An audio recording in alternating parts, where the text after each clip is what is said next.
So hey guys, this is your favorite The Fanfic Club. So in this video, we will see, what if Naruto had taken Sasuke's Sharingan and become Vampire of Rosario? But before we start, remember to subscribe and like this video. Now let's start. He stared out the window of the bus with boredom reflecting in his eyes. His sun-kissed blonde hair was spiked and the bangs fell over his eyes, giving them a slightly shaded look.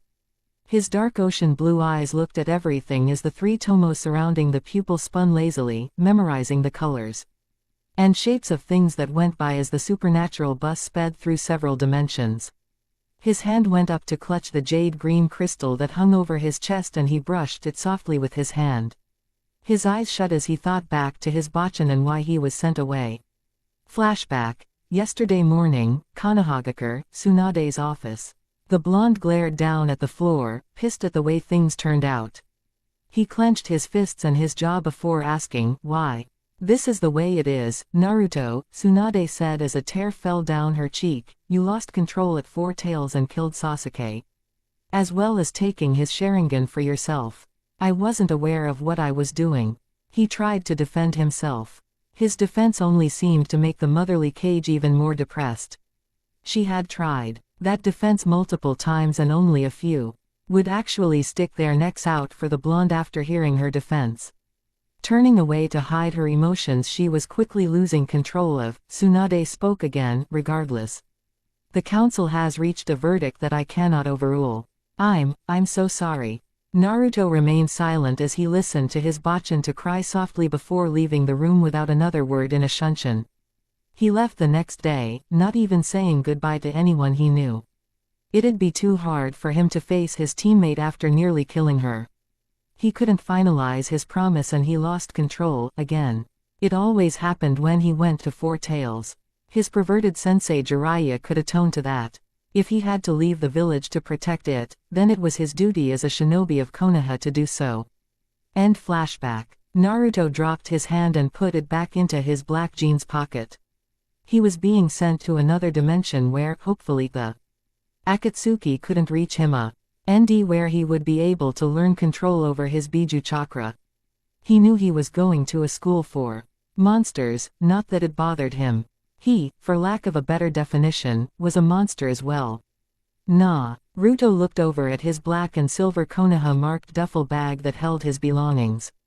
His sensei, Yamato, had packed several of his old clothes, much to the blonde's dismay, and he was dressed in lax shinobi slacks and a mesh long-sleeved shirt underneath a white t-shirt that had an orange swirl on the front. On his feet were modified black sandals with black tap wrapped over his feet. He was informed he would have to wear a school uniform, but when it was brought before him, he incinerated it with a small Kaiden technique he knew. He would talk about the uniform issue when he met with the headmaster or whoever he was. Suddenly he was slammed against the back of the seat in front of him as the bus came to a stop. After growling at the pain his nose was going through, Naruto snapped his head up when the glowing-eyed bus driver spoke after taking a puff on his cigar. Last stop, Yokai Academy.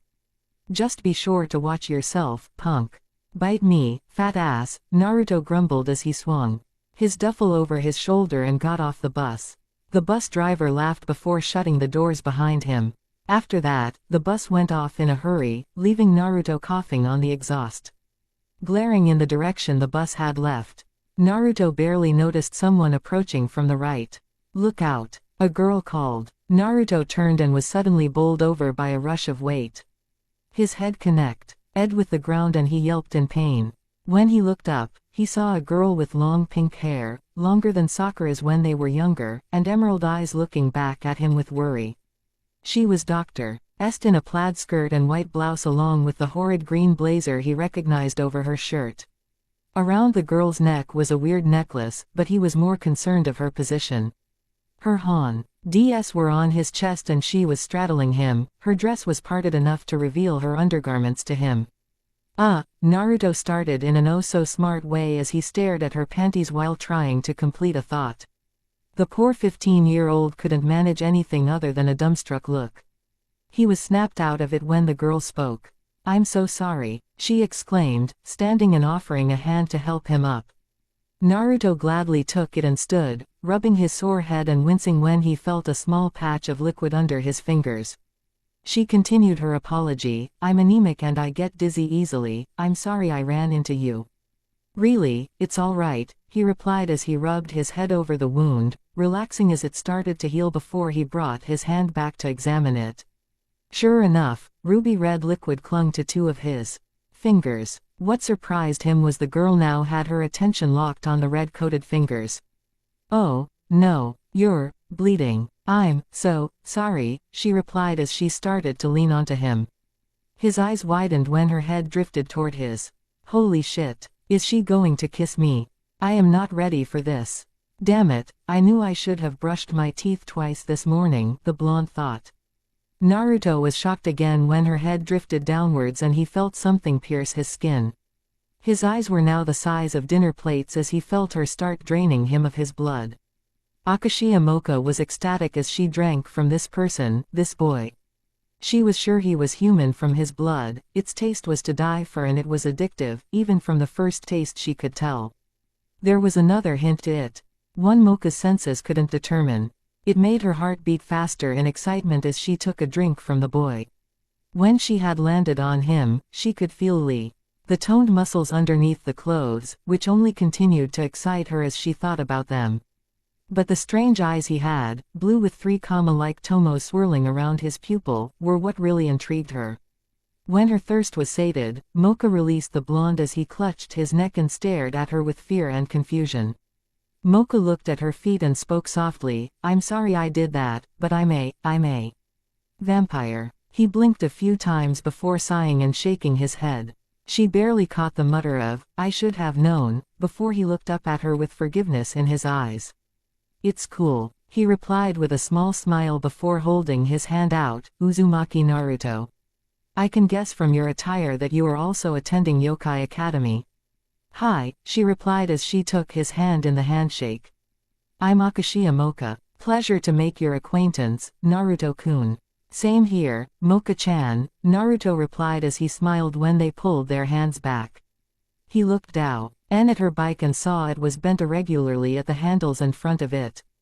Picking it up easily, he put it over his shoulder before kneeling down and picking up his duffel, throwing it over the other. "You don't have to do that," Moka said with a slight blush. Naruto gave her his signature foxy grin. "I think I do, considering it probably wouldn't have bent like this if it ran into anyone else," he replied, not noticing her blush. "Wanna walk with me to the school?" Moka looked over his clothes once more before looking at him with confusion. "You're going to attend the academy as well?" "Yay," Naruto replied with a nod as they started walking through the dead woods towards the school. "I guess you'd be thrown by my clothes, huh? Back home, I was the same way. Heck, I used to run around in brighter attire than this. But my sensei decided it'd be better if I didn't bring it here. Didn't want me to bring attention to myself or something, which is weird cause I'm going to a SC Monsters, but in short. You won't catch me in the school's clothes cause 1, they look stupid, not on you of course, but on me they would. And 2, I've been a rebel all my life, fighting everything someone ordered me to do unless I was on a mission." Moka's eyes widened at his explanation and her curiosity concerning the blonde next to her grew, especially that comment about a mission. When they arrived at the official entrance for Yokai Academy, the vampire's eyes widened while the blonde simply scoffed and looked around. She loved that it looked like a haunted cathedral, as though it was made specifically for the monsters that would attend. Naruto was less impressed, thinking that the scariest building alive would forever be the Konohagakure Hospital. He shuddered at the memories of waking up to intense pain from the fourth-tailed form only a few days ago. He set Moka's bike down and looked at her, chuckling at her amazed gawk at the building. He tapped her shoulder, earning the gorgeous Pinkett-Tay's attention and smiled at her foxily again. "I gotta go talk to the headmaster or something," he said with a shrug before grinning at the girl. "Catch ya around sometime, Moka-chan. It was nice meeting you." He started walking away and waved over his shoulder after Moka called out the same as she headed for the building that she had been assigned to for dorms, wheeling her damaged bike as she walked. Her mind occasionally drifting towards the spiky-haired blonde with the strange eyes and tasty blood. She could only wonder what type of monster he was and hoped he wouldn't do anything to risk his enrollment. Meanwhile, Naruto found himself whisked away by a bright green light and now stood before a robed man with glowing eyes that were eerily familiar to him. The headmaster sat in a large chair and his eyes crinkled with amusement as a small smile appeared on his face. "So you are Jiraiya-san's godson, he asked. Naruto nodded. The headmaster nodded as well before speaking again with slight annoyance in his voice. "Where is your uniform?" Naruto scowled and dropped his bag at his right. "I'm not going to wear that pathetic excuse for clothing even if you pay me." The headmaster chuckled before looking at the blonde once again. "You remind me of a young kitsune that had 3 tails a long time ago. He was the same way. I will allow your insubordinate ways, for now. Just watch yourself as I have made several powerful people promises concerning your continued existence here." To Naruto, it sounded as though the headmaster was saying his life was at risk here despite he promised to safety, and in all actuality, it made the academy life sound more exciting to him. He was worried about seeing less action, not being able to fight or prank like he did before. All those concerns were chucked out the window, just as a green blazer was chucked at his face. The blonde scowled as he took the blazer off his face and was prepared to throw it back when the headmaster spoke. "You have to wear that at least, Uzumaki-san," he said, smiling wider as the blonde's scowl deepened. "Feel free to modify it however you want. I will inform the teachers to this in the staff meeting later today. Have a good first day, Uzumaki-san." Naruto felt the strange sensation of being teleported away again and stumbled before leaning against the wall of a hallway to catch himself. His bag was no longer at his side and the damned green blazer was now resting in his hands. Naruto held it up and examined it before noticing a white slip of paper in the front pocket, pulling it out and unfolding it.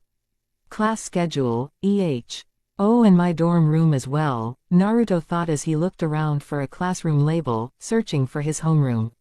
He looked up to his right to see the exact one he was looking for and chuckled before shoving the paper in his pocket. He tore the sleeves off his blazer before pulling the newly made vest on and walking into the classroom. The teacher, who he noticed had cat-like ears and tail along with the other disguised students, all looked at him. Scratching the back of his head and grinning nervously, Naruto said, "Nekonome-sensei's class." The cat woman, Nekonome Shizuka, nodded and frowned at him. "I'm Nekonome-sensei and I'm wondering why you aren't in proper school uniform, Mr. Oh, Gomen," the blonde said quickly as he bowed in an apologetic manner. "Uzumaki Naruto-sensei. The headmaster will explain my lax dress code later, Gomen, but that's all I can say about it." The teacher just smiled at him and nodded. "Please take your seat, Uzumaki-kun." Naruto looked over the class. Most guys now ignoring him and staring at the far right while the girls of the classroom all had their eyes locked on him. His curiosity coming over him, Naruto followed the boys' gazes before smiling as the pink-haired girl gave him a large grin. "Naruto-kun," she said happily as he walked to the desk on her left and plopped down in it. Most of their male class mates glared at him while the females glared at her. The pinkette kept her smile up, completely happy she wasn't alone in their homeroom. The blonde next to her smiled back before leaning back in his chair, resting an arm over the back of his chair as Nekonome-sensei continued her own greeting to the school. When class let out, the two friends walked out together, Mocha carrying her book over her chest while Naruto had sealed his away in his right arm. The ceiling only perplexed the vampire even more, and when she asked about it, Naruto only waved her off with a smile and a simple answer of, "It's complicated." They were talking quietly about their homeroom teacher when they were suddenly stopped in the middle of a hallway by a boy with long blonde hair and piercings marking his face. He led at Mocha while his eyes showed nothing but perverse intentions, making Naruto scowl. "Why hello there," the boy said, his eyes going over Mocha's form. "You must be the most beautiful girl in the school, Akashiya Mocha. My name's Komiya Saizo, and it should do you well to remember it." Hello," Mocha said before gesturing to Naruto. "This is my friend, Naru." "Forget him," Saizo said, moving to push Naruto back. Imagine his surprise when the shorter blonde wrapped his wrist in a bone-crushing grip and the tomos in his eyes spun angrily. Saizo tried to pull his hand back, only for Naruto to increase his hold and twisted his arm, electing a crack and making Saizo yell in pain as well as fall to his knees. A small crowd was around the three, boys whispering to their friends about rumors revolving around Saizo and girls staring at the spiky whiskered blonde, want and desire in their eyes. You better know your role, Baka, Naruto growled as he crushed the wrist even more, if I even suspect you doing what danced across your eyes a few moments ago to any girl, especially Mocha-chan, I'll make you pray to Kami above that you never even knew the reproductive dance. Several boys sped as a louder crack came from Saizo's arm and the boy yelled a profanity at the whiskered blonde, only managing to piss said blonde off enough to kick him square in the jaw with his heel. Saizo fell back, pulling his arm close to his body and holding his mouth, blood seeping between his fingers. Naruto looked at the crowd and his eyes spun. That goes for the rest of you horny fuckers, he snarled, before turning once again and kicking the downed boy in the groin, making the crowd gasp when Saizo released a shrill cry. He grabbed Mocha's arm gently and led her away from the scene, leaving behind several groups of gossiping girls and concerned hormonal boys that unconsciously covered themselves. When they were far enough away, Mocha turned to Naruto and asked quietly, "Why did you do that?" "You probably didn't recognize the look in his eyes," the blonde replied as he released her and slowed his pace as they walked outside of the school. They were only required to go to their homerooms today for proper introductions. So now the two were on their way to their dorm apartment. They shared the same one, which was another pleasant shock. Hinobi. Naruto put his hands in his pockets as he continued. Growing up with multiple perverted teachers and role models, I know that gleam better than anyone else. Hell, occasionally I have that gleam, but not since, it's not important. What is important is that Baka, along with the other boys in the school, learn their roles in life. But you didn't have to do that to him, Mocha said, you could risk getting in trouble. Been getting in trouble all my life, Mocha-chan. The blonde replied with a grin, plus, it's not like I'm here 'cause I chose to be. What do you mean? Mocha asked as he opened their dorm door for her. She nodded her head in thanks as she walked past him inside before waiting for him. He followed her inside and they continued walking together towards the stairwell. Well, it's complicated, Naruto said as he rubbed the back of his head. And it's probably best if I don't involve you. Don't get me wrong, I bet you're strong enough to defend yourself, but this is personal. Oh, okay, Mocha replied, a little dejected.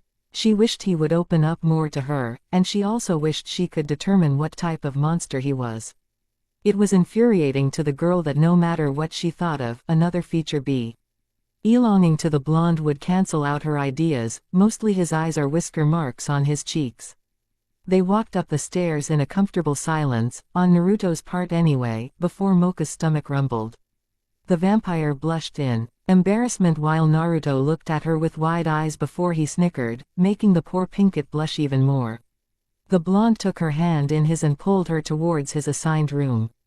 Opening the door easily, Naruto ushered the vampire inside before double-checking the hall and shutting the door.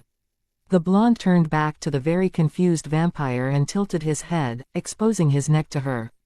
Take a drink, Mocha-chan, he said with a smile, her eyes widening, I can take it and I can tell you need it. An old sensei of mine said my blood was addictive, at least now I know she was right. Mocha hesitated before coming closer to the blonde. Again hesitantly, Mocha leaned forward before pressing her fangs into the blonde's vein.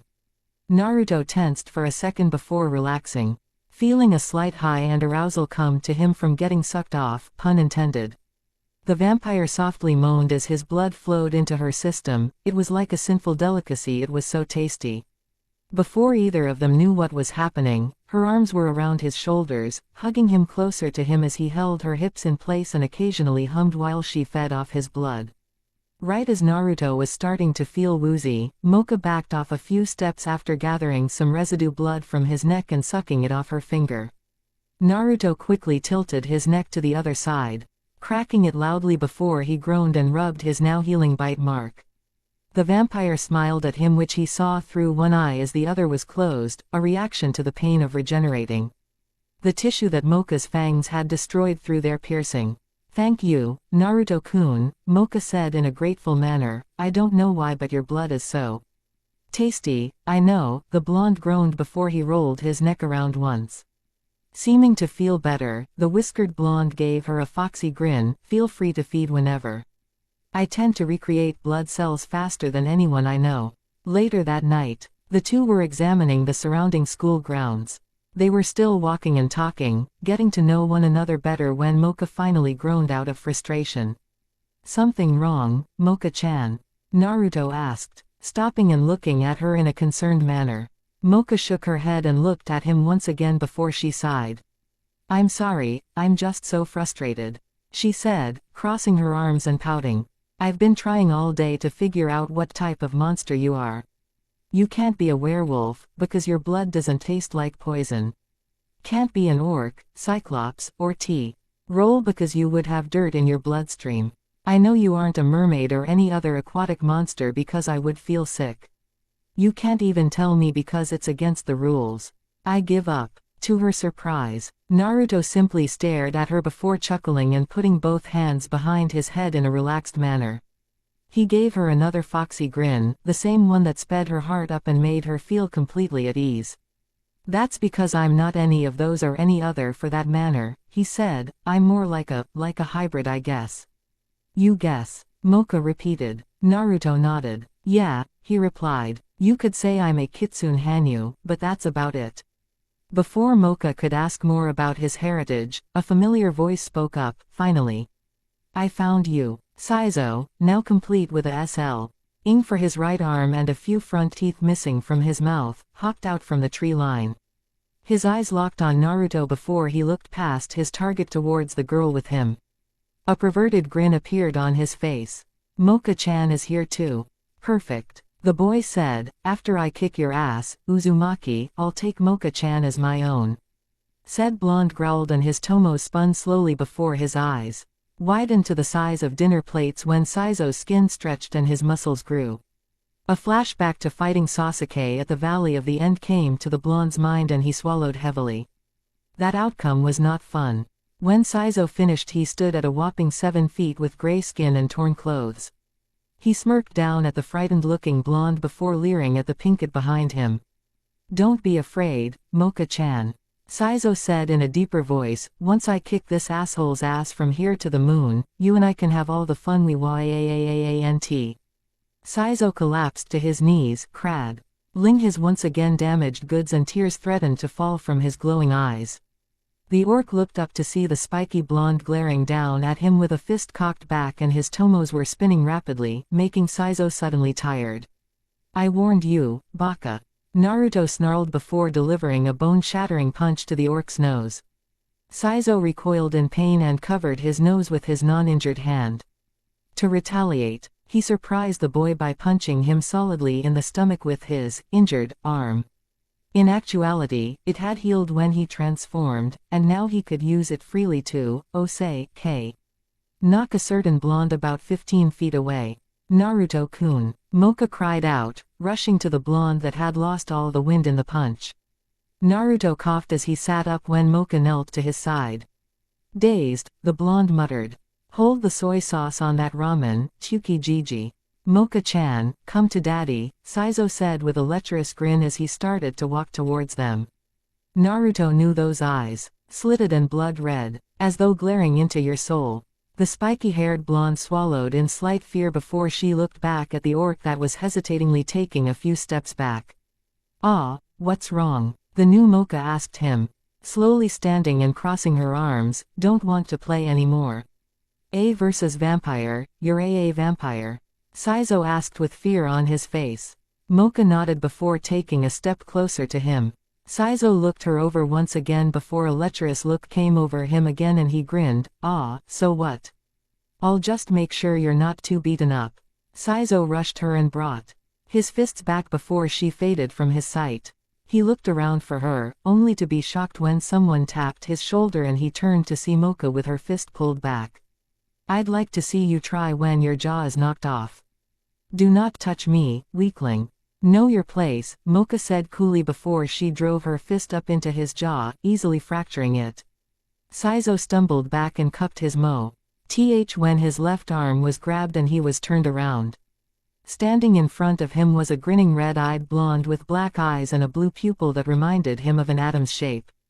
Naruto grabbed his shoulders and kneed him in the groin roughly once again, making the orc fall to his knees as his Hanasa's tool and asked Kami why the blonde constantly targeted his boys.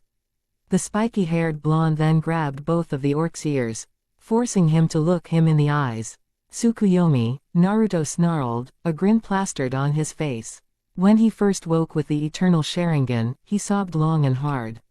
Long enough to pass out from exhaustion and talk to the Kyuubi about his abilities, considering the Demon Lord created them. He learned them the day before his enrollment. Saizo found himself in a world that had a dark blue sky and black ground. He looked around to find the bane of his current existence standing before him with a blade in hand. Welcome to my world, Baka, Naruto said, running his finger along the edge of his wakizashi. I'm nowhere near as strong as my friend's brother was in this world, I can only slow time for one day. Now currently, you have 24 hours before you go back to reality. Naruto then suddenly shoved his blade into Saizo's stomach, making the orc gasp in pain as the blonde started twisting the blade around before pulling it out. He did this 7 more times.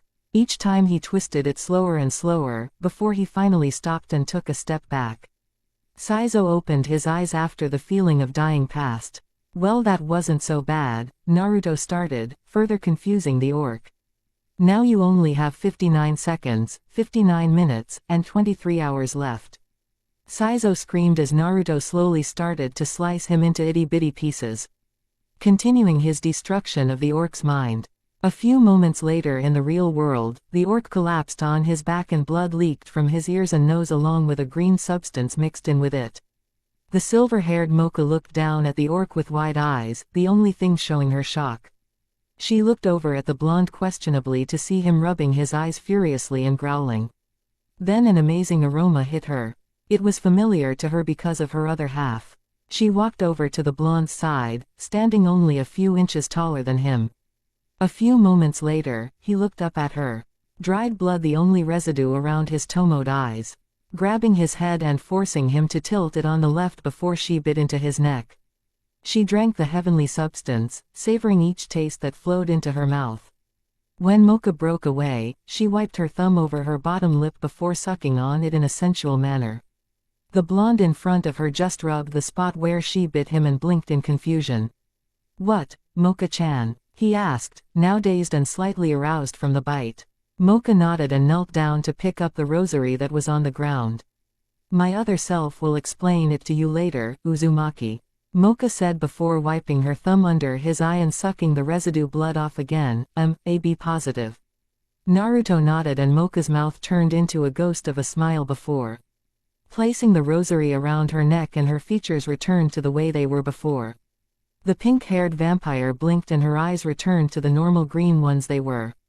She stumbled a moment before Naruto caught her and looked at her while she passed out. Sighing, he swept his arm underneath her legs and carried the vampire towards the hospital, which had already found via Cage Bunshin. Next morning, Yokai Academy Infirmary. Mocha woke up in a white room in a firm bed. She blinked a few times before looking around. A blonde woman dressed in a school nurse's attire walked in through the door on the right and smiled at her.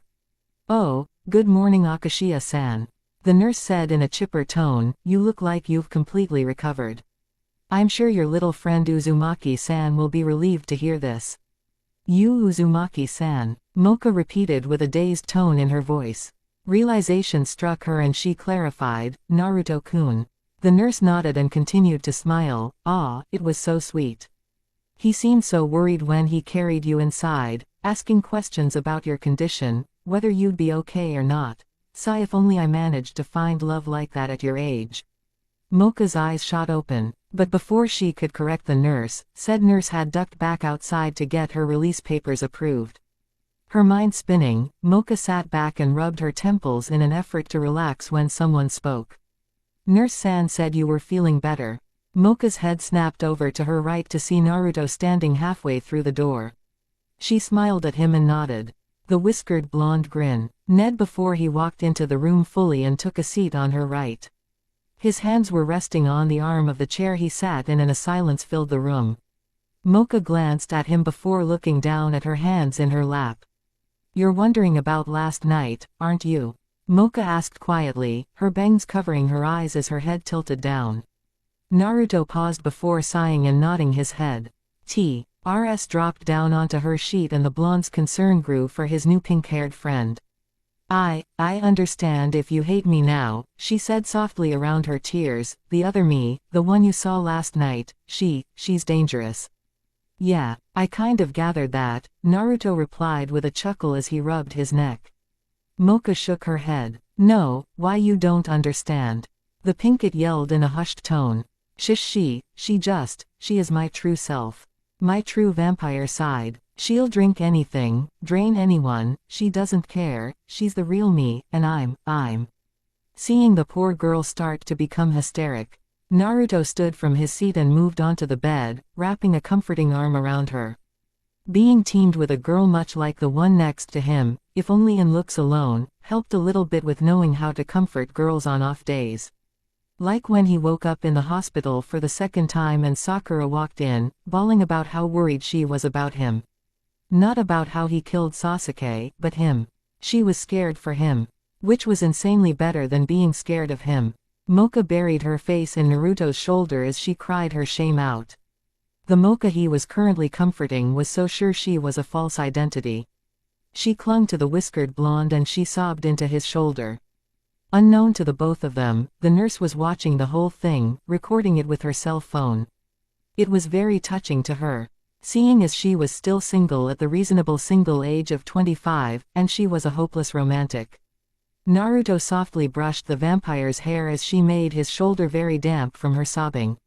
When she started to quiet down, Naruto tried to cheer her up as he righted her on the bed. Hey, it's okay, Mocha-chan. No matter which of you is out and about, I'll still be your friend. Really? Mocha asked as she wiped at her tears. The Tomoed blue-eyed teen gave her his signature smile. Believe it, he said. A shudder traveled through him and he suddenly walked around the room before shrugging and looking back at her with his grin back on his face. Mocha smiled back at him while she wiped her tears away. Thank you, Naruto-kun, she said with a small smile. The blonde grinned even wider when her stomach rumbled and her face turned a nice shade of pink. He tilted his head and offered her a meal, which she gladly accepted. The moment was dead to the witness and her phone as the vampire bit into his neck. Sure, watching a romantic scene was one thing, but her duty on the scholastic payroll came before her own hopes in romance. The two turned a bright cherry red at that remark. The two later found themselves in their homeroom, tears dried and their blushes long gone, as well as the damp shirt on the blue-eyed blonde being replaced with a spare black replica with the same orange insignia dead centered in the chest. Class, Nekonome started with a small sad smile. I'm sorry to say that one of our classmates was found half dead out by the school's forest. He might not be able to return this year at all. Naruto glanced over at Mocha, who seemed relieved that the orc was alive. He didn't tell her that he mentally destroyed him or how he did it. Allowing her to think her true self beat Touré it was wrong to do, but he'd rather have her believe a lie than bring her any further into his life. It was just too dangerous right now. The blonde locked eyes with her out of his corner while she smiled, unaware of the glares both were being sent by the rest of the class. Nekonome continued, either unaware of the intense plotting going on through a greater part of her class or ignoring it. Well, I want you all to send him your concerns and best wishes for his health. Now, onto the lesson. Naruto's day was going fairly well as he stood upside down on a tree branch and practiced eating his ramen against gravity. His sleeveless blazer dangled on the branch along with his necklace. He thought over his homework assignments so far. Nekonome-sensei had him writing a personal explanation about his species. Even if he was the first of his kind, he still knew jack shit about Kitsune history. He figured he'd deal with that later and moved on to the next assignment, calculus. Despite his lower intellect, he was actually quite proficient in math and science. Had to be in order to keep his pranking tools and shinobi supplies at top notch. After that he had gym. His sensei was a weird one, but he figured he would get used to it. Finishing his bowl of instant miso ramen, Naruto bent upwards to grab his necklace and blazer vest before jumping down from his anti-gravity perch. After tossing his lunch in the trash, Naruto stretched and realigned his back, popping it loudly and groaning in relief. Mocha was still in her art class she had taken up. So Naruto now had a whole hour before they reunited for the official lunch break. At the moment, he had a study hall, but skipped for a simple reason: he didn't see the need to study. For now, he focused on walking aimlessly through the grounds. A tune entered the blonde's head again as his tomo spun slowly, as though they were the source. Naruto groaned as he struggled for an idea of something to do. "You okay?" he asked after finishing his own examination. The girl looked up at him with an almost sheepish smile. "I'm so sorry about this," she said, pushing off the ground before falling back down with a grunt. Naruto quickly and carefully rolled her onto her back and slipped his arms under her shoulders and knees before he stood and carried her towards the nurse's office. "He pow," said mid-step when she wrapped her arms around his neck and rested her head on his shoulder. "Do I get to know the name of my savior?" she asked innocently while batting her eyes. The sensation of a bee. Jinning Genjutsu started to cloud his mind and his tomos started to swirl slowly, dispersing the feeling. "Naruto," the blonde replied as he continued his walk, "Uzumaki Naruto." "And you are Kuron Kurumu," she replied with a smile. "I'm sorry about this again. It's just, these silly things keep causing me back problems because of their size. The odd thing is, they're so soft that sometimes I forget they have any weight to them." To emphasize this, she turned in his arms and pulled his head into her bust. Not prepared for this action, Naruto couldn't help but fall forward and flip onto his back subconsciously to keep her safe. Kurumu giggled as Naruto flailed his arms before she released the hold on his head. Now free from the marshmallow soft cushion-like prison, Naruto took in several gasps for air before looking back into the eyes of the cyan blue-haired girl. The genjutsu feeling returned and Naruto tried to dispel it. "Now, Naruto-kun," Kurumu said softly in a hypnotic manner, "you will be mine, right?" Why, you're out of your mind," Naruto shouted before using Kawamari to get out from under the girl's hold. Kurumu yelped when she found herself now sitting on a blanket. He dropped to the ground, shocked her, and she looked up with a glare at the blonde. "What was that for?" she yelled at him. Naruto pointed an accusing finger at her. "You tried to hypnotize me. That was self-defense in the lightest definition," he said to her before turning away and stalking off, "and you can forget about me helping you. Try and be nice to a pretty girl and this is what happens." Yumu's eyes narrowed and she ground her teeth as she watched the boy walk away while he complained to no one in particular. "You will be mine, Uzumaki Naruto," she thought in a determined manner, "no one refuses me. No one." Naruto sneezed and rubbed his nose before looking back in the direction he had left the blue-haired girl. Shrugging the feeling off, Naruto continued to walk, his shodai necklace till around his neck and his blazer vest on his person and his hands in his pockets. Currently, he was thinking about one of the things he heard a fellow student talk about: student police committee. What kind of school needed a police force that did jack shit for its students? Hell, he had almost killed poor Saizo more than once on his first day. Where were they then? This was something worth looking into. Unfortunately, his detective work would be cast aside as a certain pinkett latched onto him from behind and bit into his neck. Naruto chuckled, disturbing Mocha as she fed and thus causing her to lightly smack his chest. This, however, only furthered to fuel his humor at the situation. When she finished feeding, Mocha walked around and smiled at her friend. "Geez, lunch is only 15 minutes away, Mocha-chan," Naruto said as he rubbed his neck and smiled at her. "I think you took more than last time." "Did not," Mocha denied while wiping some residue blood off the bottom of her lip with her finger and sucking it off.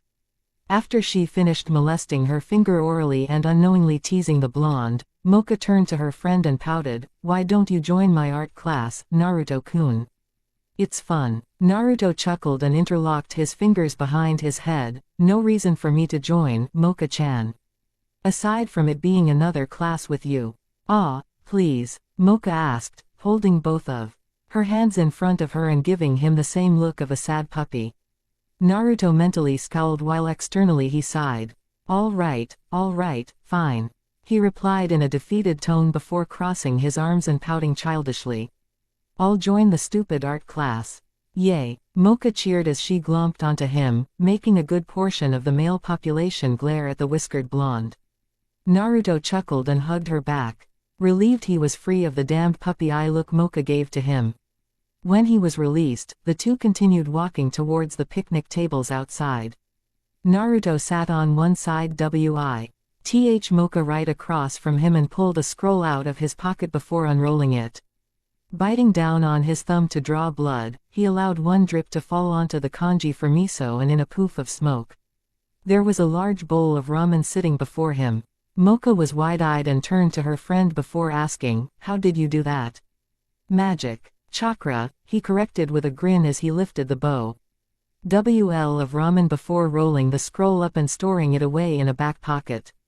He then set his bowl back down and began to eat slowly. Manners were beaten into him via Sakura just before the mission that changed his life. So he now ate less and savored more, finding himself full on 1/4 of the usual amount of ramen he ate. "What's chakra?" Mocha asked innocently as Naruto ate.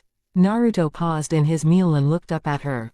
Slurping the noodles still hanging from his mouth quickly and quietly so as not to be rude, Naruto set his chopsticks to the side and looked at her. "You really don't know what chakra is? Even though monsters use yokai?" he asked with an arched brow. Mocha nodded vigorously and Naruto shook his head, smile still on his face. "That's just wrong," he said softly, "back in my village. Everyone who learned to use chakra learned about yokai, well, to avoid it anyway." "Why avoid it?" Mocha asked with a small tilt of her head. Naruto chuckled and picked his chopsticks up once again before he slowly began to eat his meal. "It's deadly to humans," he replied before he took a bite of his food. After swallowing he continued, "And I was the only one in the village Kappa. BLE of you or a certain snake Tem started doing experiments on children." Mocha's gasp was soft and she asked, "Why you live with humans?" Naruto laughed before taking another bite of his food. "Yeah. BN raised by the leader of my village and my favorite restaurant's employees, all human, but I turned out great. I have no desire to kill or harm any of them, despite a small few who have radical beliefs." Mocha became very quiet and Naruto ate in peace before she spoke softly again, "I don't like humans." Pausing in mid-bite once again, the whiskered blonde slurped the last of his noodles into his mouth before setting the chopsticks back on his bowl. Holding his hands up in a strange position so that 2 fingers on each hand formed a cross, a poof of smoke appeared at his right and right in front of Mocha was another Naruto. "Take this back to my apartment via Shunshin," the original instructed. The clone nodded and picked the bowl up before vanishing in a swirl of leaves. Naruto looked back at Mocha with concern on his face and he said, "What happened Mocha-chan? You can tell me." Mocha bit down on her bottom lip and looked down as she twiddled her fingers.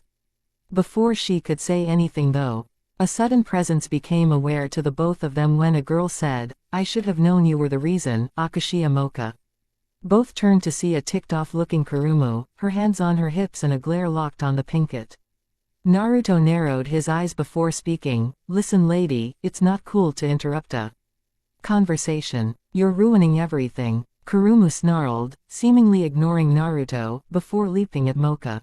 Caught off guard, Mocha could only allow the cyan blue-haired beauty to tackle her from her seat before blocking her face from the sudden clawed assault. Naruto what? Ched as Kurumu's features changed and she grew a pair of wings and a spade-tipped tail. Her nails grew into claws and her eyes became slitted, rage was evident on her features. When he heard the whistling and cheering, he looked to see many boys surrounding the two. He shook his head at their actions, disappointed with their perverted ways, before sunshining into the scuffle and forming another duplicate of himself with his signature technique. The original grabbed Kurumu under her arms and bust as he pulled her to her feet while the clone helped Mocha back to hers. Release me. I demand you release me. Kurumu shrieked. Several boys in the audience took a step forward to assist the busty beauty, but were stopped when Naruto snapped his head in their direction. His eternal Mangekyo was active and his eyes were narrowed. Go away, he spoke sternly. Overtaken with fear, the crowd slowly but surely dispersed, if only a larger distance away from where they originally were. Naruto shook his head and reverted his eyes back to their original form, a single tear of blood rolling down his cheek.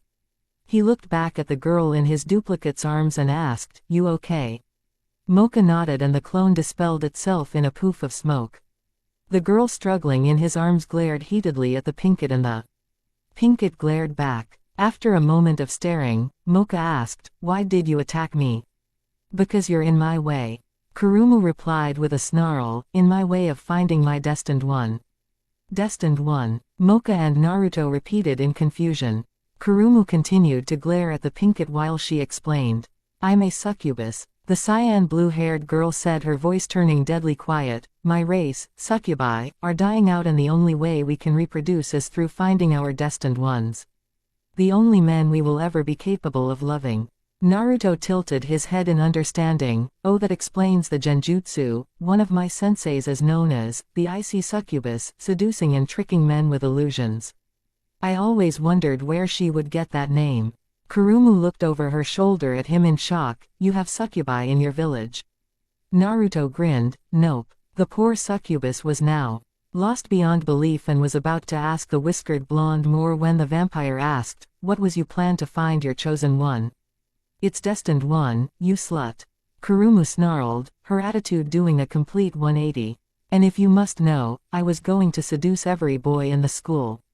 Naruto snickered when Mocha's jaw dropped in astonishment. When Mocha finally could form a coherent thought again, she asked, "Okay. But what did I do?" "You just ruined it." The succubus growled, "You and your pretty little pink hair. I was ignored by some boys because of you. But no one escaped my illusions or hypnosis. Not until Naruto." "Really? Wow," Naruto replied in an odd tone as he still held Kurumu in his arms, "if only to keep her from mauling Mocha again, and to think I suck at genjutsu." Kurumu looked back at him with wide eyes before glaring back at the vampire and reaching out for her. "Come here so I can strangle you by that pink hair of yours." She began to actively struggle in Naruto's grasp once again while Mocha simply waited for her to calm down. Mocha tilted her head again before continuing, "What did I have to do with Naruto-kun's ability to escape your techniques? You obviously ensnared him in an enchantment. I know all about you vampires and your advanced hypnotic abilities." Kurumu snarled, "You're just a freak of nature to everyone. Humans and monsters alike. You probably hypnotized him to be your friend and personal feeding supply." "Hey!" Naruto shouted, seeing Mocha's eyes fill with tears. Kurumu suddenly changed tactics and turned around in his arms, rapping her arms around his neck and making Naruto feel 10 times hotter than he should. "With me, you'd be free, Naruto," she said softly, "no longer a slave to that blood-sucking slut." Mocha's eyes widened to the size of dinner plates when Kurumu suddenly pressed her lips to his. Naruto's own eyes widening was lost to her as she closed her eyes and ran back towards her dorm room. Pissed that his friend had been hurt, Naruto pushed the succubus out of his arms and off of his mouth. Once again landing on her behind, Kurumu looked up at him with wide eyes. How? I used my strongest succubi spell in that kiss," she said with amazement. "Why aren't you affected?" Naruto glared down at her as his tomo spun angrily, making her flinch under his gaze, and said, "I don't like anyone that openly hurts one of my precious people in front of me." Kurumu's eyes were easily double what they were before as he just stalked away without another word or glance. Crowd split as he walked in the direction Mocha had run, a blue aura starting to surround him before flickering out of existence. The succubus ignored all the boys that suddenly rushed to her aid and continued to look in the direction the two had left in. Her mind spun as she tried to wrap her mind around what had happened. Naruto smiled at the faculty member that allowed him to check on his friend. The gargoyle woman that kept boys from The girls' dorms was quite understanding when he explained his concerns and, although she was sure he wasn't lying, she gave him a subtle warning to keep the indecent thoughts outside. He walked past her towards Mocha's dorm room when he eventually had come to the door. He pressed his ear against the wood in an effort to get an idea of what was going on and frowned when he heard soft crying. Taking a small breath, Naruto knocked on the door. Please go away," a quiet muffled voice replied. Naruto sighed softly. "Mocha-chan," he said softly, "it's me, Naruto. Can I come in?" It was quiet for a moment before he heard light footsteps and the unlocking of the door. He waited for her to open the door, but frowned when he heard the light footsteps once again and then the creaking of a bed followed by even more sniffling. Giving his friend a moment to recompose herself, something he learned from past experiences with Sakura and Ino, Naruto opened the door before stepping halfway inside. The room was slightly larger than his own, but arranged in a humble manner. No more than what was necessary, he guessed. Although, that had an apple on it and looked like a notebook. The whiskered blonde then looked on the red comforter of the bed to find Mocha curled up on it with her back facing the door. "Mocha-chan," he said softly, "do you want me to leave?" He waited before he was answered with a quiet, "No." Naruto smiled slightly and stepped fully into the room before shutting the door behind him. Walking over to the bed, Naruto took a seat near the edge of the bed, giving the young vampire the room she needed. "Kurumu-san really got to you, didn't she?" the whiskered blonde asked after a moment. Mocha didn't reply, so Naruto continued, "I'm sorry she said what she did. I know you didn't hypnotize me just so I'd be your friend or your meal ticket. An enslaved friend isn't a friend at all. Quote. I told you earlier today that no matter who or what you are I'd be your friend, didn't I?" he asked. When Mocha nodded after a moment, Naruto smiled, "Good. 'Cause that goes the same for what anyone says about my friendship with you." Before he could say anything else, the bell rang throughout the dorm and Naruto sighed. "Damn, I have to go, Mocha-chan. I have chemistry next period and if you're behind in that, you're screwed." He started to stand and walk away when a hand wrapped around his wrist. Looking back, Naruto saw a red-eyed Mocha, her eyes bloodshot from crying, and his resolve to do well in school for his village crumbled. His friend needed him, and class or not, he would be at her side. "Don't leave," she begged softly. Naruto smiled and sat back down on the bed, moving her hand into his own and squeezing it reassuringly. "I'll never leave any of my precious people, Mocha-chan," the whiskered blonde assured with a grin. He was unaware how much those words meant to Mocha.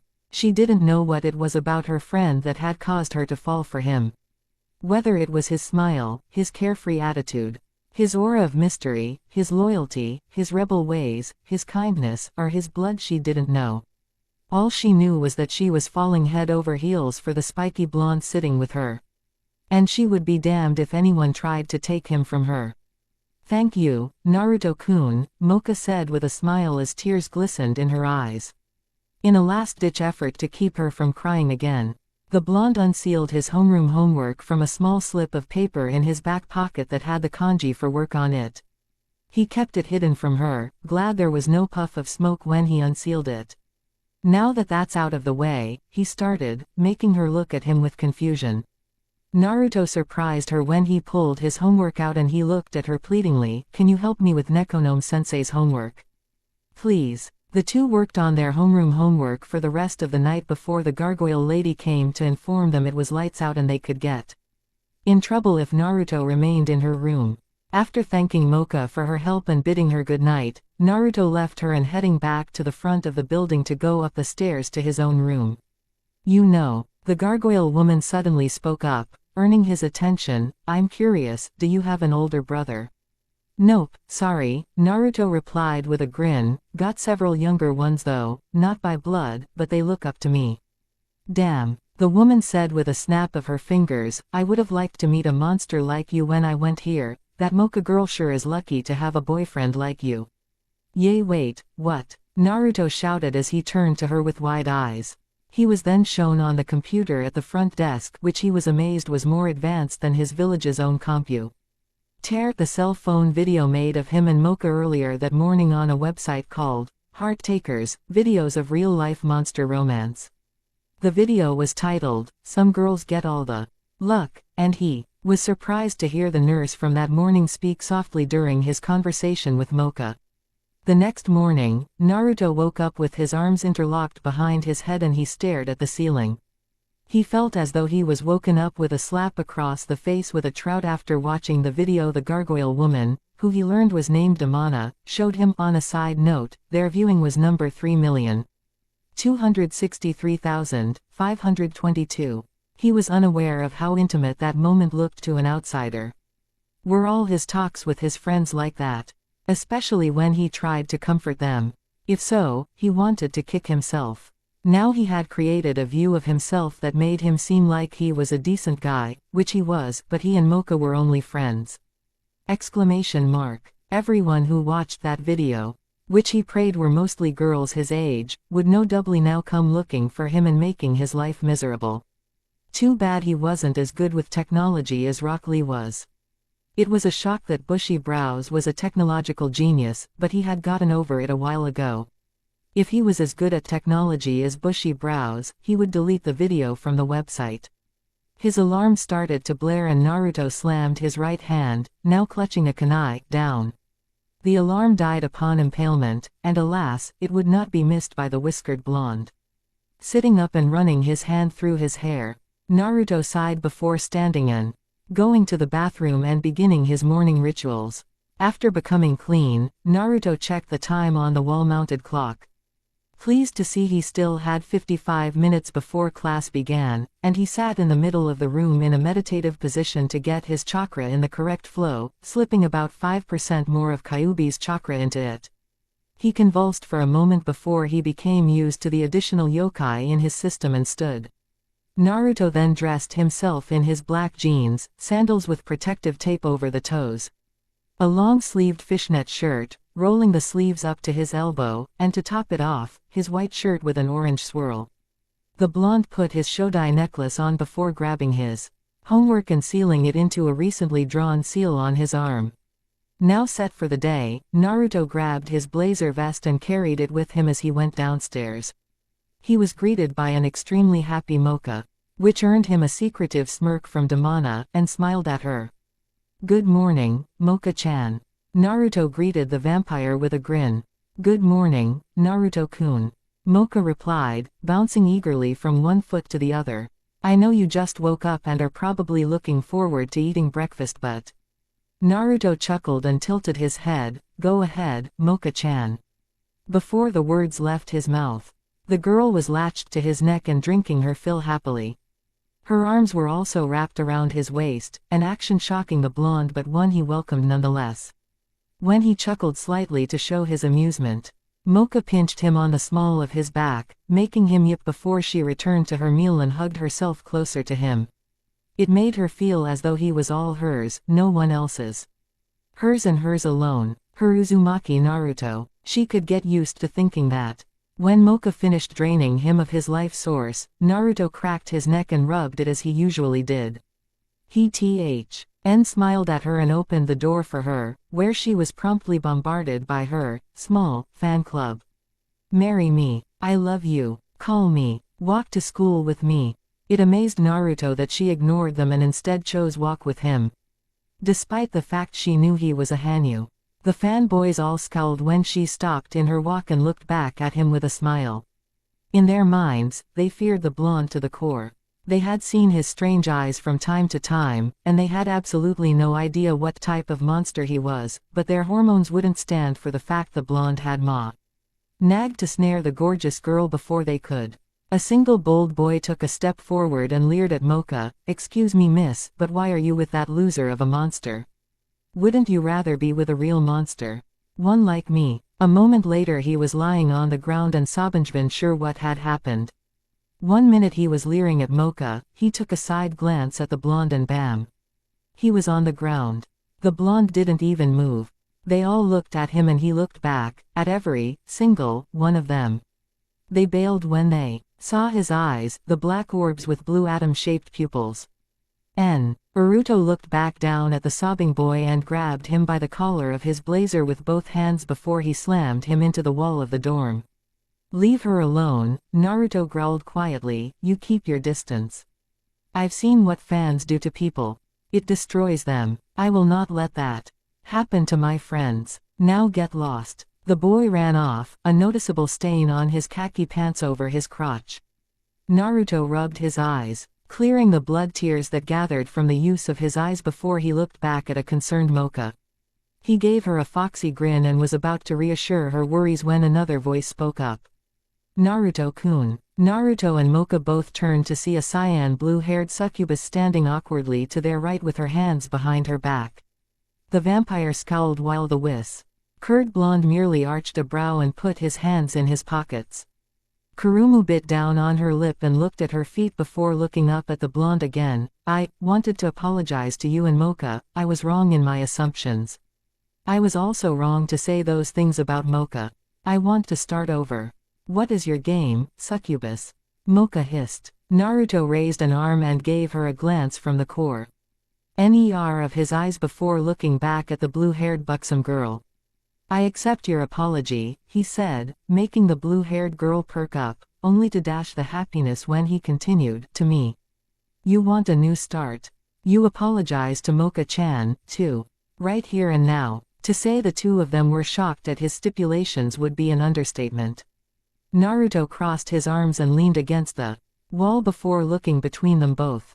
He raised his left hand and gestured to Mocha. Well, go on. The two looked at each other before Kurumu sighed and spoke. I'm sorry. I should have never accused you of doing exactly what I was doing. Can you forgive me? Mocha kept her eyes on the succubus, and slowly nodded. I can, in time. You better learn your place, though, Kurumu. Kurumu grinned. Right. I'll work on that. Naruto grinned and spread his arms. You're friends now, Mazel Tov. Now, please enlighten us about what brought about this change. Well, Kurumu said, walking over to Naruto. After you dropped me on my ass for the second time, she ignored the smirk Mocha now had on her face. I began wondering just how you could resist my spells and charms. Then it hit me in the story of how my parents came together. My mother told me when she met my father, she tried every spell and incantation she knew of to get him with her. None of them worked and she became obsessed with him, wondering why nothing worked. Then she decided to go about the human ways of seduction, dating. And they did. Each date they shared, her understanding about why he could resist her became clearer. She pushed her chest up against Naruto and smiled at him as she wrapped her arms around his neck. The blonde in question turned a healthy shade of red and chuckled nervously. Mocha was fuming, barely resisting the urge to strangle the succubus for her flirtatious ways and moving in on her man. The reason my father could resist my mother's charms, Kurumu said as she pulled Naruto's head down to her level, was because he was her destined one. Naruto only grew more confused, but Mocha understood exactly what she was hinting at and grabbed her by the shoulders, pulling her away from Naruto. The succubus rolled a few feet away before getting back to her feet and snarled, prepared to go into her true form. He is not your destined one. Mocha snarled before looking over at Naruto. Take my rosary off. I don't think, he started, only to be interrupted by Kurumu. I think he is, Kurumu replied, smirking as Mocha growled at her. Oh yes. He managed to pull me off of you while I was in my true form, resisted my charms. And I got a particularly nice look at what he's hiding underneath his baggy shirt this morning. A six-pack to die for. That's it. Take my rosary off Naruto-kun so I can kill her.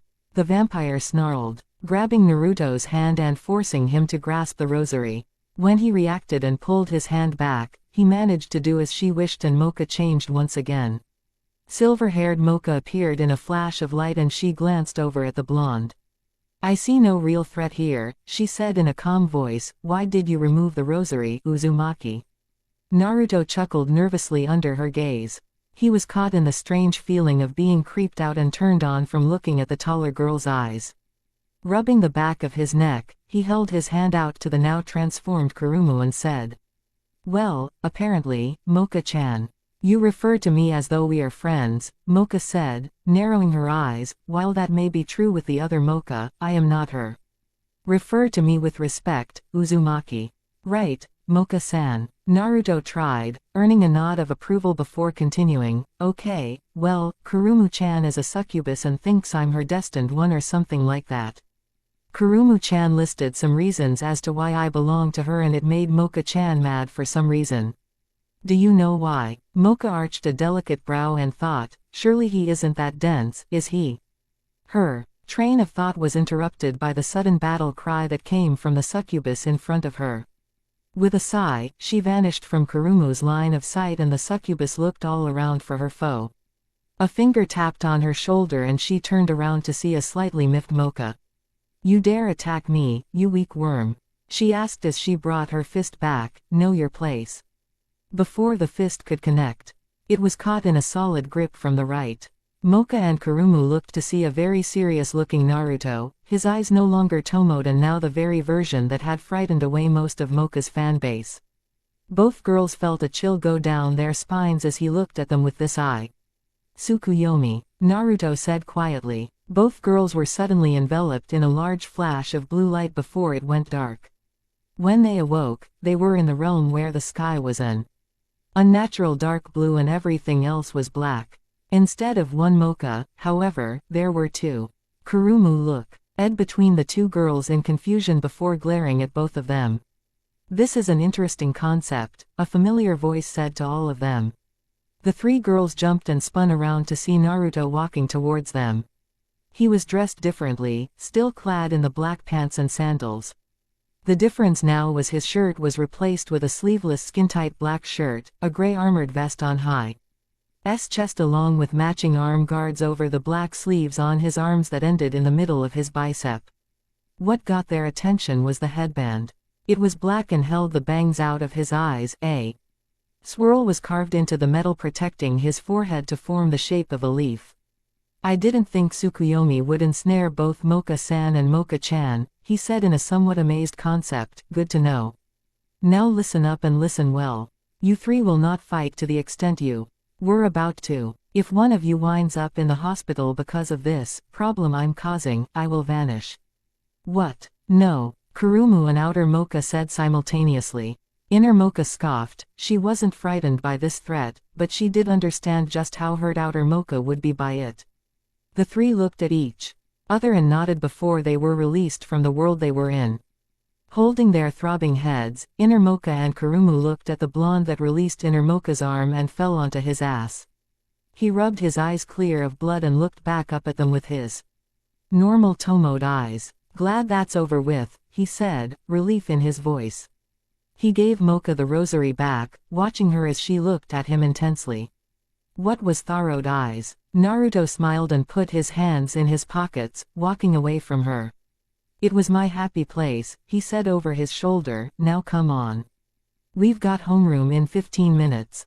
Mocha dipped a brush onto the blue of the palette and applied said paint to her canvas. She paused and took a step back to admire her work. She was currently working on her subject for the upcoming grade, which was, needless to say, the face and upper body of a boy she cared deeply for. The vampire sighed before dipping her brush into the yellow paint to apply some lighting to the portrait's hair. Oh my, the art teacher, Ishigami Hitomi, murmured as she appeared behind Mocha. He looks quite the handsome young man. Tell me, Akashiya-chan, does he go to yokai? Her cheeks now a tinge of pink. Mocha nodded. Hi, Ishigami-sensei, he's my friend. A handsome friend, Ishigami commented, but the way you captured him, the way his eyes seem to twinkle in this picture, you want him to be more.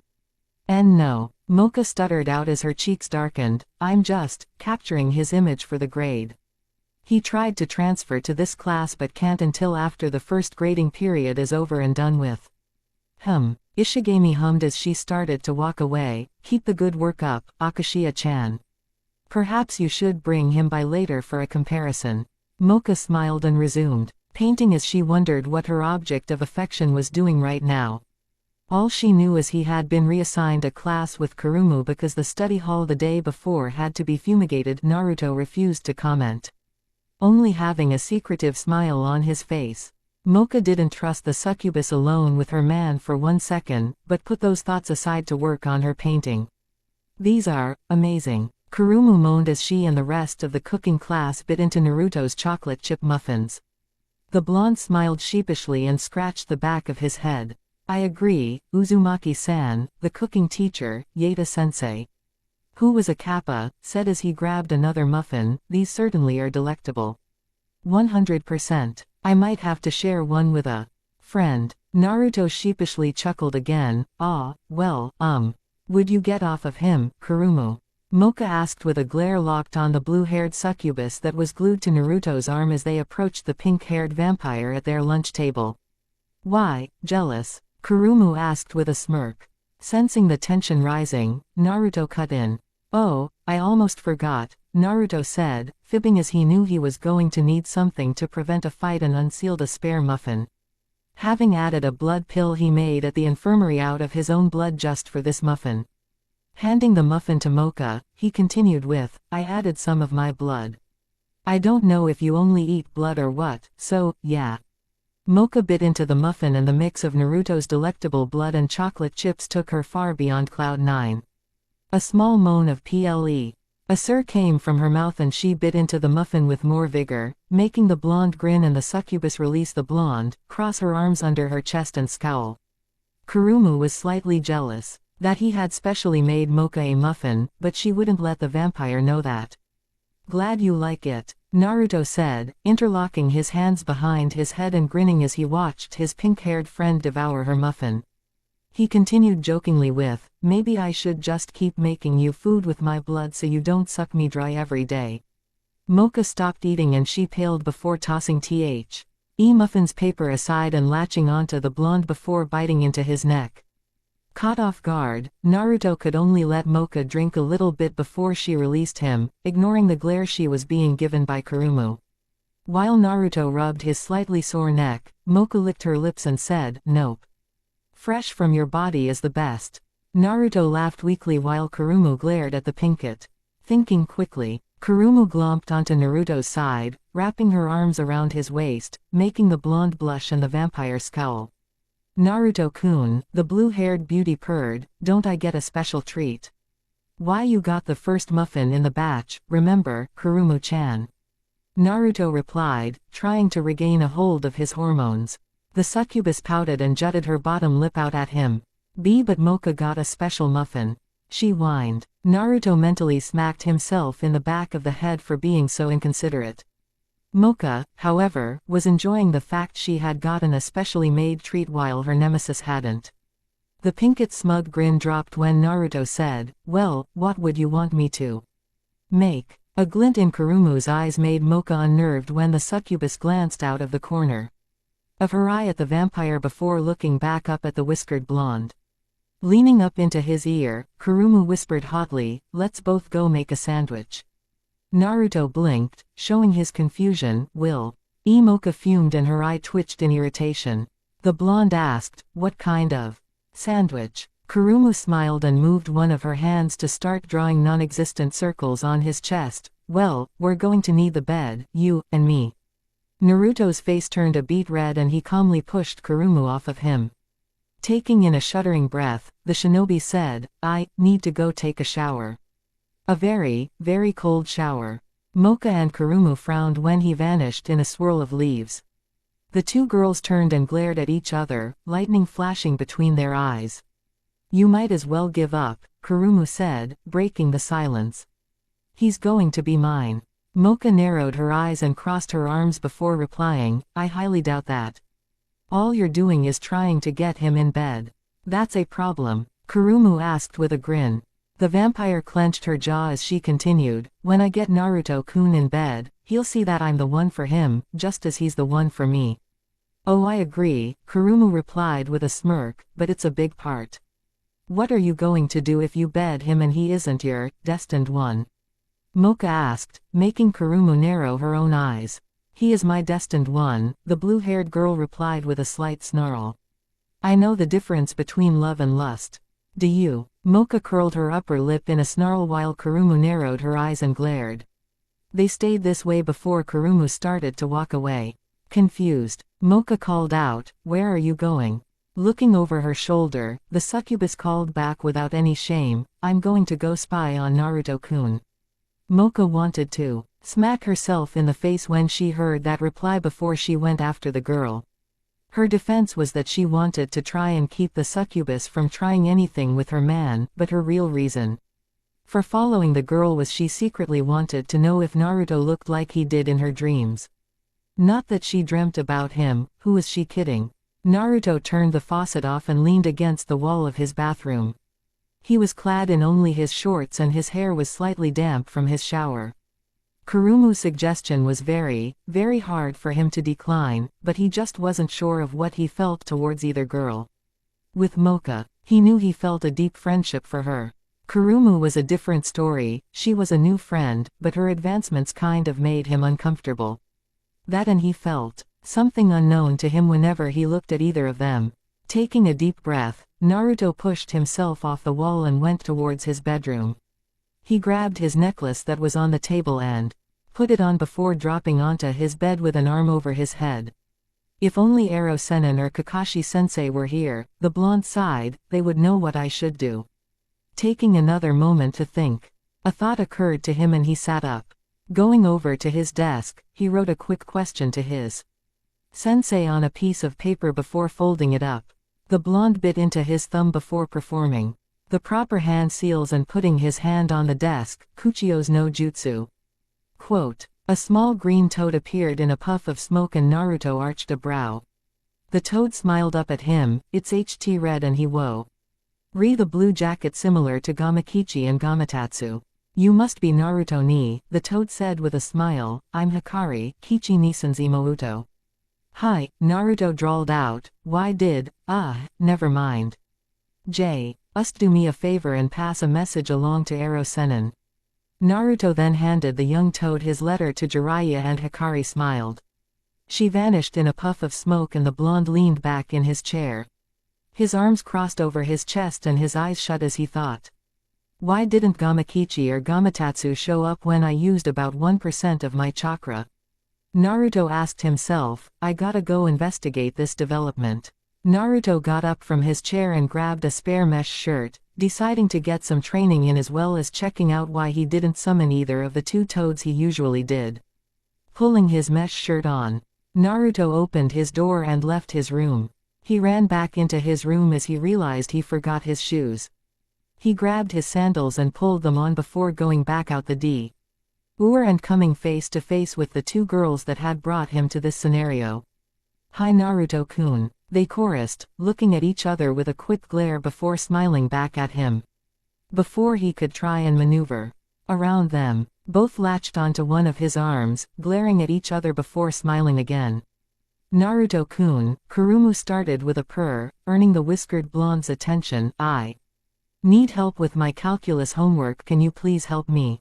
But Ishigami-sensei wants you to come with me to meet her for my grade, Mocha said, looking up at him with the puppy dog look.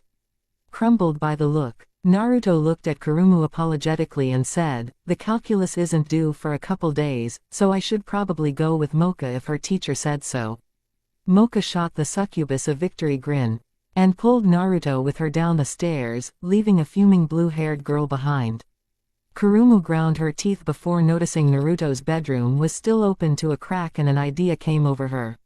With a grin, the blue-haired girl entered the room and shut the door behind her. She went over to the window and left it open before flying out towards her own bedroom that was in the dorm nearby. Kurumu smiled as she was sure her destined one would be pleased with the surprise she had for him. Ishigami-sensei, Mocha called as she opened the door to a slight crack. There was a new statue standing in the center.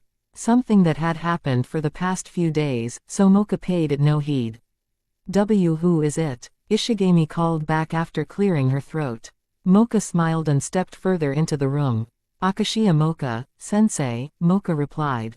Naruto walking in behind her and looking around, his eyes locking on the statue before them. It looked somewhat familiar but he wasn't sure why. A woman walked out. Her features were kind of attractive to the whiskered blonde, except for the weird green dreadlocks pulled back into a ponytail. Well, the woman, who Naruto assumed to be Ishigami-sensei, said as she walked towards the two. I wondered why your painting was so handsome, but in reality it does him no justice. Mocha's cheeks were now a rosy red and Naruto laughed nervously as he rubbed the back of his neck. Ishigami smiled and started walking around him, examining his person. She looked back at the pink-haired girl and gave her a friendly smile. I was right, your painting really doesn't do him any justice. Ishigami said, stopping in front of the whiskered blonde, perhaps if he wants to pose for a sculpting. Oh, perhaps a Greco-Roman sculpture. A what? Naruto asked with an arched brow. Mocha's face was now cherry red. Greco-Roman sculptures were usually men or women sculpted from marble while someone posed in the nude. If Naruto agreed to that, Mocha didn't know how she would react. Oh, just come over here and help me move this statue. I'll explain everything afterwards, Ishigami said. Naruto shrugged and did as the teacher said. He was on thin ice because of the STI.NK bomb incident, so he wanted to wait until the heat cooled off before pulling another prank. The whiskered blonde went over to the statue and carefully wrapped his arms around its stomach before lifting it up with a chakra boost. Just store it in the back of this closet, Ishigami said with a smile as she opened a closet full of statues. As soon as Naruto walked in, she shut the door and locked eye. Before turning back towards Mocha with a sinister smile. Ishigami-sensei, Mocha stuttered out, taking a step back in fear. Naruto set the statue down on the ground and shook his arms. He leaned over the statue and wiped the sweat from his brow.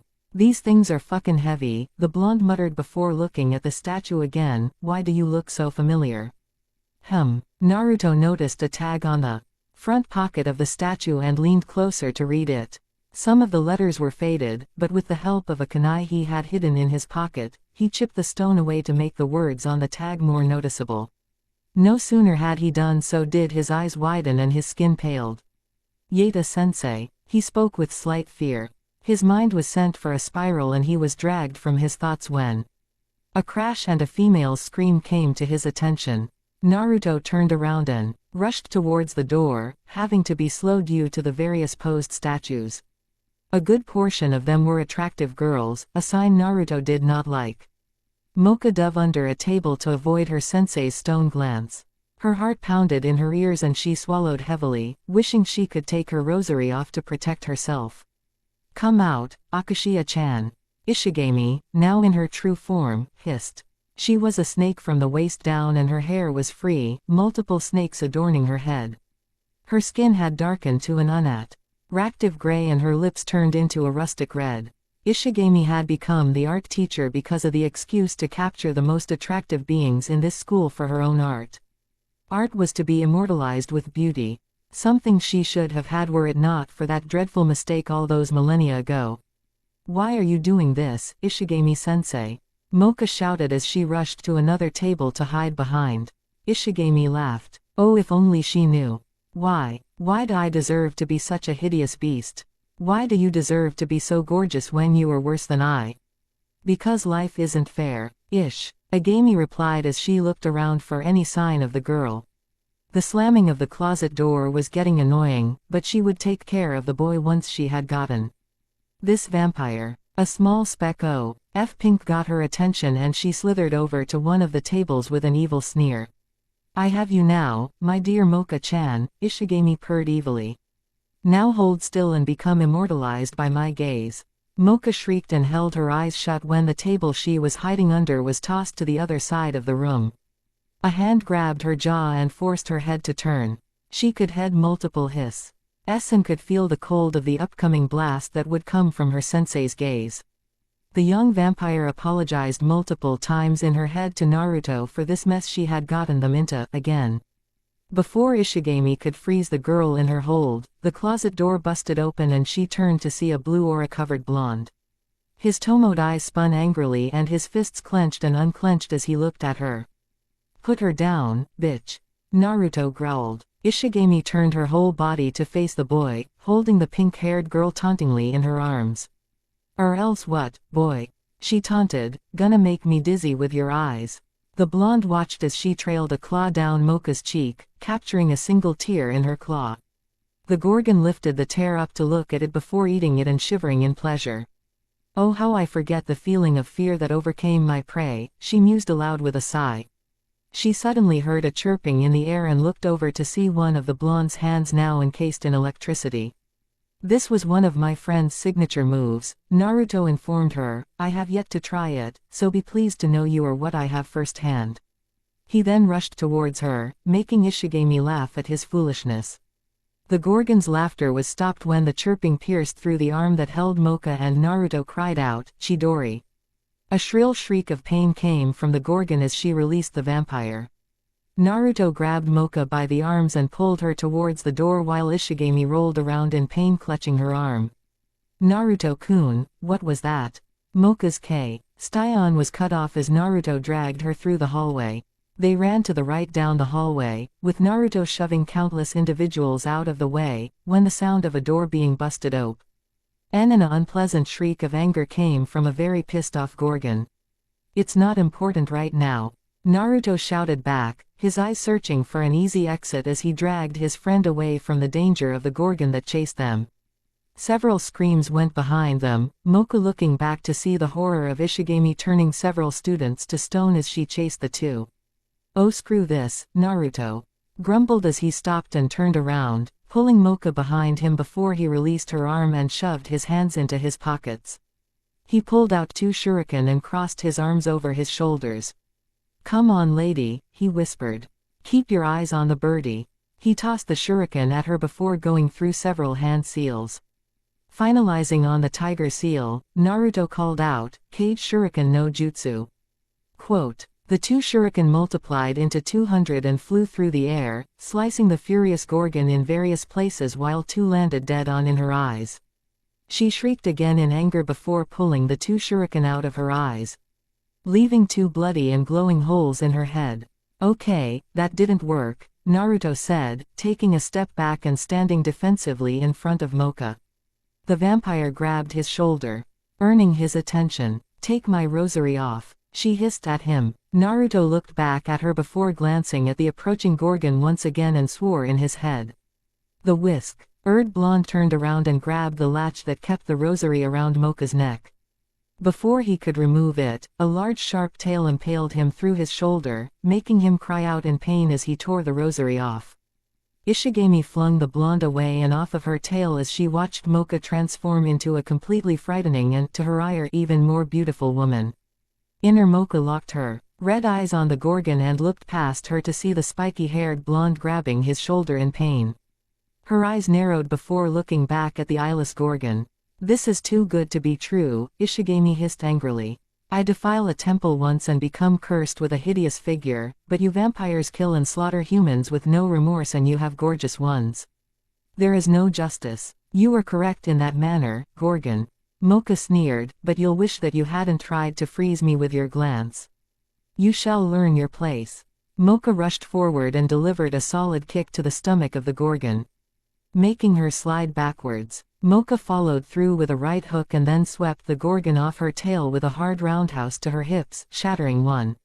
Ishigami roared in pain as she connected with the floor. The vampire was far from finished as she looked up from the downed Gorgon at the whiskered blonde, whose eyes had become the strange black and blue Adam P.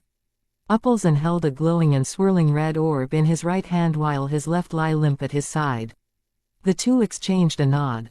Mocha grabbed the tail of the nearly decimated Gorgon and used all her MIG-HT to throw the art teacher towards her friend. "This is where you learn your place," Mocha snarled as Ishigami flew towards Naruto. Naruto pulled his hand back and his eyes bled slightly as he held the red Rasengan in his hand. When Ishigami was the right distance from him, Naruto thrusted his right arm out and shouted, "Rasengan." Quote, the direct attack to her skull caused the art teacher's head to burst from the attack. Naruto gritted his teeth as the rest of the Gorgon's body flew into his attack and he was covered with her gunk. Naruto spat some of the deceased sensei's blood to his right and shuddered before his eyes reverted to normal. He cracked his neck and clutched his left shoulder that was slowly closing up. Naruto fell back against the lockers on his right and grit his teeth as he forced more of Kyuubi's chakra into his shoulder to speed up the healing. A presence to his left made him look up at Mocha's red-slitted eyes.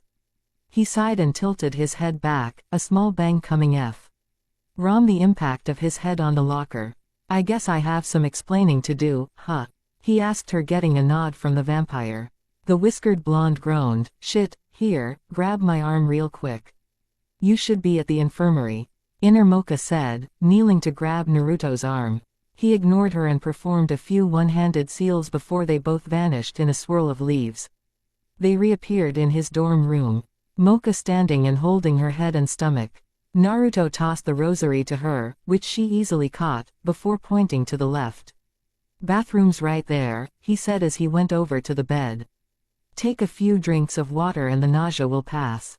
Mocha nodded and placed the rosary around her neck, reverting back to normal. Suddenly feeling sick, Outer Mocha went to the bathroom, while Naruto sat down on the edge of his bed. With a groan, the whiskered blonde removed his mesh shirt and looked at the smaller hole in his shoulder. A sudden gasp from behind him made the young Shinobi jump and turn around to glare at Kurumu, only for his right hand to clench his nose tight. The buxom blue-haired girl was now only clad in a black see-through nightie with black lacy undergarments underneath, something that did little to hide her figure. She was staring intently at the gaping hole in his shoulder. "What happened?" Kurumu asked after staring for a moment, appearing at his side faster than he could think possible.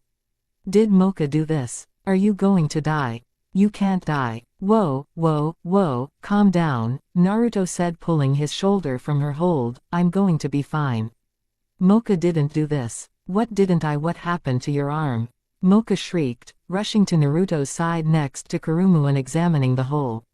Naruto sighed and stood before walking to his desk, open in GA drawer and pulling out a piece of paper with a large intricate design on it. He pulled a cloth from another drawer and bit into it before pressing the paper against his arm. The design on the paper glowed brightly and Naruto shut his eyes and groaned as he bit into the cloth, his whole body tensing and making the two girls stare at him worriedly. When the glow finally died down, Naruto dropped the rag from his mouth and his arm fell from his shoulder, dropping the paper from his hand. Where a wound was once present, now a steaming spot on his shoulder remained. The blonde rolled his head back and took some breaths while the two girls stared at his definition now that he was seemingly healed. Mocha's face was the exact shade of a cherry as Naruto fought the pain down. She swallowed as her throat started to dry up and she thought, "Oh my, Kurumu was right, they look so perfect, I must, oh my, look at that bead of sweat vanish beyond his waistline. Now I want to know what he is hiding beneath those pants." Bad thoughts, good thoughts. Kurumu's thoughts were borderline XXX rated, so they could not be shown in this story. However, her eyes were fogged over and falling down from the corner of her mouth, which was curled up in a smile. A bit of drool started to form. Her glazed-over eyes followed another bead of sweat trail down from his neck to his waistline. The Swedish band yell, "Ohs, oh yeah," played through her mind and the succubus licked her lips. Naruto looked up at the two girls and saw the lust flicker over their eyes when he remembered just how Kurumu was dressed, turning a nice healthy shade of scarlet red. Naruto swiveled around in his chair to grab a large green dresser before tossing it to the blue-haired girl without making eye contact. Kurumu was pulled from her daydream as the article of clothing hit her face. Kurumu looked down at the clothing to see it was a type of top and looked back up at Naruto curiously. The whiskered blonde was avoiding looking at her, making the succubus grin as she tossed the shirt to the side, stood from her seat on the bed and sauntered over to him, straddling her target's lap and smiling seductively as his face turned a whole new shade of red. Kurumu ran her hands over the blonde's chest. "You know, Naruto-koi," the blue-haired beauty purred as she ran her hands over Naruto's chest, "if you want, I can convince Mocha over there that she's not needed right now." Well, ya see," Naruto fumbled for a response. Kurumu smiled and pressed a finger to the stuttering boy's lips. Shish, she shushed him, making the blonde silence completely, and he looked down at her with his tomoed eyes. Kurumu moved her finger down his lips slowly before closing the space between them, and just before she kissed him, Kurumu whispered, "Just relax and let this happen, Naruto-koi." With that said and done, Kurumu pressed her lips to his own and wrapped her arms around his neck. Naruto was still for a long time, his mind having short-circuited the moment Kurumu touched his lips with her finger. It wasn't that she had cast a spell on him, no, it was the fact he had never been in a situation like this. He didn't know how to respond without getting slapped across the face. So he just let his body move on autopilot, his mouth moving against Kurumu's and his hands resting on her hips. Kurumu was on Clo. Ood 9 as she passionately kissed her destined one. His lips tasted like pork and, oddly enough, GRS. It was driving the succubus insane and she could feel Naruto's approval of her actions pressing against her thigh through his pants.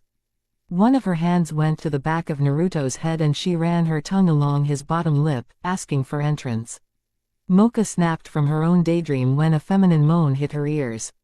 She blinked a few times before the sight before her became clear. Straddling her man was Kurumu, and from the looks of things, she was the one inciting the moment. Now seeing red, Mocha stood from the bed and leapt at Kurumu.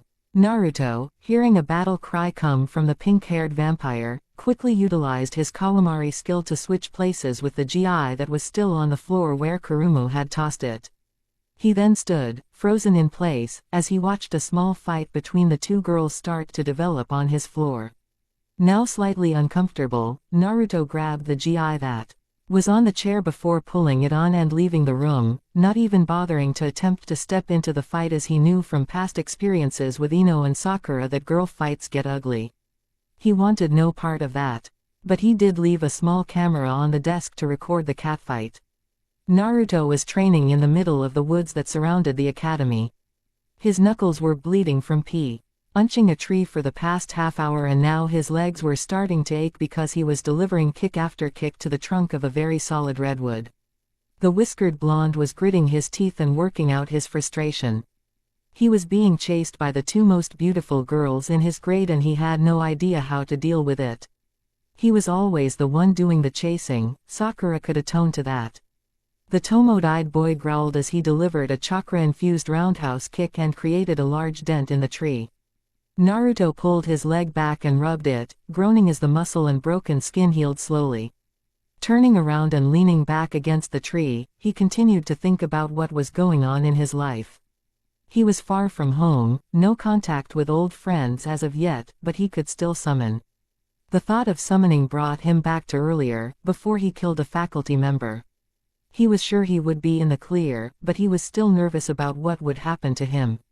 Biting down on his thumb, Naruto pushed 10% of his chakra into his summoning technique and slammed his hand into the ground. Kuchio's no jutsu.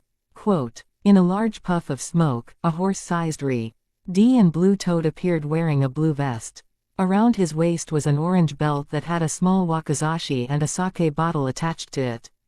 He looked around before his yellow eyes landed on the blonde in front of him and he grinned. Geez, bro, where ya been? Gamakichi asked with his grin on his face. Naruto grinned back and held his fist out, the toad giving him a light tap with his own fist. Been stuck here ever since I killed Tem and took his eyes, the blonde said, pointing at his eyes. Gamakichi looked at them and nodded. Finally got him, Gamakichi asked as he took his sake bottle off his belt and took a drink before passing it to Naruto. The whiskered blonde nodded thankfully and wiped the opening off before taking his own sip of the forbidden drink. Naruto swallowed an other gulp down before wiping his mouth off with his arm and giving Gamakichi his bottle back. The blonde looked at the toad and asked, so, any idea why it took 10% of my chakra to summon you? I mean, before I killed Tem it only took 1. Gamakichi mused over this as he drank his rice water. When he finished and corked the bottle again he replied, maybe when you took his eyes, you gain more chakra. I think you could summon Imouto because she is usually 1/10 the amount of chakra needed to summon me. You might think it's 10% of your chakra, but you have so much now to your chakra equations in your head are off. The chakra you used to summon me was in fact 10% of your old chakra amount, but seeing as you just got more, you couldn't differentiate the difference between 1% and 10%. Might wanna work on that. So I have 10 times my old amount of chakra Naruto mused aloud once he understood what Gamakichi said as he looked at the sky. The horse-sized toad walked to Naruto's side and relaxed with him. He looked at the blonde before looking back up at the sky with a sad smile. Ero Sennin is dead, Gamakichi said, knowing how the blonde would react. Naruto froze, not moving. Going ahead and continuing, the toad said, he died fighting the leader of the Akatsuki, Pain. Tsunade is currently preparing for war against Omegakure. Gaara is going to assist her. Naruto's fists clenched and he moved his head to rest on his knees before he asked, am I going back? Gamakichi shook his head sadly, the toads are staying out of the fight. Ma and Pa are too injured and Konoha banished you. Hops is pissed, but he's staying out of the fight too, and I quote, teach a lesson to those ungrateful bastards. Naruto chuckled darkly, that sounds just like Bunta. How's Gamatatsu? Aotuto? Gamakichi asked, glancing at the blonde out of the corner of his eye before looking back up. He's okay. Gotten really fat from the sweets he stole from me. I don't care though, I got my sake. Naruto snorted, drunken baka. I'm not, Gamakichi shot back with a grin as Naruto laughed, what's this about you having two girls after you, bro? Imouto read your note to mom. She thinks it was sweet that you wanted to ask Ero Sennin for advice. How is your mom, Kichi? Naruto asked, still keeping his head resting on his knees and changing the subject. Gamakichi chuckled. She's all right, bro, the toad replied, she's busy with the tadpoles, but you know. Yeah, Naruto replied with a nod. His head snapped up when a twig snapped and he saw the two girls that were last he knew, fighting over him. Kurumu was wearing one of his hoodies, still probably wearing her lingerie underneath it, and Mocha was carrying his school uniform vest while still wearing her school uniform. SCRs and bruises were on both of their cheeks and arms, evidence of their fight. Gamakichi looked at both girls before whistling and slugging Naruto in the arm, way to go, bro. They're better than you made them. The three teens all turned a slight shade of red, when the two girls did a double take at the toad. Their eyes widened and they looked back at the toad-eyed blonde questionably. Naruto turned and glared at the toad. Kichi, Naruto growled. The toad laughed nervously before suddenly dispelling with a puff of smoke. The blonde brought his fists up to his head and growled into them before looking back up. What was that? Was that a toad? What happened to the tree? Naruto-kun. You okay? Naruto-koi. Naruto rubbed his temples as the Wo girls bombarded him with questions concerning the area. Several trees were partially destroyed by his attacks and he was covered in sweat and blood. He held his hands up and said, enough. Both GIRLs silenced as he stood up and rubbed his forehead. Naruto looked at them before saying, that was my summoning toad, and one of my best friends, Gamakichi. He is a summoning animal. In my village, or my continent, it is common for people to sign contracts with beasts from another realm. I can't go into how it's done, because I don't exactly understand it myself. What exactly are you, Naruto-koi? Kurumu asked after taking a moment to let the information sink in. Naruto grinned slightly as he started to walk away. Mocha and Kurumu exchanged a glare before following him and heard his quiet response. I'm one of a kind. The next day, Naruto and Mocha found themselves in their homeroom, one taking notes and the other plotting a prank. Nekonon was talking about blending into the N-world and how a greater portion of humanity groups together based on their common interests. So for today, Nekonom said with a smile, I want you all to take the time today to visit all the club stands and find one to join. One like, say, the newspaper club. Naruto looked up from his plotting and flipped his notebook shut. It was filled with multiple plans for pranks. He looked over at Mocha, who was looking at him with a smile. He smiled back, but he had a feeling she was still wondering what monster he was. The bell rang, signaling the end of class and apparently the end of the school day. Please be sure to stop by and have a look at our newspaper club. Nekonon called out as Naruto and Mocha left the room. Naruto looked over at some of the club stands before Mocha started pulling him to random ones. The chemistry club smiled when the pink-haired girl approached them, scowling when they saw the blonde that was being dragged in their direction. The brown-haired boy with braces, the apparent leader of the club, stepped forward and gave her a friendly smile. "Why hello there," he said with a nasally voice, "can you help us with the, love potion we're working on?" Mocha had not fully understood his words. So she smiled and said, "Sure, why not?" Before the brown-haired boy could give her a glass with green liquid, Naruto intercepted it and sniffed its contents. Coughing to the side, the blonde gave the glass back and said, "Okay, wow, first off, that is not a love potion. That's knockout gas." The chemists all swallowed heavily and Mocha blinked as Naruto continued with a smile. "Good thing I checked it, otherwise Mocha-chan here would be unconscious and I would have to carry her all the way to the nurse's office and explain what happened. I might have to deal with the SPC member that hangs out there, too. Apparently they don't trust me." Mocha smiled and looked at the chemists, while said boys all shrunk back under the whiskered blonde's gaze. His tomoed eyes were narrowed and spinning, making them all become fully aware of his thoughts. "If you try to drug any girl ever again, I will kill you." Mocha, unaware of Naruto's silent threat, said, "Thank you. But I don't think I want to work with chemicals that could hurt me if I'm not careful." "Why yes, it'd be for the best," the nasally voice of the club president said as Mocha dragged the still glaring Naruto away. The next stand wasn't any better for Naruto. The photography club had tried to get Mocha to go with them and pose for pictures while wearing some revealing clothing. Mocha had to restrain Naruto from mauling the boy that tried to get her to wear a sexy nurse outfit. Thankfully, she managed to pull him to the next stand before he killed someone, but unfortunately, the president of the photography club suffered some bruising and scars around his neck. "Honestly, Naruto-kun, what am I going to do with you?" the pink-haired vampire asked her whiskered blonde crush. The blonde simply shrugged and interlocked his hands behind his head when a certain blue-haired girl wrapped her arms around his neck and jumped onto his back, making his arms go to his side to support her shapely legs. The girl's impressive bust pressed into his back and Naruto's face turned a light shade of red when she leaned forward and whispered into his ear, "Where've you been hiding?" Naruto coy. Hi Kurumu-chan." Naruto sputtered out as she teased him by nibbling on his earlobe.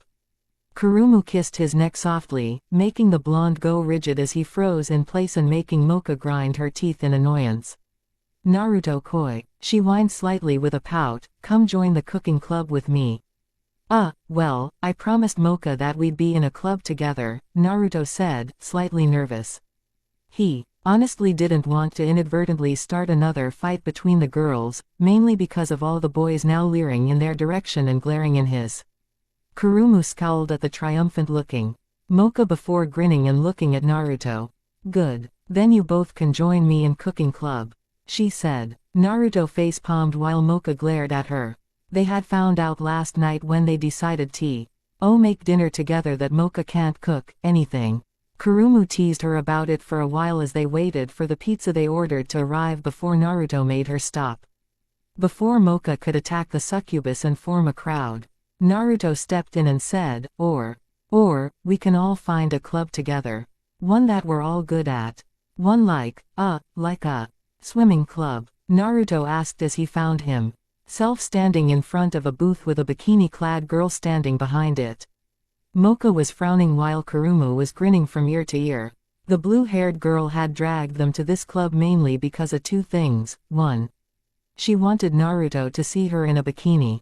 And 2, she wanted to see Naruto in a speedo. A devious plan indeed. I don't think we should join this club," Mocha said quietly.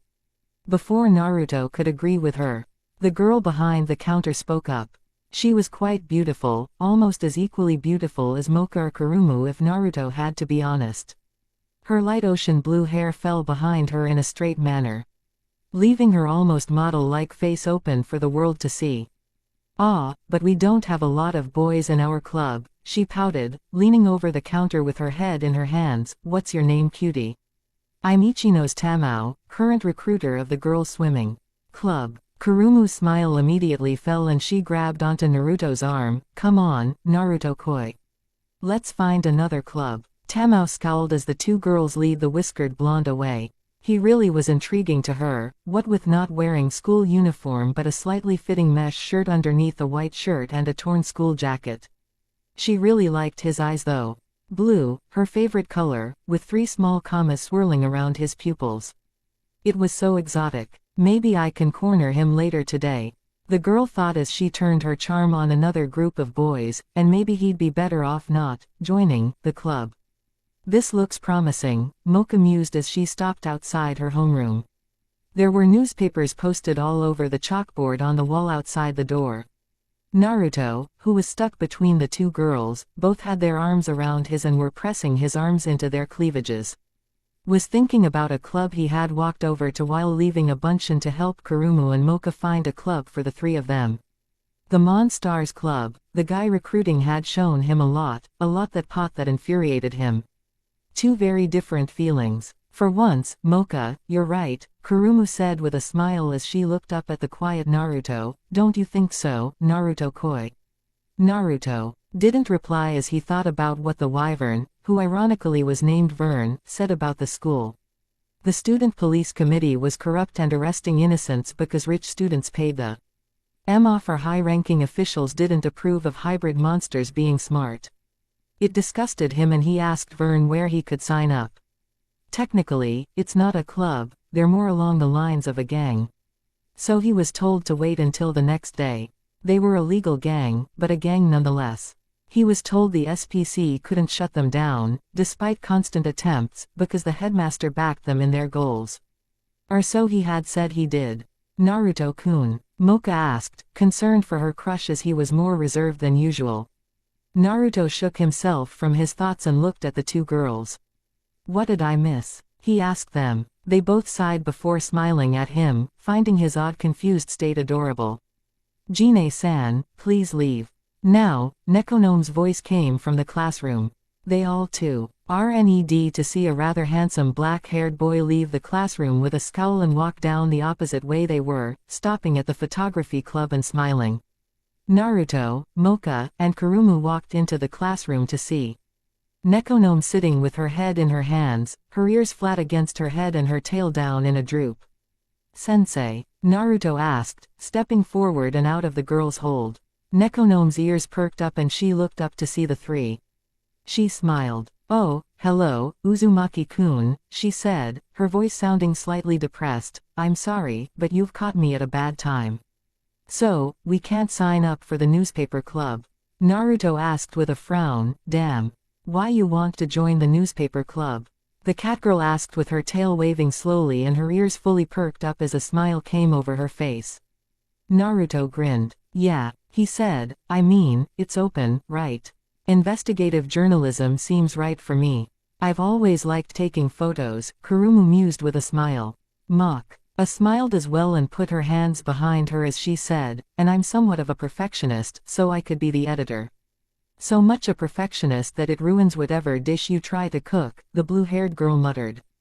Earning a glare from the pink-haired girl. I don't know what to say, the teacher said with a smile. Oh, thank you. Why? Naruto asked as he sat on a desk. We're students that want to join a club. You're a teacher that happens to need students for her club. It's just a normal occurrence, right? Nekonome smiled and clapped her hands together. Let's get you all started then. Mocha sighed as she edited the story Nekonome-sensei had given her concerning the brown-haired boy that had left earlier. His name was Morioka Jine. He was a werewolf and apparently a pervert. Hence why he was kicked out of the club. Nekonome had no choice but to kick him off when he came forward with his admittance to being a pervert, something that made Kurumu's nose crinkle with disgust. She sighed again and put the pencil in her hand to the side of the desk before looking out the window. Kurumu was working on something for the cooking club to get a story started for her. Small cooking with Kurumu section, and Naruto had gone missing shortly after his trip to the bathroom. The Pinkett was now sitting in her dorm room wondering why she even agreed to be the editor of the club. Her thoughts were interrupted when a certain blue-haired girl busted through her door. Kurumu, what are you? Her question was cut off as the busty succubus grabbed her arm and pulled her from her chair. No time. Naruto-koi's in trouble, the blue-haired girl said as she transformed into her true state and threw the Pinkett's window open. She grabbed Mocha's arms and flew out the window, carrying her as she flew quickly. What do you mean? Mocha asked. Kurumu didn't look at her, only managing to scowl. I saw that swimming club bitch asking Nekonome-sensei about him. The girl replied. Mocha blinked and then shouted up at the succubus for her to hurry up. Mocha told herself she wouldn't let anyone take Naruto from her, and she meant it. Naruto didn't even know how he got into this mess. All he knows is that after becoming the official number 1 foot of the Monstar's lowest number as lowest rank, oddly enough he was cornered by Tamao, the swimming club recruiter. She asked if he wanted to join her club. Again, frowning when he told her he joined a different club. She perked up when she discovered he was a journalist for the paper and offered to become his first interview. It was when he agreed that it all went south. Are you sure I have to wear a bathing suit?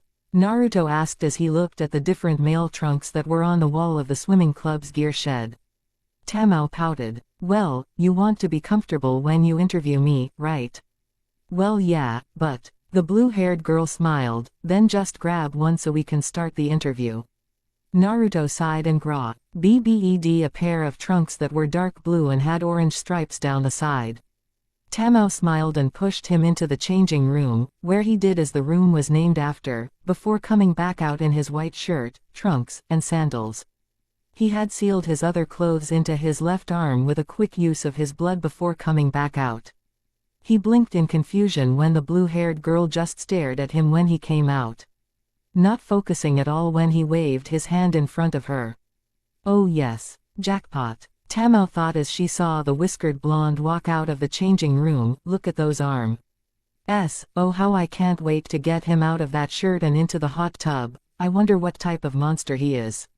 I hope he's not an orc or troll. Well, wait, he can't be with those eyes. Ooh, what if our babies have his eyes?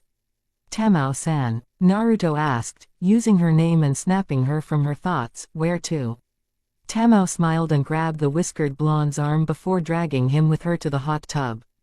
When they entered the room where the hot tub was, she smiled and sauntered into the hot tub, her legs transforming into a fish tail and her ears changing into fin-like appendages. Naruto instantly thought of a distant memory of a girl much like himself named Izrabi. A mermaid, he said quietly, a small amount of awe in his voice. Tamao smiled seductively up at him and waited in the hot tub. Heard of us? The blue-haired girl asked. Naruto rubbed the back of his neck and smiled sheepishly. Got my first kiss from a girl that was like a mermaid. Score, he's tasted maiden lips. This is going to be easier than I thought, Tamao thought with a small smile. Well, wanna come join me in here and we can talk? Why not? Naruto said with a shrug, not getting the hidden message the mermaid added. He set the notebook he unsealed from his right arm down on his side before taking his shirt off and setting it aside. Tamao's eyes glazed over as she looked at his defined body. My god, she thought as he stepped into the hot tub, I see why he had Akashia and Kuron hanging off of him like that. I mean look at him. He's got to be a demigod or something. Wonder if either of the two girls left their mark on him yet. Bah, who cares? He's mine now, so how do you wanna go about this? Naruto asked the mermaid, unaware of her plotting mind. He slowly became aware when Mao wrapped her tail around his waist and sat on his lap. The blonde was thrown another curveball when the mermaid leaned into his neck and took in a large inhale of breath. So unbelievably young and strong, Tamao said in a breathy voice as her hands started dancing over his shoulders. Naruto was frozen now. The blood was rushing from his main brain to his male one, and he was doing everything in his power to stop it. While Tamao kept exploring his developed upper torso, Naruto stared blankly ahead while a single thought continued to go through his top, the inevitable erection that was slowly making itself known. Arrow-senin naked, Arrow-senin naked, Arrow-senin naked, Arrow-senin naked, Arrow-oh, hey that felt really good, Naruto thought when Tamao ran her fingers over his pectoral muscles.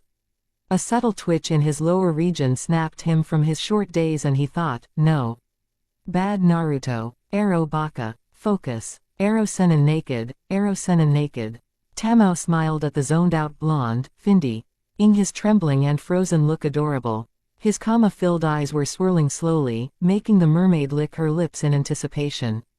Tamao relaxed and allowed the heated waters to fully affect her, making her tail transform back into the bikini-bottom-clad lower half that she had before, the only difference now being small fins protruding from the back of her ankles. Her legs wrapped around Naruto's waist and she ground her hips against his own, gasping when something pressed against her nether regions. Naruto was now trembling in fear, anticipation, excitement, arousal, and exhaustion. He knew what the mermaid wanted now, and he was not prepared in any way to deny her advances. The Tomoe-eyed blonde prayed to the higher entities above to save himself from being injured for acting like a pervert. His prayers were answered when the door busted open with Kurumu and Mocha kicking the door open. Tamao growled at the intrusion while Naruto allowed his head to roll back as he thanked the universe. "Leave my Naruto-koi alone, bitch," Kurumu shrieked, transforming into her full succubus state and leaping at the mermaid while Mocha helped Naruto get out of the hot tub. Naruto rested his cheek against the concrete ground and relished in the cold feeling of it, helping him relax from his arousal. Mocha looked up just before Kurumu was thrown into her and Naruto was separated from the calming ground, making him pout. As Tamao grabbed him by the shoulders, Tamao grinned from behind the whiskered blonde at the two groaning girls while she pulled Naruto towards the hot tub. Feeling rather pleased with herself, Tamao gloated. "You two tried so hard, didn't you? All for naught. He's mine now and I can tell he'll survive the mating swim." "The what now?" Naruto repeated in confusion. While Kurumu and Mocha snapped their heads up with a wince as they exclaimed simultaneously, "No." "Yes," Tamao said with glee as she prepared to throw Naruto into the warm waters. When she did throw him, Naruto decided against becoming a personal fuck toy for the strange mermaid, and landed with chakra covering his feet, allowing him to stand on the water. Tamao looked at the blonde with wide eyes and she whispered, What? How are you not in the water? How do you stand on it?" Naruto grinned and tapped the side of his nose, trade secret. The mermaid growled and leapt at him, tackling him from the hot tub to the nearby pool. When they were in the colder water, Tamao transformed from the more beautiful state she was in before to a ferocious shark-like mermaid. Her teeth and claws now are sharp and her eyes were slitted in anger and frustration of having her mating swim interrupted. She watched with a growl as Naruto shot up from the water with a gasp and climbed onto its surface as though it was land. The blonde stood on the water, panting slightly as the pool was deeper than it looked. The whiskered boy yelped and leapt over the mermaid as she swam at him, attempting to grab his ankles from underwater. "Why do you defy me?"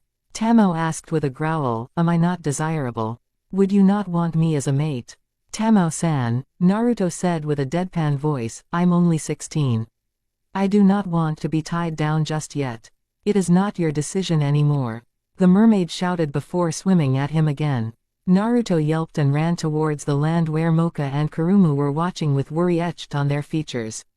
The Tomoe-eyed teen leapt for the land when his ankle was grabbed by the ocean blue-haired girl. He flailed in midair before Mocha grabbed his arms, starting a tug of war between the two girls with Naruto as the rope. Kurumu latched onto Mocha's waist in an effort to help her destined one and rival. "Release him. He is mine," Tamao snarled, "either as my mate or as my meal. But he is mine nonetheless." Naruto looked back at the crazed mermaid before looking back at Mocha. With slight effort on his part, Naruto reached up and grabbed the rosary around Mocha's neck. With a reassuring wink to the pinkett, Naruto pinched Mocha's arm, making her yelp in pain before she released him. Tamao pulled Naruto into the water with great force, causing the rosary in Naruto's hand to snap off of Mocha's neck. Kurumu yelped and released Mocha, jumping back to avoid being hit by the energy she released as she reverted to her true form. The silver-haired vampire looked around before looking at the water and seeing Naruto rush to his feet while on the water and barely avoid the swipe made at his legs by the mermaid. Mocha narrowed her eyes, watching the blonde as he ran across the surface of the water, trying to make sense of what he was doing. "You gonna just stand there or are you gonna help me?" Naruto yelped as he was narrowly bitten on the behind. Tamao-san. Arlden chased the blonde as he ran in a zigzag pattern across the surface of the pool. Mocha scoffed and shook her head. I would normally just allow this to continue, but I do wish for answers as to how you are walking on water. She looked at the blue-haired succubus and spoke with authority in her voice. Succubus, fly over the pool and get that buffoon before he trips and drowns himself. I am not a buffoon, Naruto shouted as he ran across the water, stumbling for a moment but recovering in record time. He looked back at the white-haired vampire that was looking at him with a small, smug smile on her face.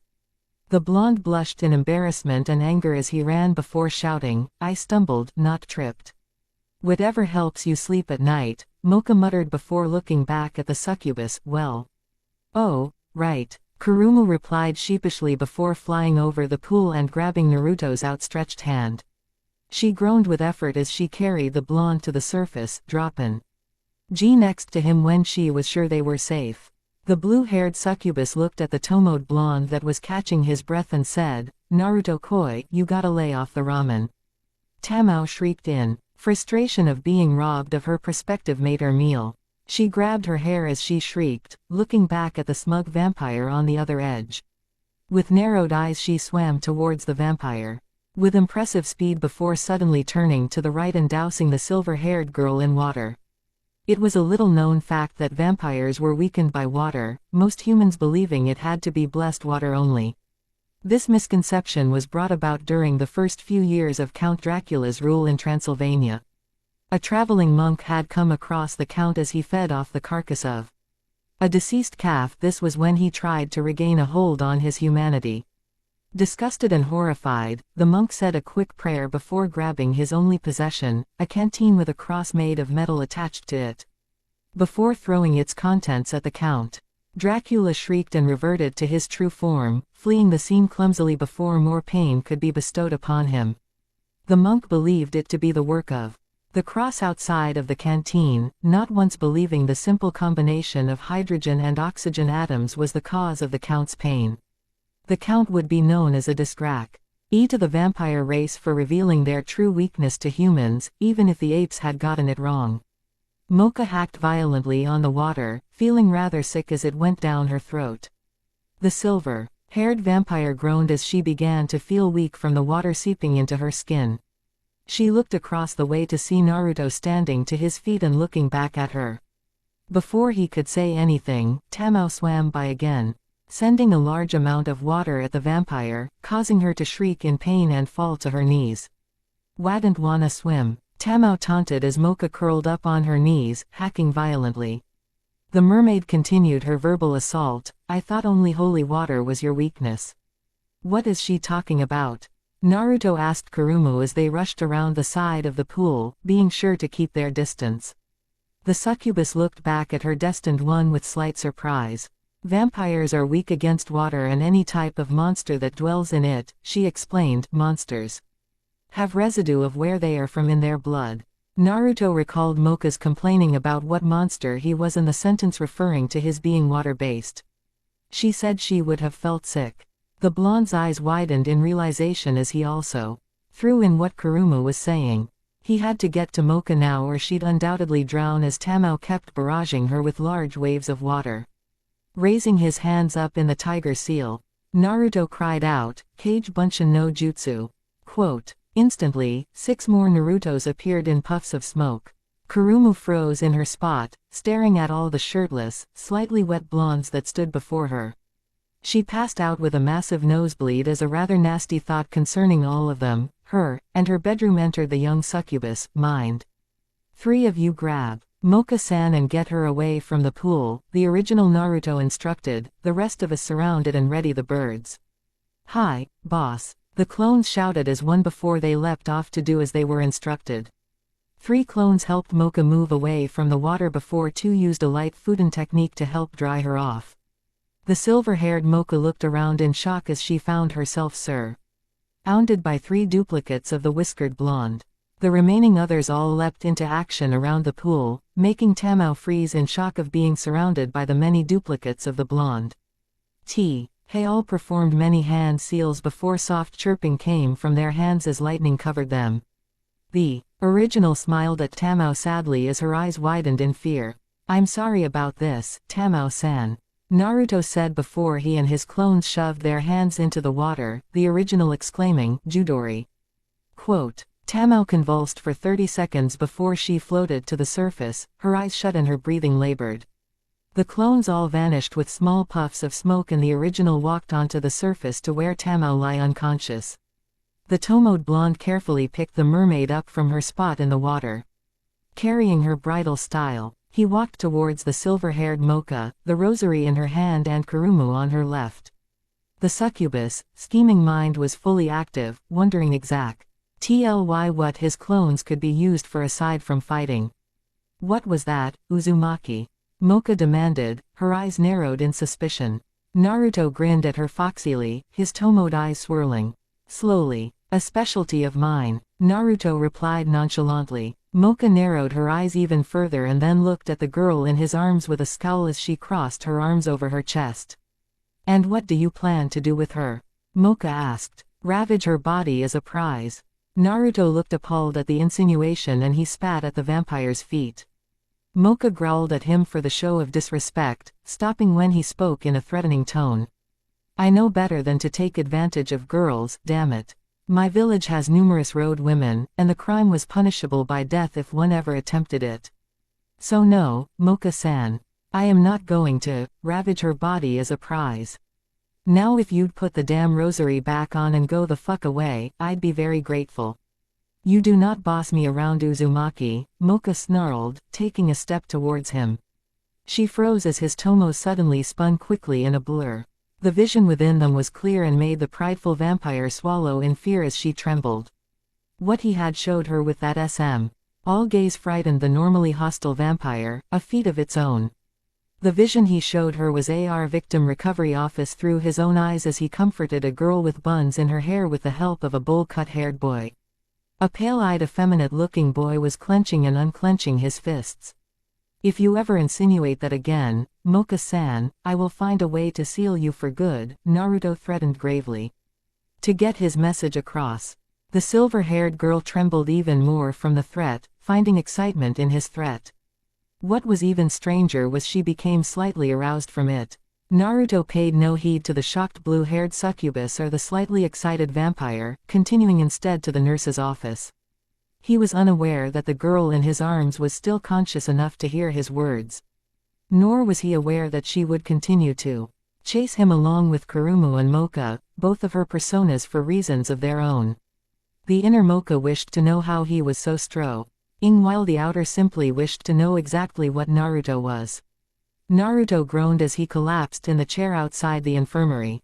Tamao was now being examined by the nurse and he was exhausted from using the barely tested Judori. Mocha sat on his right, making Kurumu pout for a minute before she grinned and sat on the blonde's lap, making him grunt while Mocha glared at the blue-haired beauty.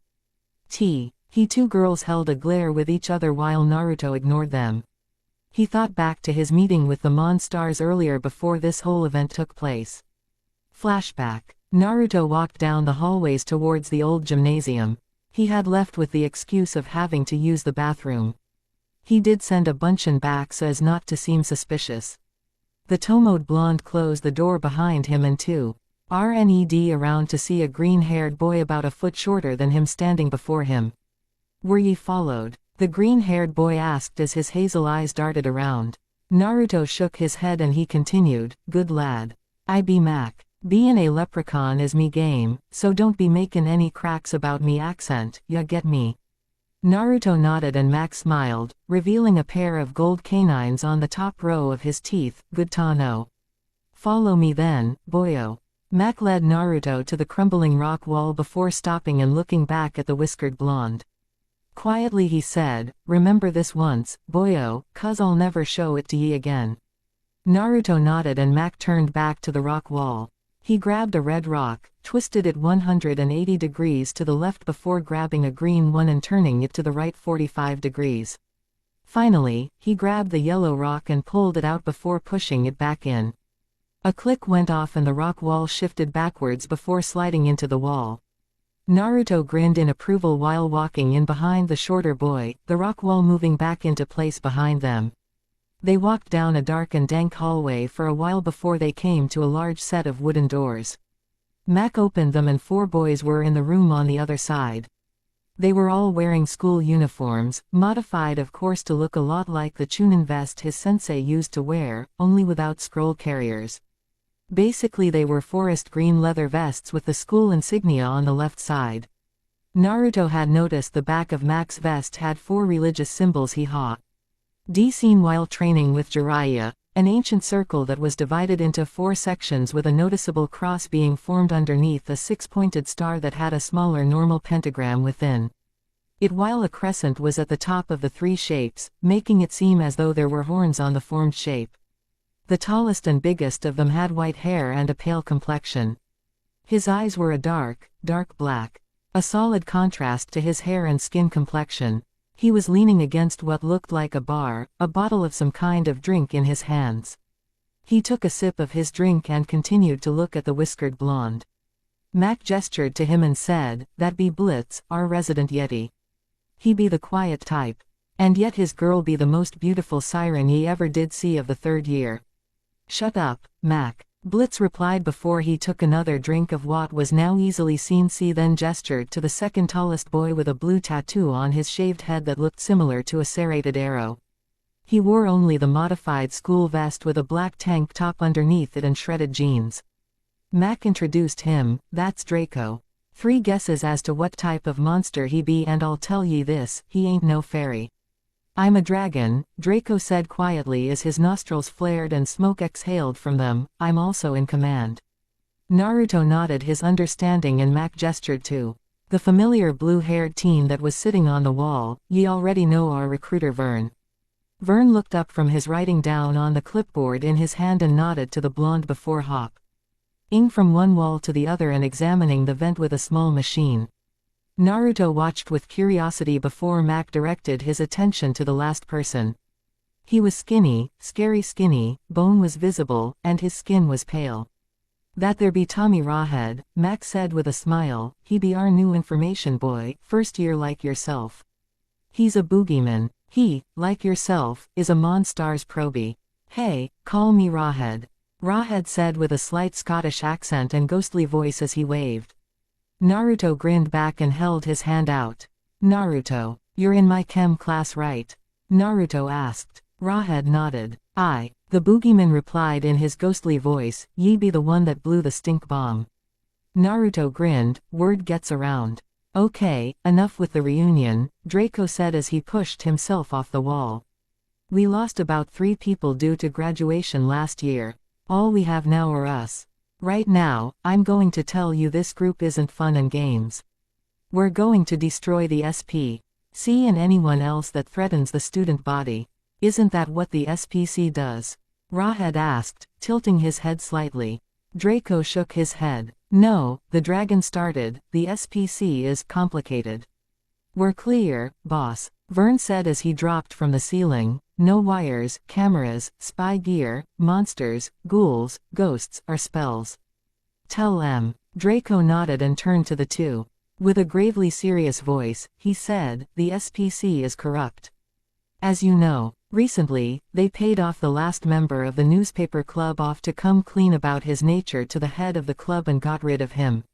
He was our old informant as to what was going on around the school. He was instantly accepted by the photography club." Naruto swallowed, concerned for his friend's own safety, but remained quiet as Draco continued. "The SPC don't care about the student body. They care for themselves and the school's secret remaining that way. They also only care about delivering their own type of justice, and that's exact definition as determined by Kuyo." Quote, "That is wrong on so many levels," Rawhead said with a shake of his head.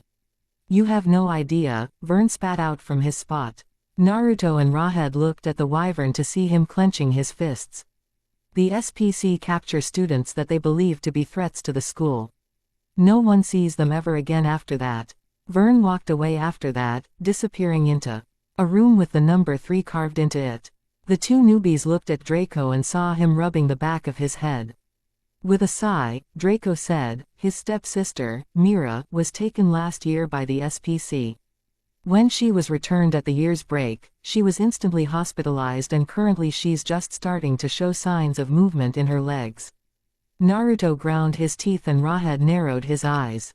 The two exchanged a look before looking back at Draco. The dragon grinned as the two probies were tossed a vest each. Both of them put their vests on before looking back at Draco. The dragon pulled a cigarette out and blew fire onto it before shoving it in his mouth and smirked at them. "By the way, welcome to Yokai," Draco said, his fang teeth glinting in the sunlight.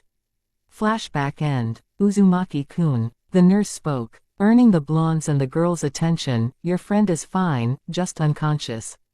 She is awake now, so you can come in if you'd like." Naruto smiled. "Thank you, Nurse-san." The nurse smiled at his politeness. "Feel free to call me Tsunade-san, Uzumaki-kun." Naruto's jaw dropped and his eye widened as the nurse, now ironically known as Tsunade, walked away from the room and the three. The two girls with Naruto looked at him as he sat frozen with a gaping mouth and twitching eyes. "No fucking way," he drew out before collapsing in a fit of laughs. When the blue-eyed boy regained control of himself, Naruto went into Tamao's room, Kurumu and Mocha following quickly to keep an eye on the mermaid that had tried to kill him. Still snickering over the irony, Naruto gave a very apologetic-looking Tamao a large grin, his good mood now dominating his person. "Ohio, Tamao-chan," he greeted, unknowingly giving the girl that had tried to kill him and his friends a seemingly affectionate suffix, upsetting the two girls standing behind him. "Tsunade-san said you weren't fried." "Hi," Tamao replied with a slight twitch and a nod. Her look suddenly turned somber and she looked down at her hands, fidgeting with her sheet and chewing on her bottom lip. Naruto recalled exactly why he had to have 3 clones and himself use the Judori, and he went back to his original state, upset. "So, wanna tell me why you tried to then kill me?" Naruto asked, arching a brow before gesturing with his thumb to Kurumu. "I mean, Kurumu-chan tried to hypnotize me and even got into a scuffle with Mocha-chan that I had to break up, more than once." Tamao failed to come up with any words, so Naruto continued, crossing his arms over his chest, his hand resting on the invisible seal that held his Monstar's vest. "Listen," he said, moving a hand to rub his temple, "if you want, I can ask Mocha and Kurumu to leave and you can tell me yourself." "No," the two in question shouted immediately, both locking glares on the girl trying to steal their man. They hadn't fully forgiven the blue-haired girl for trying to claim Naruto as her own. "Quiet," Naruto growled, his tomo spinning wildly as he glanced at Mocha and then Kurumu before looking back at Tamao with irritation written on his face. Or I can introduce you to my happy place." Kurumu and Mocha collectively shuddered in fear, both wrapping their arms around themselves as they recalled his happy place. There was nothing happy about the Tsukuyomi realm he dragged them to. Heck, the place had become the background of many nightmares they had. When they weren't dreaming about their favorite blonde, that is. I'm tired of being alone," Tamao whispered, bringing her knees to rest under her chin. As she wrapped her arms around her legs, "Being a mermaid isn't fun. Our mates usually die during our consummation and we usually feed by either draining young men of their youth or eating fish. Swimming club feed on the former, don't they?" Naruto deducted, earning a nod from Tamao as she looked away in shame, and he continued with a dark, "Talk about ruining an image. And, I don't wanna do it." Tamao choked out as tears began to fall. My mother raised me too, but they said, I had to, or I'll never be happy." Hey, the blonde quietly said, cautiously sitting at her side on the bed and placing a friendly arm around her shoulders. "It's okay, Tamao-chan. We understand, right?" Yeah, I mean, Mocha sucks Naruto Koi's blood all the time and he doesn't care," Kurumu said somewhat cheerfully. Naruto and Mocha sweat dropped while Tamao looked up with teary eyes at the blonde on her right. Really?" she asked, sniffling cutely before continuing, "I mean, if I ever tried to leave the club, they'd kill me." "They actually said that?" Mocha gasped out while Naruto's eyes narrowed before he asked Tamao to elaborate and tell him everything about this club. He hated them more and more as she quietly told them about the swimming club's activities. These girls were in their own little cult, threatening the members with death and kidnapping boys, or tricking the practicing manslaughter on a daily basis. Tamao was still a feeding virgin, as the members called it, thankfully having no previous meal as she was a new member, immediately signed up upon her arrival to the school. Naruto stood when she finished, his tomo slowly spinning as he kept a calm face. The three girls all looked at him in concern and he walked to the door. Pausing and turning around before opening the door, Naruto raised his hand to his face and bit the tip of his thumb off before falling into a series of hand signs. When he finished, he slammed his hand into the ground and exclaimed, "Kuchio's no Jutsu." A large blue toad about the size of the bed Tamao rested on, its body patterns being similar to a rainforest's poison dart frog and the secondary colors being a dark navy blue. The girls also took notice of the excessive amount of armor on its arms, head, chest and back. The armor looked reminiscent to a samurai's while being a dark coal color. "Naruto-san," the toad said with a nod. Naruto looked at the toad. "No one but myself or a clone of me enters or leaves for any reason." "Not even the nurse," he ordered. The toad nodded his understanding and Naruto looked past him to the girls within. "I'll be back shortly. Don't try and get past Gamabugyo. He's very obedient when a Gamakuzuha gives him an order." "Right, Bugyo-san." "Hi, Naruto-san," Gamabugyo replied with a nod. Naruto nodded back and walked out the door, not waiting to hear the girl's efforts at a rebuttal. What he was going to do would be illegal on many grounds, and he didn't want any of them, Tamao included, to be at risk from his rash actions. "Who are you?" a girl with green hair and an even tan asked him as he stood outside of the main pool in the bathing suit he had chosen when Tamao first grabbed him. "Tamao-chan told me to come here at 5 for some swimming lessons," he replied, faking a blush as his hanged blue eyes looked down at his feet in mock embarrassment. He could practically feel her soak in his adorable kit look that his sensei had named during their travels. Jiraiya had forced him to use it often when he went cheap on the blonde and Naruto had to beg for money.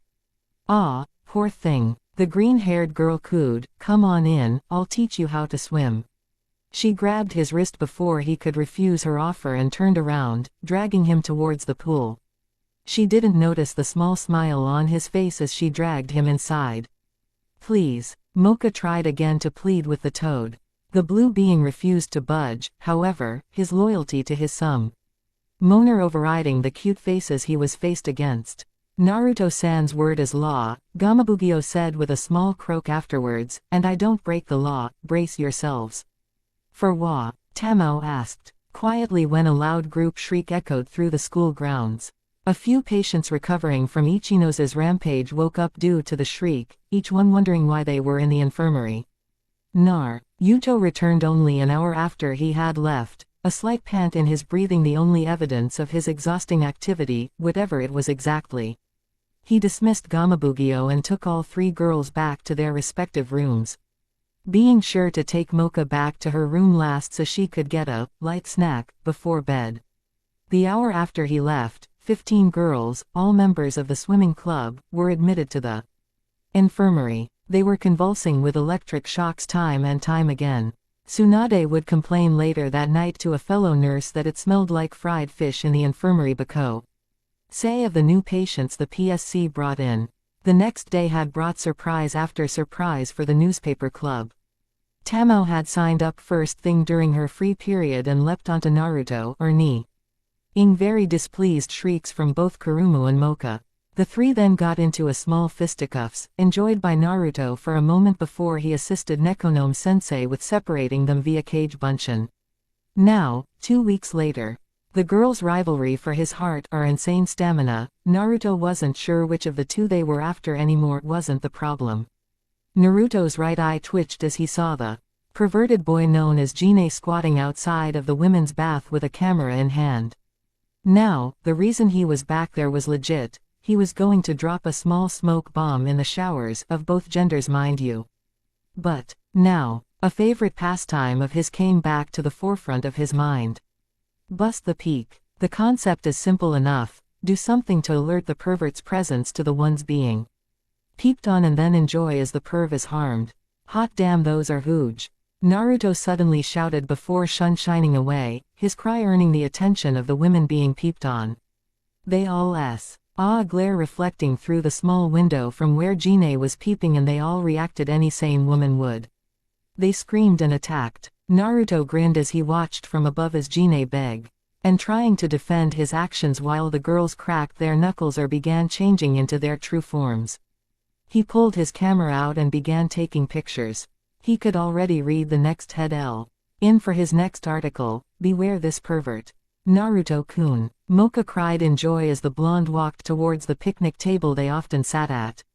"Hey, Mocha-chan," Naruto replied with a wave as he tucked his camera into a hidden pouch with an expansion seal he added into his Monstar's vest.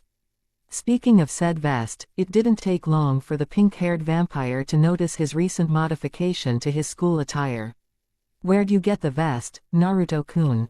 Mocha asked as the blonde sat next to her. He asked, arching a brow before he realized what she had asked, and he replied, "Oh, yeah, I took it from a supply closet." "Naruto-kun," Mocha sighed out as she held her head in slight annoyance before giving the blonde a pleading look. "If I don't tell anyone, can I have a drink?" "I don't care if you tell anyone, Mocha-chan," Naruto said with a shrug. "And why didn't ya just?" Before he could finish, the pink-haired girl wrapped her arms around his shoulders and bit into his neck from behind. The Tomoed blonde winced at the awkward bite position before tilting his head slightly and relaxing.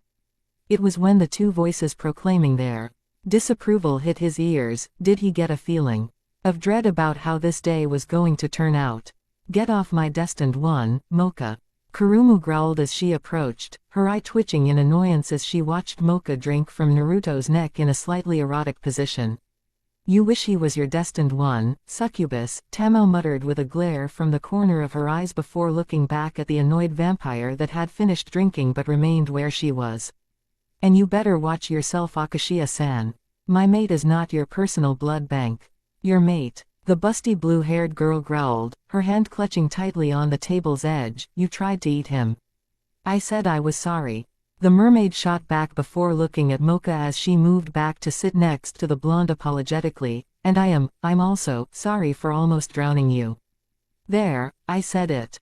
Barely," Naruto thought before giving Mocha a nudge in the side. "I think that's fair. Second chance." Mocha remained quiet for a moment before sighing and giving her response. "Fine, but only because Naruto-kun thinks you deserve it." "Works for me," Tamao exclaimed with a grin, quickly appearing on the blonde's lap, her unbuttoned white blouse revealing her bikini-clad assets and her school uniform skirt falling to the middle of her thighs. Naruto's face flushed dark red and the two girls also grit their teeth in annoyance. "What's on the schedule for today, Naru-kun?" Tamao cooed, lightly running her finger along his left top whisker mark. Mocha and Kurumu felt their jaws drop when Naruto's eyes instantly drooped and he released a small rumble that could be described as a purr. Intrigued, the mermaid ran her fingers over another whisker mark, earning another drawn-out purr and causing Naruto's eyes to shut. Tamao ran her fingers across the whisker marks on the blonde's cheeks, causing him to rest his head on her shoulder and purr in content. "Kawaii," Kurumu exclaimed, suddenly appearing at Naruto's side and shoving Tamao onto Mocha before talking. The mermaid spot and petting him similar to how her fellow blue-haired friend did. Before long, Mocha had done as she did and began petting Naruto in her stead. The pink-haired vampire was smiling as she gave some sort of pleasure back to the boy she felt strong feelings for. Before long, however, the bell rang again and they reluctantly ran off to get to class, Mocha and Tamao being sensible not to drag a barely stirring Naruto along with them, only for them to discover an upcoming quarter test that counted for a grand portion of their final grade for that semester. The blonde male with them sweated slightly in nervousness alongside the succubus that clung to his right arm. Neither were exactly the best when it came to Nekonomiya-sensei's class. Naruto because he didn't see the need to blend in with human society. Because he was partially one, and Kurumu because, well, they say some girls either have beauty or brains, don't they? Or does that apply to blondes and blue-haired girls only? This however wasn't Naruto's main concern. No, the main concern was standing in front of him with an adorable pout on her face. "Do you want to study with me, Naruto-kun?" Mocha asked with a small blush and a forced puppy dog look. Cursing whatever god created such a face, Naruto grinned foxily. You do not, slut, Tamao hissed, wrapping her arms around Naruto's free arm and pouting up at him, but I do. The swim club kept me from class time and time again, please help me, Naru-kun. Now faced with 3 options, Naruto mentally activated his Tsukuyomi technique on himself to think about a proper response. First outcome, he helps only one of them, causing a catfight and drawing a crowd. Second outcome, he invites them all to his room for a study group and one of them tries to trick T. He others into not showing up and the next day, whether he was rode or not, a catfight would ensue. The blonde mused over this before mentally coming up with a plan and his chibi self began dancing victoriously. He flashed the 3 of them a grin and freed his arms from Kurumu and Tamao, both pouting upon his action, before he brought his hands up into the tiger seal and he created 2 duplicates. This way I can study with all of you, he exclaimed, believing this to be an ingenious plan. The drawback he had not foreseen was the sudden arrival of several girls squealing and begging him to be a study buddy, too. Needless to say, a catfight was started then and there outside Nekonome-sensei's classroom, the poor shinobi wallowing mentally as he tried to control the girls and keep the perverts crowding them away. Whoa, what happened Ta-yi, Proby? Mac asked as he appeared at Naruto's side while the blonde grunted and collapsed into a chair with the number 1 on it. I don't want to talk about it. The blonde groaned as he dropped his head onto his arms in an attempt to sleep before he was given an order by his new boss. He looks like a bog had seeped into his room, a bog named Woman. Rawhead snickered out as he took a sip of his coffee. Naruto sent the boogeyman a glare through his exhausted eyes and the Scot laughed before continuing, ya don't like teasing, then don't go making 15 clones of yourself in front of hormonal and single females. Fuck man, I'm the straightest board on the lot and I'd still fuck ya all night long. Faggot. Mac shouted before the 2 erupted in roars of laughter. A chuckle came from the largest member, Blitz and snickers came from the second smallest, Vern, both earning glares from the blonde. A glass of black liquid was placed before Naruto and he blinked before looking to his right and seeing Draco sitting next to him. "Aw, leave him alone," the dragon said, his smile betraying his apparent disapproval of the joke, poor son oh. Fa bitch is being hounded by 3 girls. Add fangirls onto that, and any sane man would turn gay. Not to mention the fact he's blonde, tan, and a very pretty man. Vern chimed, earning even more laughter from the Scot and Irishman spirits. Even Naruto couldn't deny the truth to that sentence and he chuckled before grabbing the glass and taking a sip.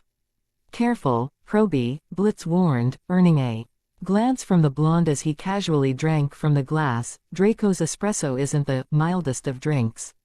Frostbite me, Yeti, Draco said with a smirk, earning a raised middle finger from the Tibet native. Shaking his head with his smirk still in place, Draco pulled his cigarette out and lit it before his face turned serious, causing all smiles to fall and everyone else to sit up straighter. Word around the school as a half-breed showed up, the bald teen said after exhaling smoke through his nostrils, a witch. Nay, Mac shouted, rising to his feet, where's she be from? Blackpool, Archbridge. She's from the States, Mac. Draco said casually, taking another puff of his cancer stick before continuing, smart too. A fucking prodigy, Naruto snorted. He'd met prodigies before and most of them tended to be stuck-up assholes with sob stories. Hell, the last owner of his eyes was one of the prodigies. Ignoring Naruto's obvious dismissal of his words, Draco continued, anyway, she's only 11. This got everyone's attention, Naruto's included. This was new. She could turn into one of 2 people he knew, a Kakashi or an Itachi. Kakashi, his genin sensei and part-time mentor, was a genius in shinobi ways and became a jonin at 12, or was it younger than 12?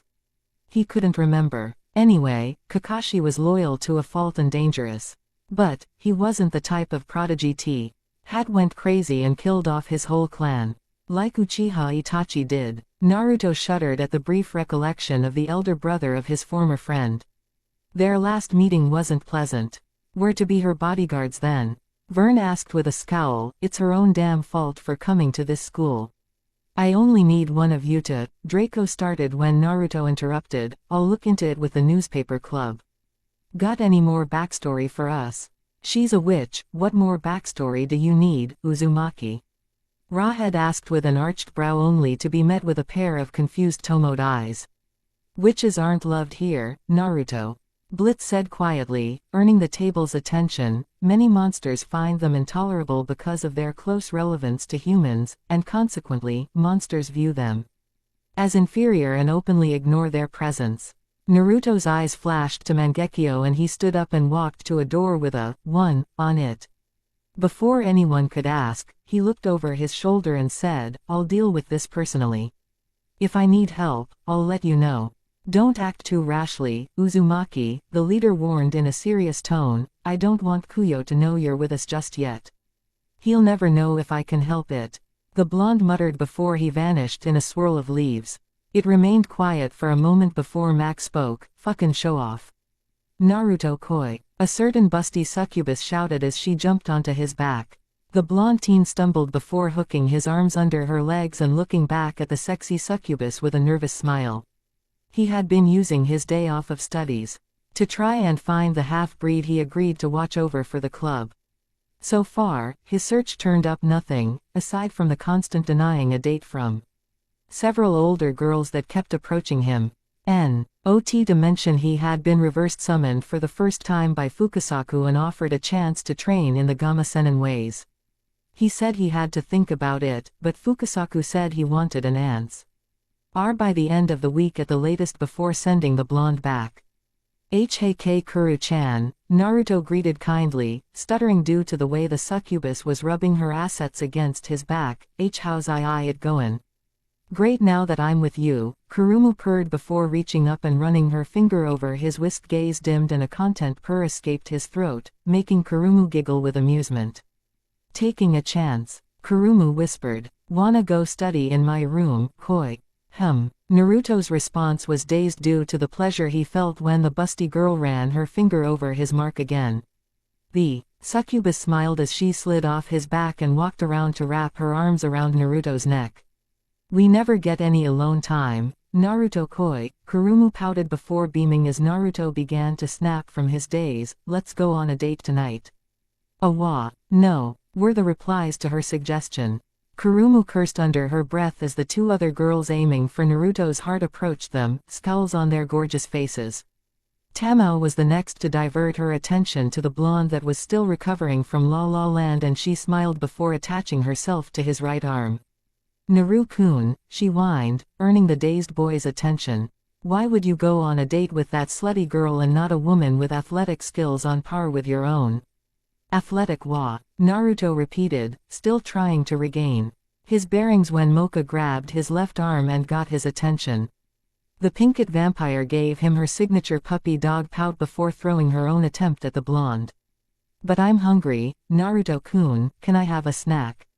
Mocha pleaded. The other two glared at her, and if it were possible, the strength of their glares would have melted her into a puddle of goo on the spot. The blonde teen, on the other hand, had recovered as soon as Mocha mentioned his name and the word snack. With a reluctant sigh, Naruto tilted his head to the right. Go, yay. Mocha's cheer interrupted his reply before she suddenly latched onto his neck.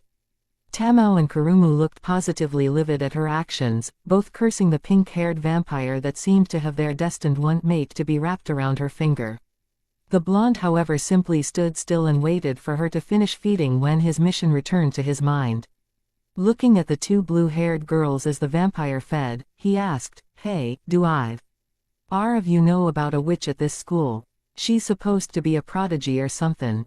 A witch, they chorused in confusion. Tamao put an arm under her bikini-clad bust while putting a hand on her hin as she thought and Kurumu closed her eyes tightly while crossing her arms under her own impressive chest, appearing to think about it. At the same time, both girls looked back at a curious Naruto, who still had an occasionally contently sighing Mocha latched on his neck with her arms under his and wrapped around his chest as she fed, and said, You must mean Sendo Yukari. Sendo Yukari, huh? Naruto repeated as Mocha released his neck and sighed while continuing to hold herself against the blonde. Naruto looked at her over his shoulder and smirked. Well, thanks for deciding to let me live, Mocha-chan. Oh, Mocha blushed in embarrassment as she released the Tomoe-eyed boy and took a step away from him. Sorry, Naruto-kun, your blood is just so good. My mother always said your first is delicious. And I'm afraid I'm addicted to yours. While Naruto silently wondered if having a vampire addicted to your blood was good or a bad thing, Kurumu, whose mind always fell in the gutter, only eared a certain tidbit of Mocha's words and angrily proclaimed, "You're first. I said to keep your distance, Akashiya." What? Mocha confusedly asked before she was suddenly attacked by the succubus, being tackled to the ground while Naruto ignored the squabble, knowing that Kurumu wouldn't transform out of fear to be sent to Tsukuyomi by the Tomoe boy, and formed another clone before dispelling it. Tamao, who also was ignoring the small squabble and the constant yelps coming from her adversaries after Naruto's heart, blinked in confusion at the blonde's actions. Why did you just make another clone, Naru-kun? Tamao asked curiously while the Tomoe blonde suddenly sat on the ground in a meditative stance. You'll see, he said mysteriously, gracing her with one of his mischievous grins and unknowingly making her heart pound with it. A moment later, the blonde gasped, hopped back to his feet and ran to the school building before rushing up the side. Tamao's jaw fell as she saw her mate to be run up the building. The action going unnoticed by Kurumu and Mocha, the latter now pinning the former and explaining her words as the former began to accept it. While Kurumu apologized, Tamao Denli helped both girls to their feet and gave Mocha a questioning gaze. Mocha, confused and slightly intimidated by the gaze, asked, "See, can I help you, Tamao-san? You know what type of monster Naru-kun is, don't you?" Tamao asked with narrowed eyes. Mocha blinked and slowly shook her head. Tamao continued to study the girl's face before grabbing her head and groaning in frustration. "The one guy I know will survive my mating dance, and I don't know what type of monster he is," she screamed. The mermaid pouted childishly, puffing her cheeks and crossing her arms before saying, "I hate this school's anti-revealing rule. If it's any consolation, I do know he said he was a type of Hanyu," Mocha said, trying to appease the frustrated mermaid. The mermaid did seem to perk up at that. Kurumu finally noticed a certain object of their affection was missing in action.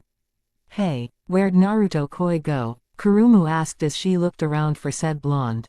Mocha began assisting the succubus in searching for a sight of the boy when Tamao answered the girl's question as to where he had gone. Naru-kun made a clone, dispelled it, and then sat down meditatively, she said, earning her adversary's attention.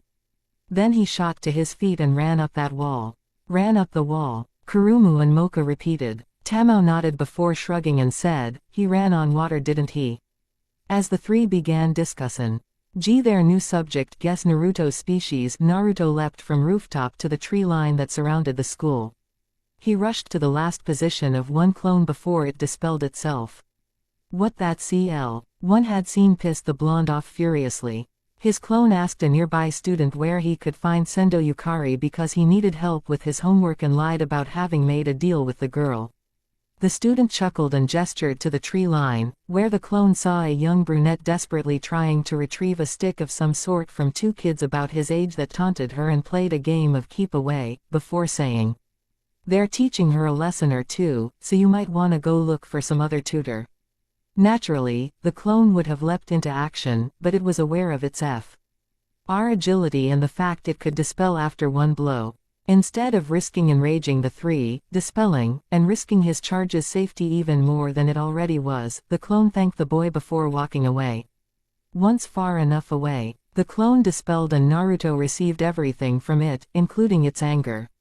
Naruto paused as he crouched on a branch above the three teens, the one his clone spoke to had joined the game, and narrowed his eyes. Yukari kept barely missing the stick they tossed about, her eyes close to tears but not daring to spill.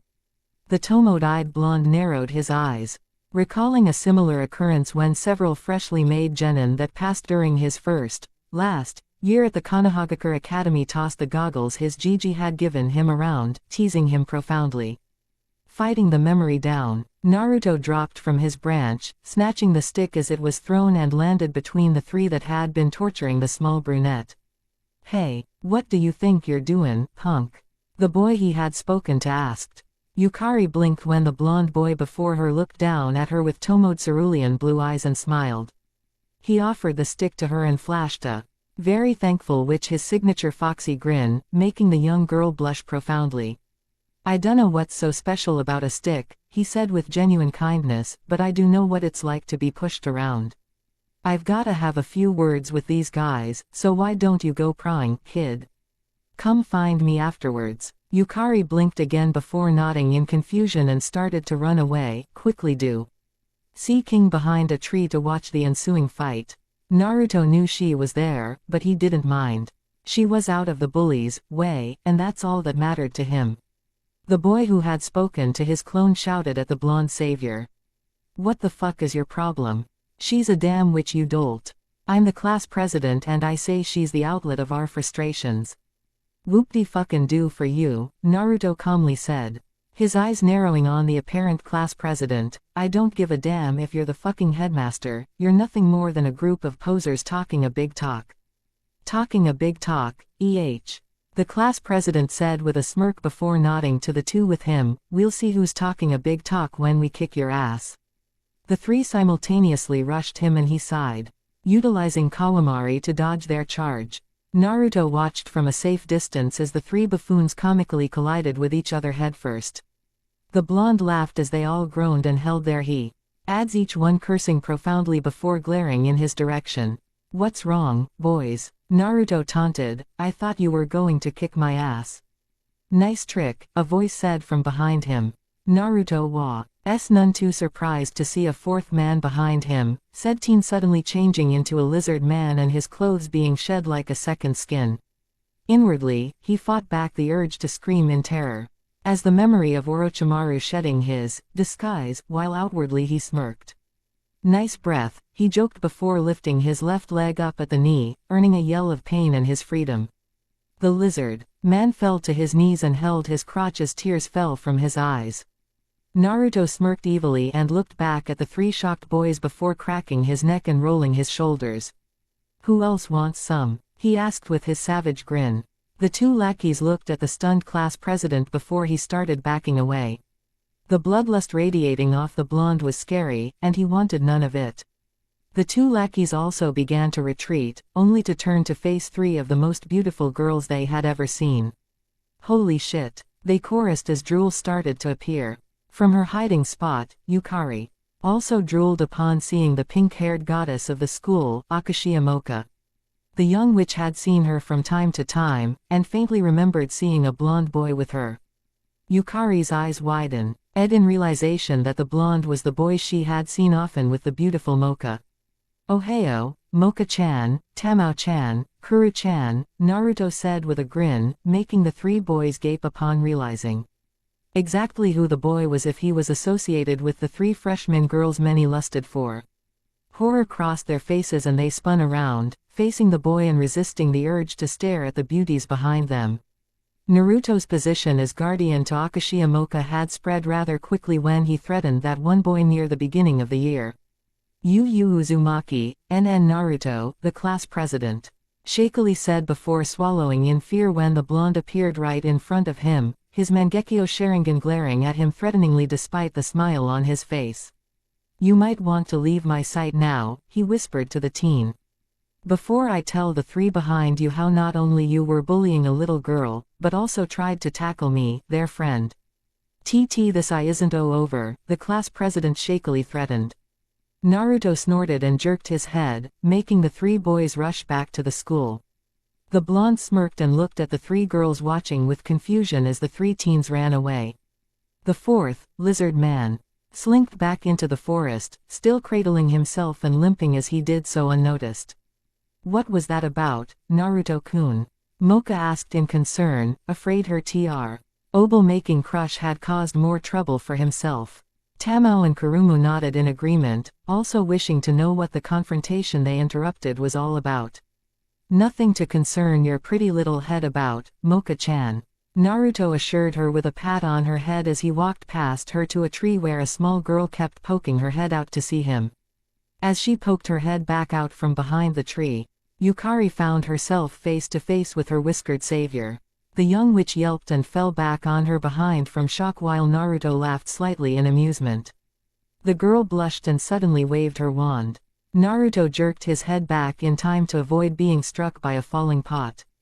Now that wasn't very nice, Naruto said to the girl with a small smirk as he crossed his arms over his chest. Yukari's eyes narrowed and she went to wave her wand again when she realized it wasn't in her hands anymore. "Hey," she shouted, "give that back. This is your wand, isn't it?" he asked. While examining the small stick in his hands, Humph would have figured it to look more like a star-tipped stick of something. "Give it back now," Yukari shouted, hopping to her feet and reaching for it. Naruto lazily glanced at her before holding the stick between two fingers at either end and bent it experimentally, making her eyes widen before she fearfully explained, "No." "What?" he asked, releasing the strained type of hold on the stick and held it in one hand. "Would it break if I did that? Couldn't you just find another stick?" "Give it back, idiot," Yukari shouted, reaching for the wand again. "I need it." "Naruto-kun, give it back," Mocha shouted, "you're being a bully." Naruto rolled his eyes. "I am not, I'm just looking at it, relax Mocha-chan."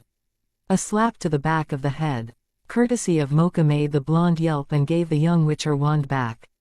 As soon as it was in her hands, she waved it again and a heavy pot fell on the already pained blonde's head, making him yell in pain and clutch his head. "Goddamned brat," he shouted. "Fuck, that hurt." "Serves you right," Yukari shouted, "you meanie. I help you escape the troublesome trio and I'm the meanie." Naruto shot back, small tears of pain welling in the corners of his eyes. "Get your priorities straight. I didn't need your help, and I didn't ask for it." The witch shouted, "I've always been able to handle myself without anyone's help for most of my life. I would have been able to handle them." The three girls standing behind Naruto gasped at the brunette's proclamation. To be alone at that age, they couldn't begin to consider how the girl felt. Naruto kept his angered facade up while, inwardly, he sympathized with the young witch. He knew all too well what it was like to be alone for so long. Naruto kept an even gaze on the girl standing before him before rolling his neck and rubbing the back of his head. Giving the young girl a grin, he patted her head through her witch-like hat and smiled, thoroughly confusing all the girls present. "You've got guts, kid," he said with a grin, a brotherly smile he gave to a small boy in a fishing village long ago reappearing on his face. "I respect that. Watch your temper though, Yukari. It might wind you into a situation I won't be able to bail you out of." That said and done, the blonde vanished in a swirl of leaves, leaving four very confused girls behind. Yukari, now nervous that the boy was gone, quickly ran back to her own dorm and away from the teenage girls with her. The next day, Naruto sighed as he avoided a paint can falling on his head for the third time that day as he left the school. Ever since his encounter with the witch Draco instructed him to watch over, he had been avoiding falling objects like it was raining them, only instead they would be posted over doorways. Only one managed to hit him, and luckily for the blonde, it was an eraser jammed in the doorway of his homeroom when he entered, just a few moments before the bell rang. He recalled a similar prank to his sensei and knew immediately that war had been declared against him. He had a faint idea as to who it was that declared it, too. As he walked towards the forest to the back entrance of Tei, he felt a small barely readable chakra signature, aka, said which he had to defend. The familiar bamf sound of a pot appearing above his head confirmed his suspicions and with a sigh, the blonde stepped back and turned around to see a shocked witch with her wand pointing at him standing a few feet from him. Running his hand through his golden locks, the blonde grumbled a question to the few deities that decided to listen to him at that moment. "Was I anything like this back home?" Shaking his head from the thought, Naruto looked at the girl and crossed his arms. "So, 10 feet was as close as you could get." Shut up," Yukari shouted, still pointing her wand at him. "I read up on you, Uzumaki Baka. You're nothing but a brainless thug." "True, but I'm not a pipsqueak anymore," he shot back with a grin. Yukari turned red in the face and growled threateningly at him, but he considered it to be more along the lines of what an angry little sibling would be like. "Cute. I'm the perfect height for someone my age." Yukari defended herself before her eyes narrowed, and I demand you stay away from Mocha. Naruto blinked before shrugging, sorry, not my choice in the matter. You want me away from Mocha, talk to her. Which you can do in about 3, 2. Naruto-kun. Mocha called, rushing to his side and passing the shocked which she paid no heed to before hugging the blonde. Her cheeks reddened when she realized what she was doing and she stepped back, putting her hands behind her sheepishly. Gomen, Naruto-kun, can I? Yeah, Naruto waved her off, rolling his eyes and tilting his head to the left. Mocha released a cry of joy before wrapping her arms around him again and biting down, giving a small moan of content when she began to drink his blood.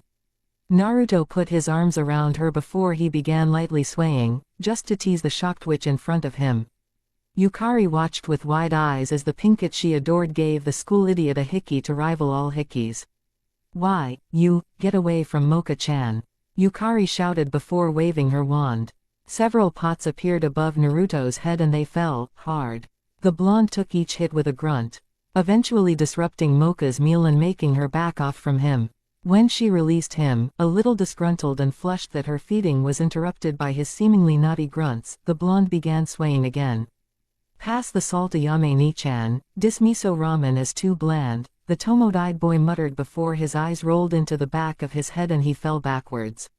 Out like a light, some would say. Naruto-kun. Mocha exclaimed in shock before turning to see a very smug-looking Yukari. Why did you do that? He doesn't deserve your affection. He won't appreciate you like I do, Mocha-chan. Yukari cried, suddenly appearing before the pink-haired vampire and beaming up at her. Come on, Mocha-chan, let's get away from this doby and be together forever.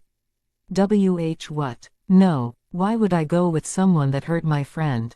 Mocha asked, making Yukari's beaming look drop into a frown. Why, you don't like me either, do you? She asked quietly. Mocha blinked in confu, Sion before Yukari's lips started to tremble.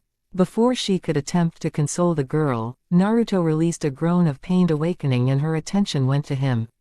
The sudden change in attention said the young witch to become angry at the pinkett. I thought you were different. She cried before waving her wand and willing a pot to appear over Mocha's head. It fell and connected with the pinkett, making her cry out in pain as Yukari ran away, hiding her tears from the very confused vampire. Well, Naruto grunted as he sat up, that could have gone better. You okay, Mocha-chan? Hi, thank you, Naruto-kun. Mocha said as she rubbed her head. What was that all about? Naruto remained quiet as he saw a bird suddenly fly off after the fleeing witch. He kept a calm face as he stood and then assisted Mocha to her own feet. After waving off the gratitude for the assistance to standing, he said, come on. Let's go get Kurumu and Tamao. I have a feeling we're gonna need their help. For what? Mocha asked. Naruto didn't respond as they walked back into the school to the newspaper club's room. When they arrived, he was greeted by the same greetings he received from Kurumu and Tamao. Kurumu would glomp him, attempting to kill him by pushing his face into her voluptuous pillows, and Tamao would saunter over to him while Mocha would reprimand Kurumu, asking if he wanted to go to the jacuzzi or to a lake she knew of. He didn't even bother to answer her, instead he suddenly summoned a toad. Gamatsu, he greeted with a nod while the three girls gaped at the large dog-sized toad. Tea was yellow and had orange markings on it as well as a blue vest. How's it goin'? Nay, I'm hungry Nisan. Gamatsu whined. Naruto rolled his eyes and reached into his vest, which he had several eels drawn over the night after he got it, before somehow pulling out 4 bags of barbecue chips. The yellow-skinned toad's eyes widened upon seeing them. Before he could grab them though, Naruto pulled them back. Now, Tatsu-kun. He teased with a smile, what's Naruto's rule? Gamatsu sighed longingly before looking at the blonde, always assist Nisan before getting a snack. What can I do, Nisan? I want you to give Fukasaku-sama a simple message, the reply to the question he asked me yesterday, he said. Gamatsu nodded, taking the information in, and Naruto continued, in 3 months, I'll be ready. Okie dokie, Nisan, I'll tell Fuka Gigi right away. Gamatsu said with a smile before looking at the chips. With a grin, Naruto gave the large toad the 4 bags, which he quickly shoved into his mouth. Plastic wrappings and all, before swallowing. After satisfyingly smacking his lips, Gamatotsu smiled at the blonde and vanished in a puff of smoke. Naruto, satisfied he had accomplished something he had been thinking about while dodging the many items Yukari attacked him with. Was that a toad? Tamao asked with wide eyes. A toad from MT. Mayuboku. You know about the Gama clan? Naruto asked with equally wide eyes as he looked at the mermaid. Said girl slowly nodded her head. I thought, but, Kasen said, legend, before she could be asked to repeat her disbelieving mumbles. Tamao squealed loudly and glomped onto Naruto. I figured it out. I figured it out. She cried as she squeezed Naruto in a hug, the blonde suddenly finding himself wondering where she had gotten the surge in strength. Figured what out? Naruto managed to ask. No answer aside from a sudden locking of lips was the one her received. Tamao expertly slid her tongue into his mouth and explored its taste. GRs, so this is what a shinobi tastes like, Hanyu assassins, Kasen called them. More like hunks for the taking. Tamao shoots and scores. Before she could really begin enjoying the kiss, Naruto was just about to respond. Kurumu and Mocha pulled the mermaid from her perch on the blonde's lap.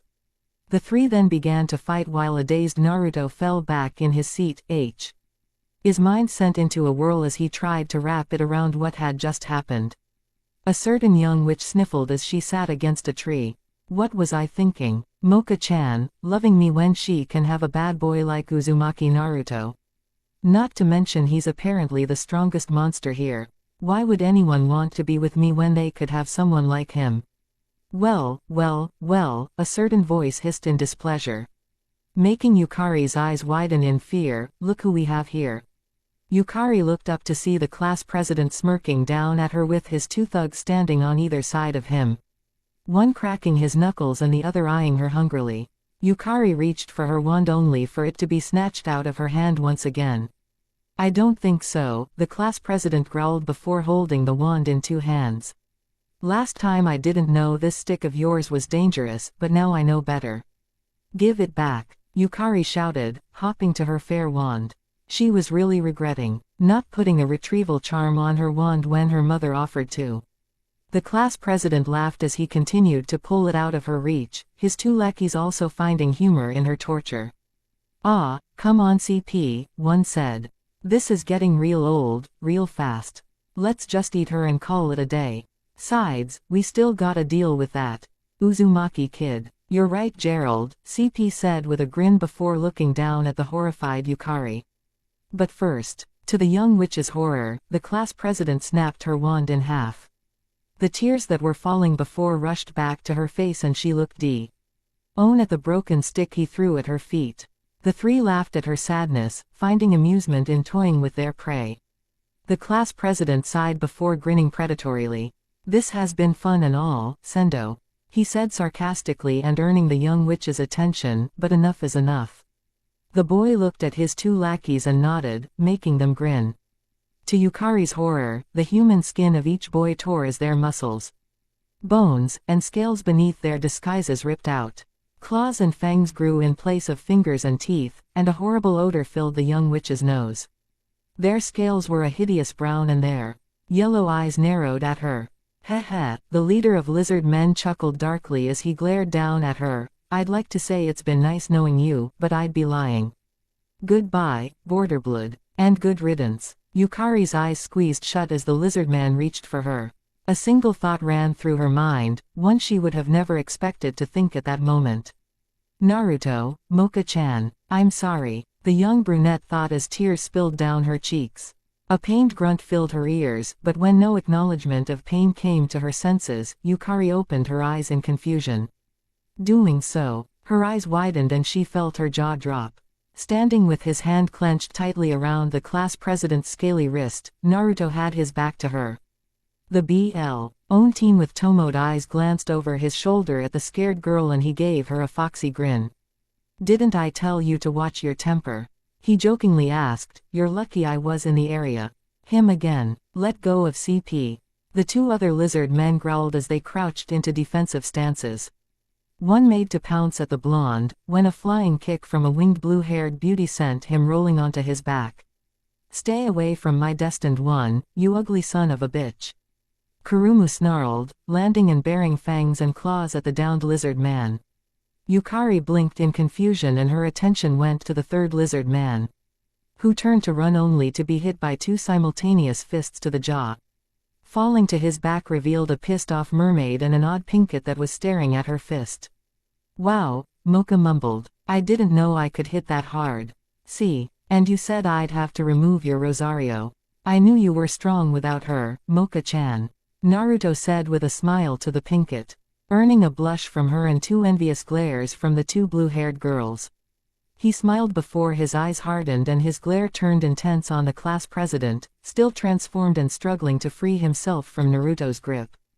The toad-eyed blonde twisted his hand, forcing the lizard man to flip onto his back and release a cry of pain. "I believe I told you not to pick on others." The blonde snarled to the whimpering teen, "You think you're the shit around here, but here's a wake-up call for you, you're not." "Be bastard," the lizard hissed out, only to roar in agony when Naruto twisted himself and dropped his leg onto the lizard man's shoulder. Naruto yanked on the arm in his grip and a sickening pop filled the area. The girls all winced as the class president released a shrill yowl of pain and tears rushed to his eyes. "Gah, I'll kill you," he roared as he began thrashing for freedom. Naruto narrowed his eyes and got to his feet, the class president's wrist still in his grip. With a slight yank, the reptilian teen was pulled to his feet, hissing in pain from the movement. The blonde pushed the CP back with his free hand, extending him to their arm's length distance, before releasing his wrist. Immediately afterwards, a bicycle kick to the jaw courtesy of the annoyed blonde sent the monster flying back about 10 feet, landing with a skid of an extra 2 feet or so. "Dumbass," Naruto scoffed as the three reptiles began to slowly get to their feet. He sighed and looked at the approaching Mocha, their eyes meeting, before he glanced at her Rosario. With a curt nod from the pinkett, Naruto smiled and grabbed the Rosario, yanking it from the chain. Kurumu, Yukari and Tamao used their arms to shield themselves from the sudden burst of yokai that signified the arrival of Inner Mocha. The silver-haired vampire glanced around the area before looking at the blonde suspiciously. "It seems you've managed to call me out for another pointless fight." Naruto shrugged, sticking his hands in his pockets before giving the vampire a foxy grin. "Thought you'd enjoy the exercise, Mocha-san." "Don't get smart with me, Uzumaki," Mocha snapped with narrowed eyes when she recognized the presence of another. "And why is that fish woman here? I thought you ended her." Naruto's Tomo spun angrily at the suggestion and he spoke through gritted teeth. "Do not make me regret this decision, Mocha-san. I could easily teach Mocha-chan how to call upon your strength without removing the Rosario." "Is that a threat, Uzumaki?" Mocha asked, turning to face the blonde with her hands on her hips and her red eyes narrowed at him. "It's a promise," Naruto growled out. To his surprise, Mocha merely smirked and looked away, her attention going to the slack-jawed lizard men staring at her while simultaneously wetting themselves. Mocha sneered at them, finding no interest in their forms. "Humph," she scoffed, "I refuse to resort to fighting them." The three girls standing nearby released a simultaneous "what?" while the lizard men thanked whatever gods were watching over them. Naruto narrowed his eyes as they flashed black and blue, the atom shape revealing itself in Makin. Gee, the vampire shiver in either fear or excitement. "Too good to fight these guys, huh?" he asked with a small sneer, earning a glare from the red-eyed vampire, before smirking. "Works for me. I want to introduce them to a hell I knew long, long ago." Intrigued by Naruto's words, everyone turned to him, their eyes were either narrowed or wide with confusion dancing across them. The blonde smirked, and snapped his attention back to the lizard men with his semi-eternal Mangekyo. A word dreaded by the succubus and vampire, albeit reluctantly for the latter's present state of mind, escaped smiling face, not one of generosity, but one promising pain. "Tsukuyomi." The three lizard men's eyes glossed over and the girls watched as nothing happened for a moment, before they screamed suddenly and clutched their heads. Naruto's back was to them, but Mocha's enhanced senses could smell the blood pouring from his eyes as a result of the technique. The blonde explained the reasoning behind abnormal effects once to outer Mocha. But Inner wasn't exactly paying attention at the time. Yukari watched with awe as the class president screamed in agony before falling forward, essentially brain dead as his mouth foamed over. The other two monsters were in no better positions, both falling to the ground as foam began to form on their maws. The Sharingan-blessed blonde sighed before dropping to a knee and pinching the bridge of his nose. Groaning in pain, Tamao and Kurumu were the first two at his side, both grabbing an arm and pulling it over their shoulders. Kurumu reverted back to her regular street. Ate as she helped the mermaid carry her destined one, and an odd witch stayed behind with an intrigued vampire. Interesting, Mocha hummed out, earning Yukari's attention. The vampire looked at the witch and gave her a smirk. The other Mocha was kind, but I will warn you now. Hurt either her or Uzumaki again, and I will vanish painfully. Know your place, Sendo-san. Yukari could only watch with wide eyes as the silver-haired Bombshell picked her Rosario up and followed the two blue-haired beauties, not replacing the Rosario to its rightful place lest she risks a collapsing situation. Plus, Mocha wanted answers from the Tomoe-eyed blonde, mainly about the eyes he contained. Sadly, she would not get her answers that night, as the blonde would evade her questioning gaze by simply placing her Rosario back. Mocha-chan and Naruto-kun saved me, a certain brunette witch thought with a giggle before her face flushed and her eyes glistened. She picked the pieces of her wand up and carried it away to her dorm room while her saviors recovered from the interaction. The class president and his two lackeys wouldn't be discovered for another 3 hours, and when one of the lackeys would recover, he would repetitively scream, "No more, Guy-sensei. Death to Lee. No more youth," which confused the doctors doting on the traumatized teen. Only one would know the meaning behind his words, and that night, Naruto had a smirk planted on his face as he slept. He would wake up, in his own room of course, and send a silent thanks to his bushy-browed friends back home. A week later, Naruto yawned as he walked into the lunchroom for breakfast. Not that he'd eat the Academy's breakfast buffet, which consisted of various foods not known to average humans or shinobi or dare look in its direction for that matter. Seconds later, he was joined by a blue-haired woman many freshman boys lusted for. Naru-kun. Tamao cried in joy, causing many of the boys to snarl at the blonde as the beautiful mermaid straddled him and tucked her head into the crook of his neck. Naruto gasped for air, not ready for the glomp the mermaid had provided at the ungodly hour of 6:45 in the morning the breakfast buffet opened. The blonde had awoken about 45 minutes before, completing a 10-mile jog as soon as he woke and headed to his secluded training area afterwards, as per routine, before arriving at the lunchroom. Tamao-chan. Naruto grunted out while the mermaid enjoyed her private time with her mate-to-be. I'm not a pillow, Tamao-chan. The mermaid merely smiled, not moving from her spot, as she sighed contently and inhaled his scent. The musky smell of the Tomoe blonde filled her nostrils and the maiden of the water allowed a pleasuring shudder overcome her body. Neither Mocha nor Kurumu woke at 6, preferring to eat at the dorm's kitchen with their mother hen, the gargoyle Damana, allowing her to discover Naruto's routine and adjust her own to match his. Over the past few days, Tamao had incited more make-out sessions than either of her two adversaries to her knowledge, and not once had her chosen mate objected. Then again, it wasn't as though he had the energy to. Desp. Ite being a stamina freak, as many had called him, Naruto was still only human. Naru-kun, Tamao sighed out quietly as she nuzzled her face into his chest, I love you. Naruto sighed, I know you do, Tamao-chan. He had been hearing that a lot lately, especially from the mermaid for some reason. Kurumu had been telling him the same 3 words every time she managed to greet him her own special way, and Naruto swore he had heard Mocha mutter the words out after each of her feedings. He couldn't find it in himself to give them a respectable reply, because it wouldn't be fair to the other 2 girls going for his heart. Don't you love me, Naru-kun? Tamao asked, looking up at him expectantly. To her dismay, though, she came face to face with a scarecrow replica of her beloved. With a frown, Tamao looked to see the blonde walking out the 2 doors backwards with an apologetic grin on his face. I just remembered I have a paper due this Friday. See y'all later, Tamao-chan. The Tomoe-eyed bow, Y said before vanishing in a swirl of leaves. The mermaid pouted before smiling and standing from her spot straddling the straw Yuto and returning to her dorm. She was sure she was the closest out of the three after the blonde.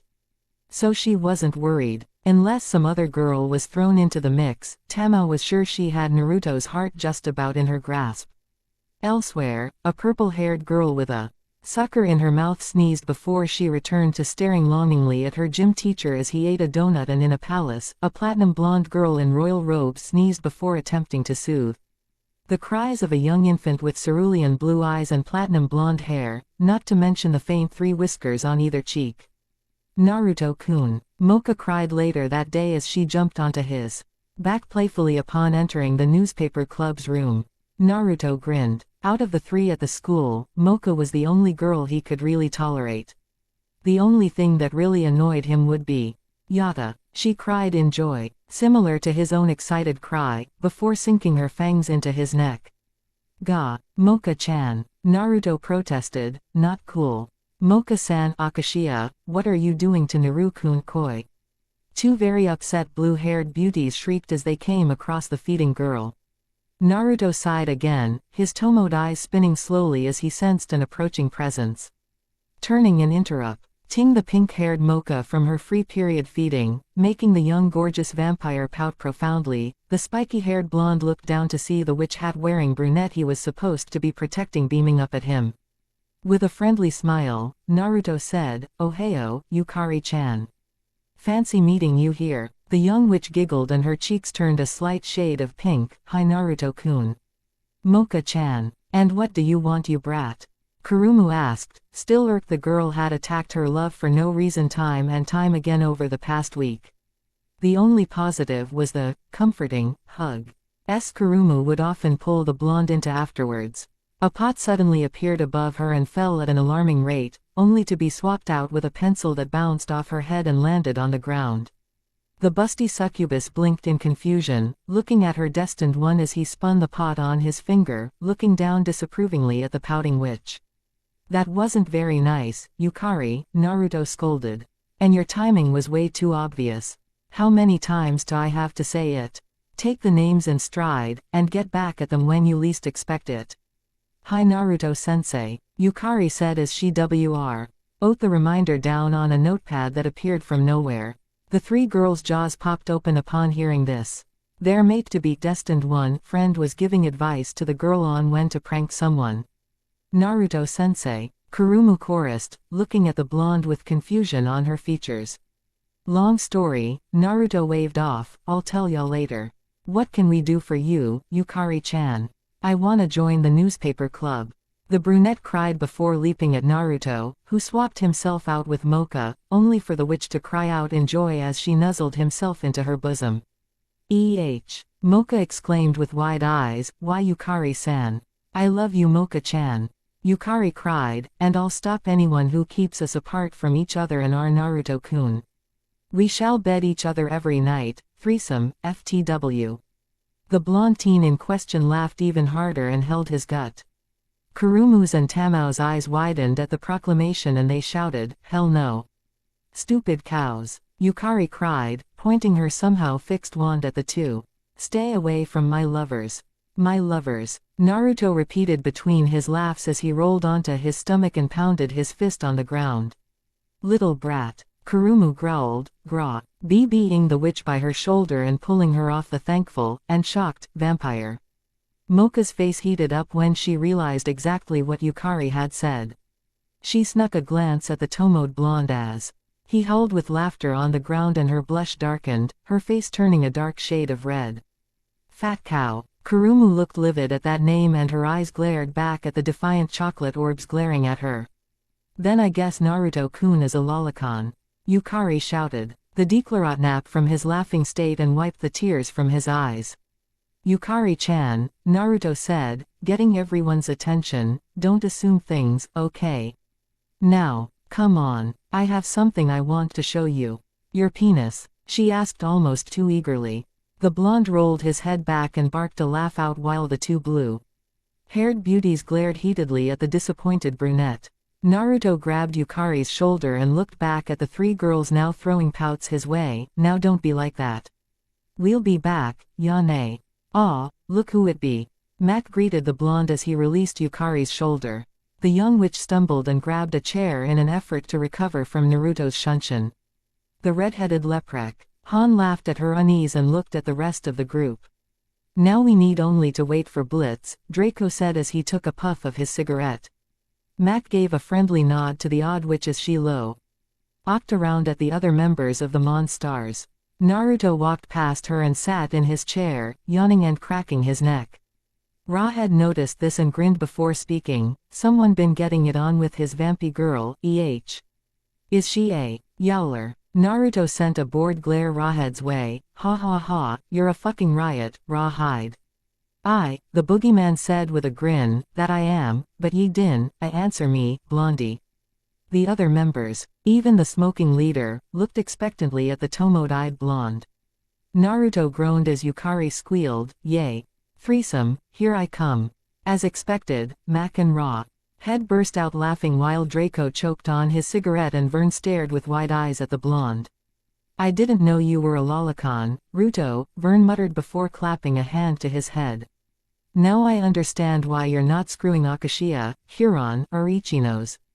You dig the flatties. Mac fell backwards out of his chair while Rawhead snapped his attention at the now grumbling blonde. Hey, if you're not porkin' the Uzumaki.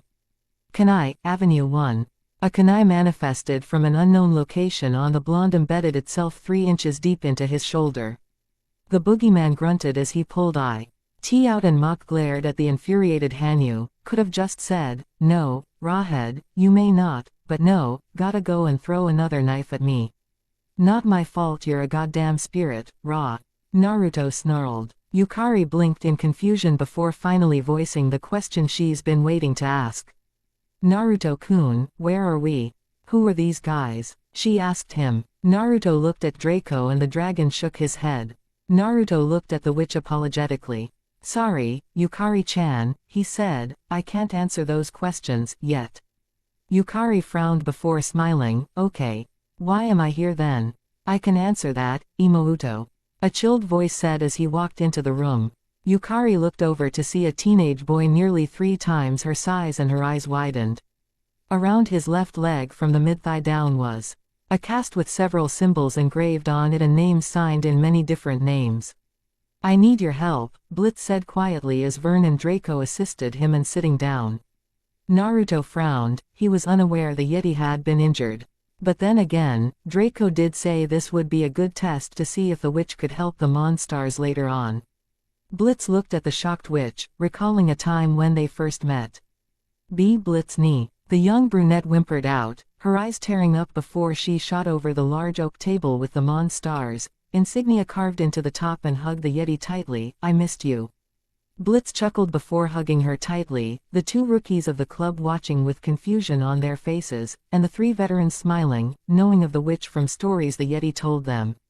Draco and Vern silently sent the others looks telling them to keep quiet as the reunited siblings to reconnect. I missed you too, Imouto, Blitz said quietly, lifting the witch hat from her head and ruffling her hair. Had I known you were attending yokai, I would have helped a lot sooner. What happened to your leg, Nissan? Yukari asked with a glower. I'll get whoever did it. Hit him with a trusty sink. Naruto, Mac, and Rawhead all shared a collective laugh at that, while the 2 reptilian members of the group smiled along with the chuckling Blitz. The white-haired teen smiled at the brunette, ruffling her hair again and making her pout in annoyance. It's my own fault, Carrie, he said with a grin, got a little too enthusiastic during a spar and it bit me in the ass. Tsunade-san, Naruto snorted in amusement, made this cast especially for me, telling me I can only heal the femur bone naturally.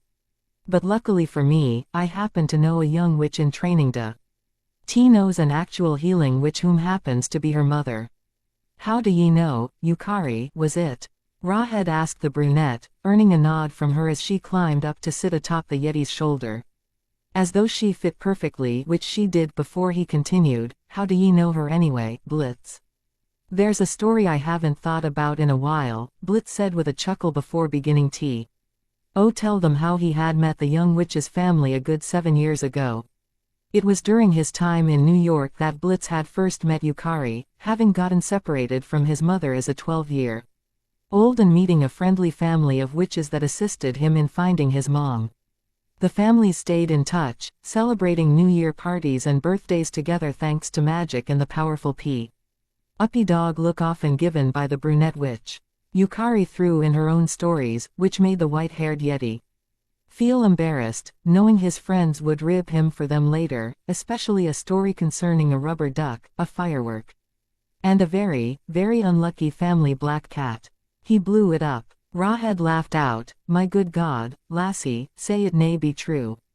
Our kind cuddly Yeti made her cat explode. "Hi." Yukari giggled out before looking at the embarrassed Yeti. "Neeson did it on purpose no matter what he says. He doesn't like cats. They're hell spawn," Blitz countered, trying to defend his now peaceful ways and keep the ribbing down, "and who names their cat Boom, anyway?"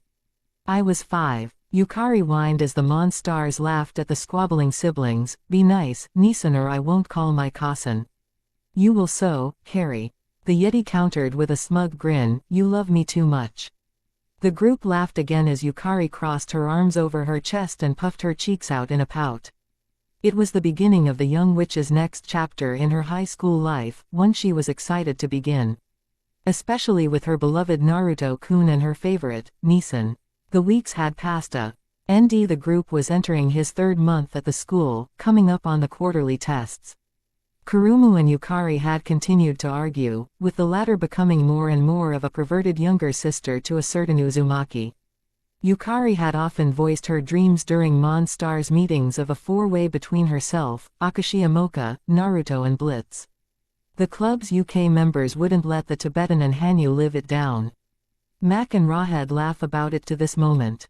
A blue-haired mermaid and a pink-haired vampire had gotten into a large fight caused by the former being found by the latter present. G said Uzumaki Naruto against a wall and making out with him just after he finished his morning exercises, the exhausted blonde being unable to fight her advances. Mocha grew red with jealous rage before re-shrieking and attacking the mermaid with righteous feminine fury.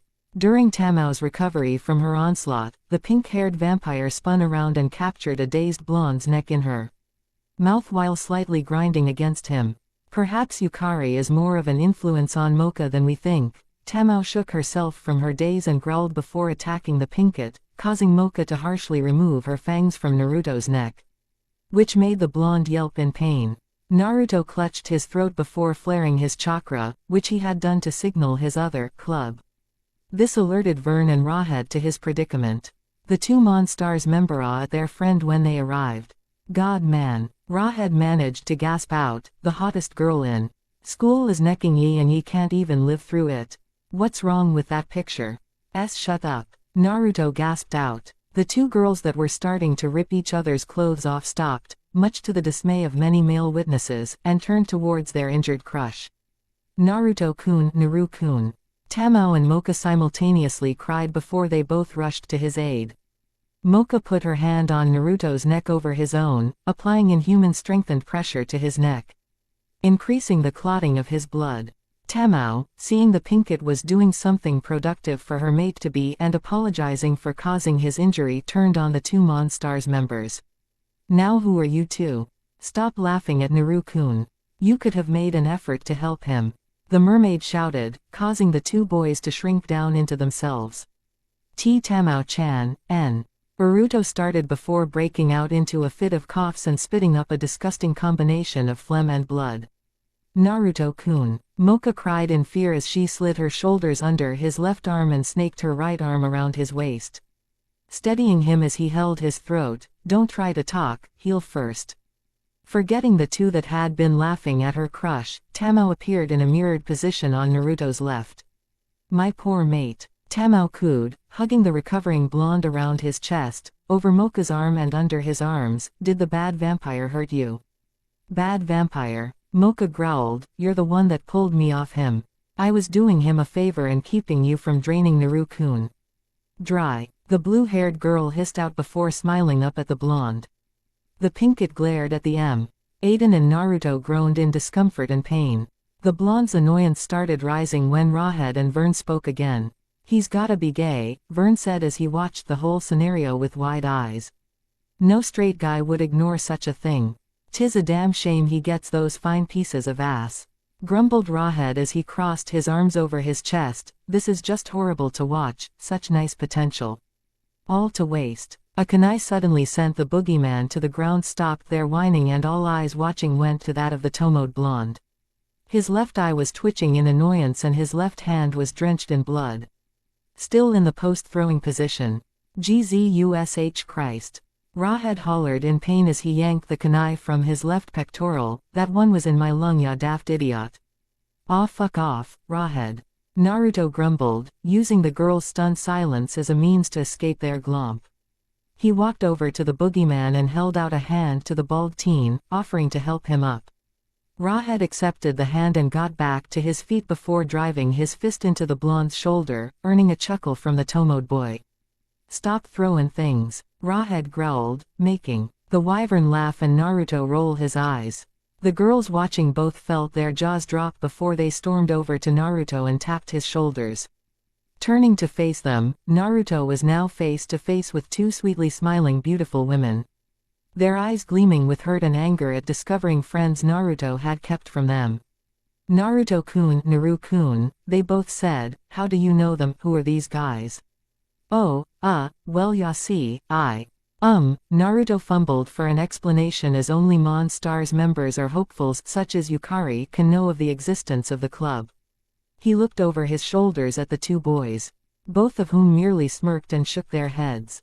You sons of bitches, Naruto thought angrily before looking back at the curious, angry girls in front of him. Taking a quick glance of his surroundings, Naruto noticed a flyer for a talent show and a devious lie came to his mind. They are helping me prepare for the talent show. Naruto tried before the girls blinked in confusion. He glanced back at the two, who got the gist of his plan and begrudgingly nodded their agreement, and grinned before facing the girls again. Yeah. They're helping me with my talent at the talent show. You're entering the talent show? Tamao asked with wide eyes while Mocha suddenly beamed. You have a talent. Can I see? Please, please, please, please. He can't give a sneak preview to anyone, Vern said, grabbing Naruto's shoulder firmly and making the blonde grunt in discomfort. Can't risk someone taking his spot. Sorry girls. That said, the blonde smiled apologetically at them and raised a hand seal they were all too familiar with. Before they could attempt to grab him, the bald teen behind Naruto grabbed his other shoulder and Naruto said, Yane. Before vanishing in a swirl of leaves. Tamao sighed in disappointment before glaring at Mocha. This is all your fault, Akashia. The mermaid said, earning the pinket's attention. My fault. Mocha repeated before pointing accusingly at the blue-haired girl. You were practically shoving your tongue down Naruto-kun's throat. Choking him with that filthy tongue of yours. He hasn't pushed me away once during our time together. Tamao countered, and what about you? Quote, what about me? Mocha asked with narrowed eyes. You and Kurumu know that I've become addicted to his blood. Tomato juice doesn't cut it anymore. That's not our problem with your feeding. Tamao snarled, if you hadn't noticed, then there's got to be something wrong with you down there. After each feeding he walks with a slight limp. Mocha's face turned a dark shade of pink and she turned away. I have no idea what you're talking about. You do so. Tamao hissed, making the girl's face turn a shade redder. I've felt it when and Kuru. Emu's felt it when she jumps him during their cooking class. Remind me to have a talk with Kurumu, Mocha grumbled, crossing her arms over her chest. Tamao continued despite her interruption, and you feel it whenever you feed off him from the front. What's your point? Mocha asked, eyeing the blue-haired girl suspiciously. Tamao smirked and her eyes gleamed with lust. The only way one of us is going to win this little squabble. Tamao started before leaning in and whispering to the blushing vampire, is if one of us beds him first. From where Naruto was in the auditorium with Blitz and his girlfriend. The captain of the Yokai Glee Club and the Siren Mac mentioned during the first Monstars meeting, Sky, he glanced at the window and muttered, I feel as though I should start locking my door and window at night. Oh, come off it, Naruto-san, Sky giggled out, her light voice sounding like the flutter of birds' wings. Blitz-kun wants me to help find your talent, seeing as Vern saw. And Tommy-san, Rawhead already signed you up for the competition. Now, tell me what you can do again. Naruto groaned and leaned against the front of the stage as he looked over the injured Yeti and his beautiful girlfriend. The Tomoed blonde wasn't that stupid, but Sky's personality reminded him of a cross between Shizune and the crazy snake lady from the exams.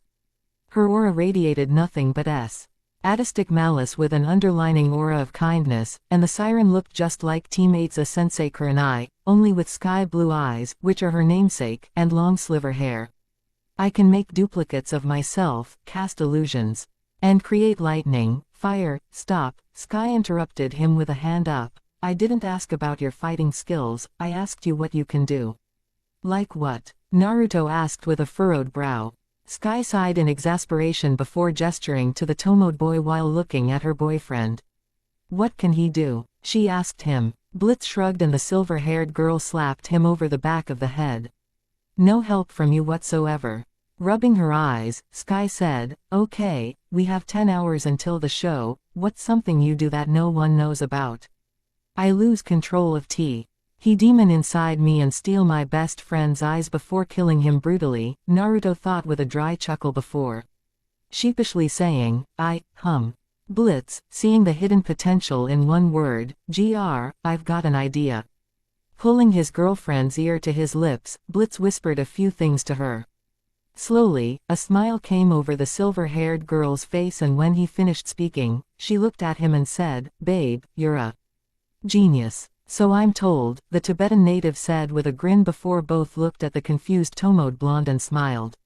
Naruto-san, Sky said with a smile that instantly put Naruto on the edge. Have you ever heard of a boy band? A boy what now? The blonde asked before the siren grabbed his right arm and the Yeti grabbed his left arm. As soon as they explained the plan for his talent, Naruto cursed whatever deity was in control of his life. Naruto Koi's going to be in the talent show. Kurumu asked the pink-haired vampire with a beaming smile. Tamao and Mo Ka arrived at the newspaper club with a plea to the club's teacher, Nekonome, to cover the talent show. When asked why, the two girls said Naruto would be among the performers.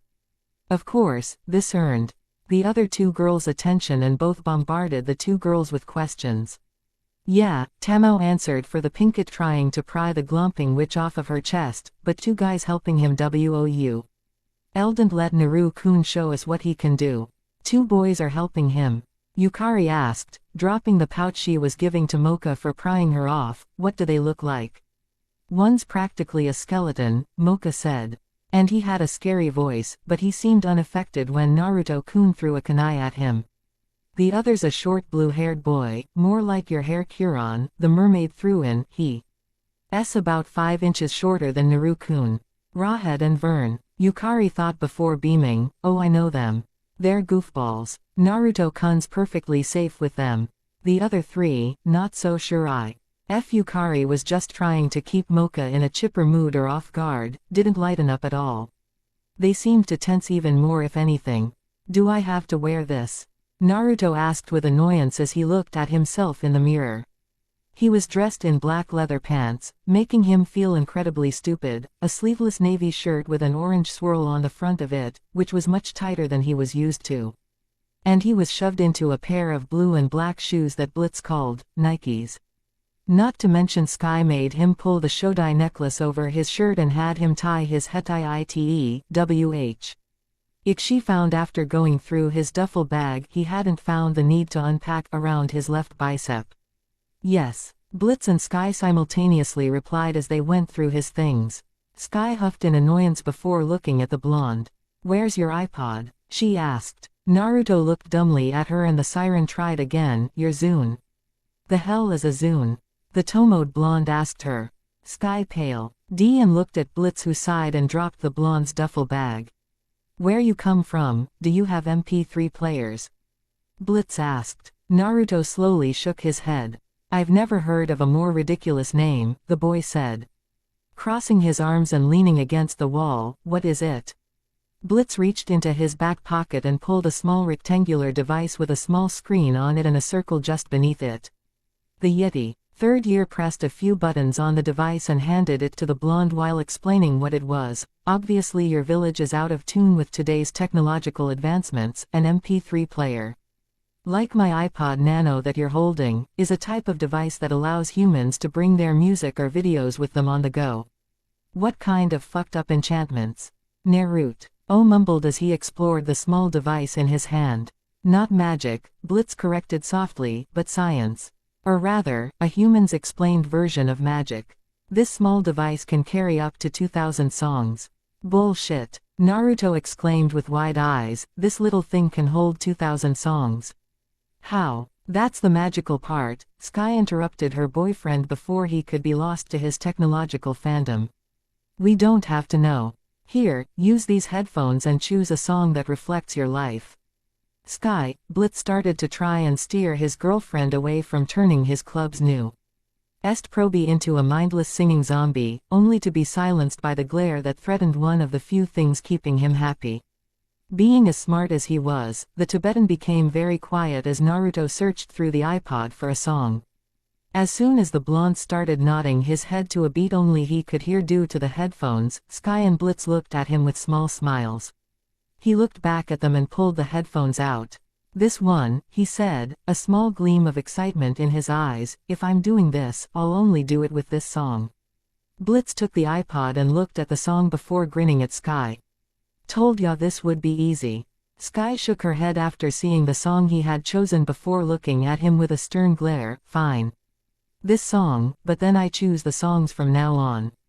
Now, you've got to do a few things at once, can you do da? Before the word left her mouth, Naruto's hands went into a familiar cross shape and 5 duplicates of him appeared. He looked at astounded Yeti and shocked Siren with a grin and asked, you were saying? How many can you make at once? Blitz asked with wide eyes. Naruto put a hand on his chin as he thought. Well, the blonde said after a moment of thinking.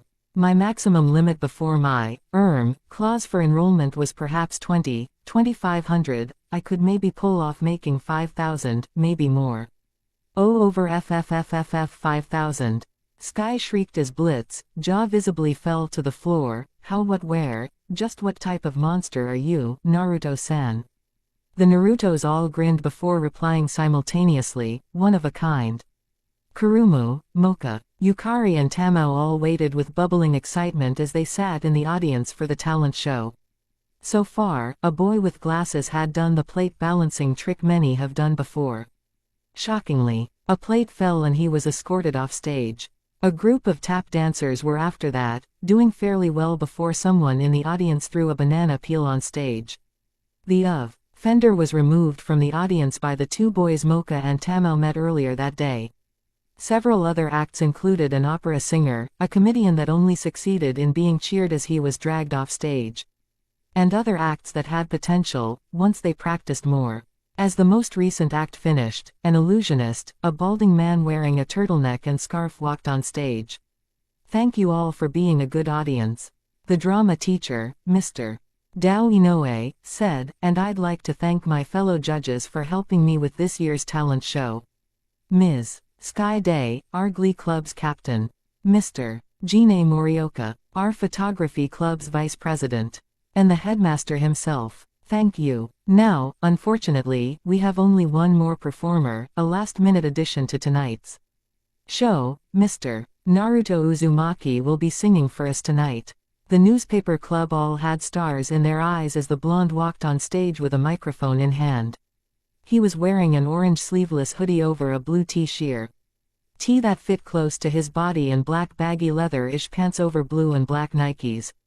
He smiled at Mr. Inoue and the 2 shook hands before Inoue left the stage.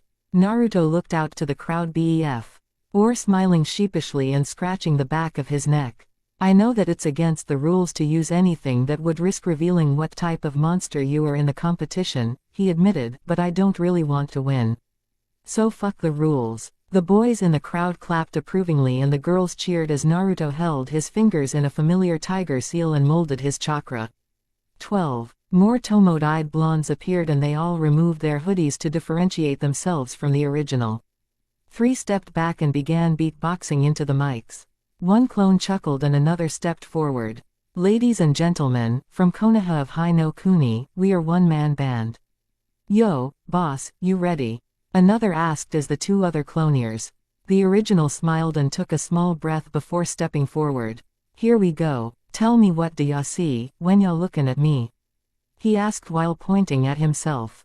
Oh oh oh oh, the chorus clones sang. On a mission to be, what I'm destined to be, Naruto rapped. A clone hanging behind him into cage robes. The crowd cheered as Naruto continued, I've been through the pain and the sorrow, my struggle is nothing but love. Oh oh oh oh, I'm a soldier, a fighter. A hardened survivor and all the above, yeah, the blonde said, pointing to the sky at the word above. All the above, oh, all the above, oh, all the aboo of, all the above, oh, all the above, yeah. All the aboo of, Naruto sang before returning to the slight beat dancing he had going on. The crowd was on its feet as he continued, listen. Really, what do ya see, when you're looking at me? Oh oh oh oh, see me come up from nothing, to me living my dreams. A clone hanged into a much younger Naruto, near age 5, wearing a white and orange shirt similar to what he's often seen in today. And green shorts. The original sighed slightly before gesturing to the clone that sat and burst into tears childishly, representing his lonely childhood. I done been to the bottom. I done suffered a lot, I deserve to be rich headin' straight for the top. Naruto said, pointing to the clone then himself as the song changed from speaking of his past to his present and future. Look how I ride to the block, look how I representative for my hood. I get nothing but love when I go to my hood. Getting to fortune and fame, money's goin' to shame. My new problem today is a guy named Pain. Oh, oh, oh, oh, oh. Naruto went to the other side of the stage, pointing to himself as he continued, how the hell could you stop me? Why in the world would ya try? I'd go on forever, that's just how I'm designed. He pointed to his eyes, making several girls in the front row squeal, that's just how I was built, see the look in my eyes. He threw his arm out and said, you take all this from me. And I'm still gonna survive. Mocha, Tamao, Kurumu and Yukari all cheered as they watched their friend mate to be destined one entertain the many students attending the show. The GIRLs each felt a pang in her heart when they saw the crying child on stage, not knowing much of their crush's past. You'll get the truth from me, but some people go and lie, Naruto sang, not be specific about what he meant. I'm a part of these streets, till the day that I die. Say hi to my haters, they're mad I actually made it. Take a look, you can tell I'm destined for greatness. Tell me what do you see, when you're looking at me? Naruto and a clone said as the clone stepped forward, oh oh oh oh oh, I'm on a mission to be, what I'm destined to be oh oh oh oh oh, I done been through all the pain and the sorrow. My words are driven by love. I'm a soldier, a fighter, a hardened survivor, shit, I'm all the above. All the above, oh, all the above, oh, all the aboo of, all the above, oh, all the above, yeah. Naruto nodded as he walked to the other side of the stage, looking into the crowd and at a pretty senior before crouching down and continuing, it's easy to hate, but harder to love, nay. Y'all don't understand, some y'all quickly to judge me. Put your foot in my life, picture you livin' my life. Picture you're holdin' a cell, picture them hatin' your life. Picture being in charge, picture beatin' the odds. Quote, Naruto closed his eyes, allowing tears of blood to spill as he willed them down before he continued while walking to the center of stage, picture you willing to bleed, picture you wearing my scars. Quote, he lifted his shirt slightly to show his stomach and flared his chakra, allowing the seal to show and making the headmaster blink before narrowing his eyes while several girls squealed. The newspaper club. Being a part of it. Some guys in the club seethed quietly while others ignored it, figuring he was just going for more points to the judges. The Monstars. Grouped together in the back all chuckled, Mac taking a sip of the coke in his hands. Fucking show off, he jokingly grumbled with a smile on his face. Naruto locked eyes with Sky, giving her a SM. All smile before he continued as he crouched in effort to get close and bowed his head as the lights dimmed slightly. Thank you for making me struggle, thank you for making me grind. You helped perfected my hustle. Tellin' me the world ain't mine. Naruto stood and looked over the crowd as his clones continued to beatbox. The blonde held his right hand out while switching his mic to his left hand. You been seeing me lately? I'm a miracle baby. I refuse to lose, this what the village done made me. I put that on my father, tryin' ta hope for tomorrow. When I think that I can't, I envision Jiraiya. A clone stepped back and hanged into a pillar while 2 other clones jumped onto it and did a combined henge, forming the sage in his usual introduction speech while standing atop the toad. The blonde turned and gave a quick salute to the statue as the rest of the clones stepped forward. Naruto turned and continued, I envision the diamonds, I envision no armies. If the world was perfect, all my friends behind me, all my friends behind me. Aren't you happy I made it? That I'm making a statement. Take a look, bitch, you can tell I'm destined for greatness. Naruto threw his arms out as 2 clones used henge. One jumping behind the statue of Jiraiya and becoming the Hokage monument with his face on it in a serious stare while being next to Tsunade's. The other hanged into the cage robes, his hands behind his back. Tell me what do ya see, when you're looking at me? The blonde asked, running his open hand over his face as he sang the chorus, on a mission to be, what I'm destined to be. Oh, I done been through the pain and the sorrow, I live only to love. I'm a soldier, a fighter, a hardened survivor, shit, I'm all the above. All the above, oh, all the above, oh, all the aboo of. All the above, oh, all the above yee-ah. Naruto hopped down from the stage to the floor just in front of the judge's table and hopped onto that, startling Mr. Inoue and Jin while the headmaster chuckled and wrote on his scoreboard while Sky shook her head and did the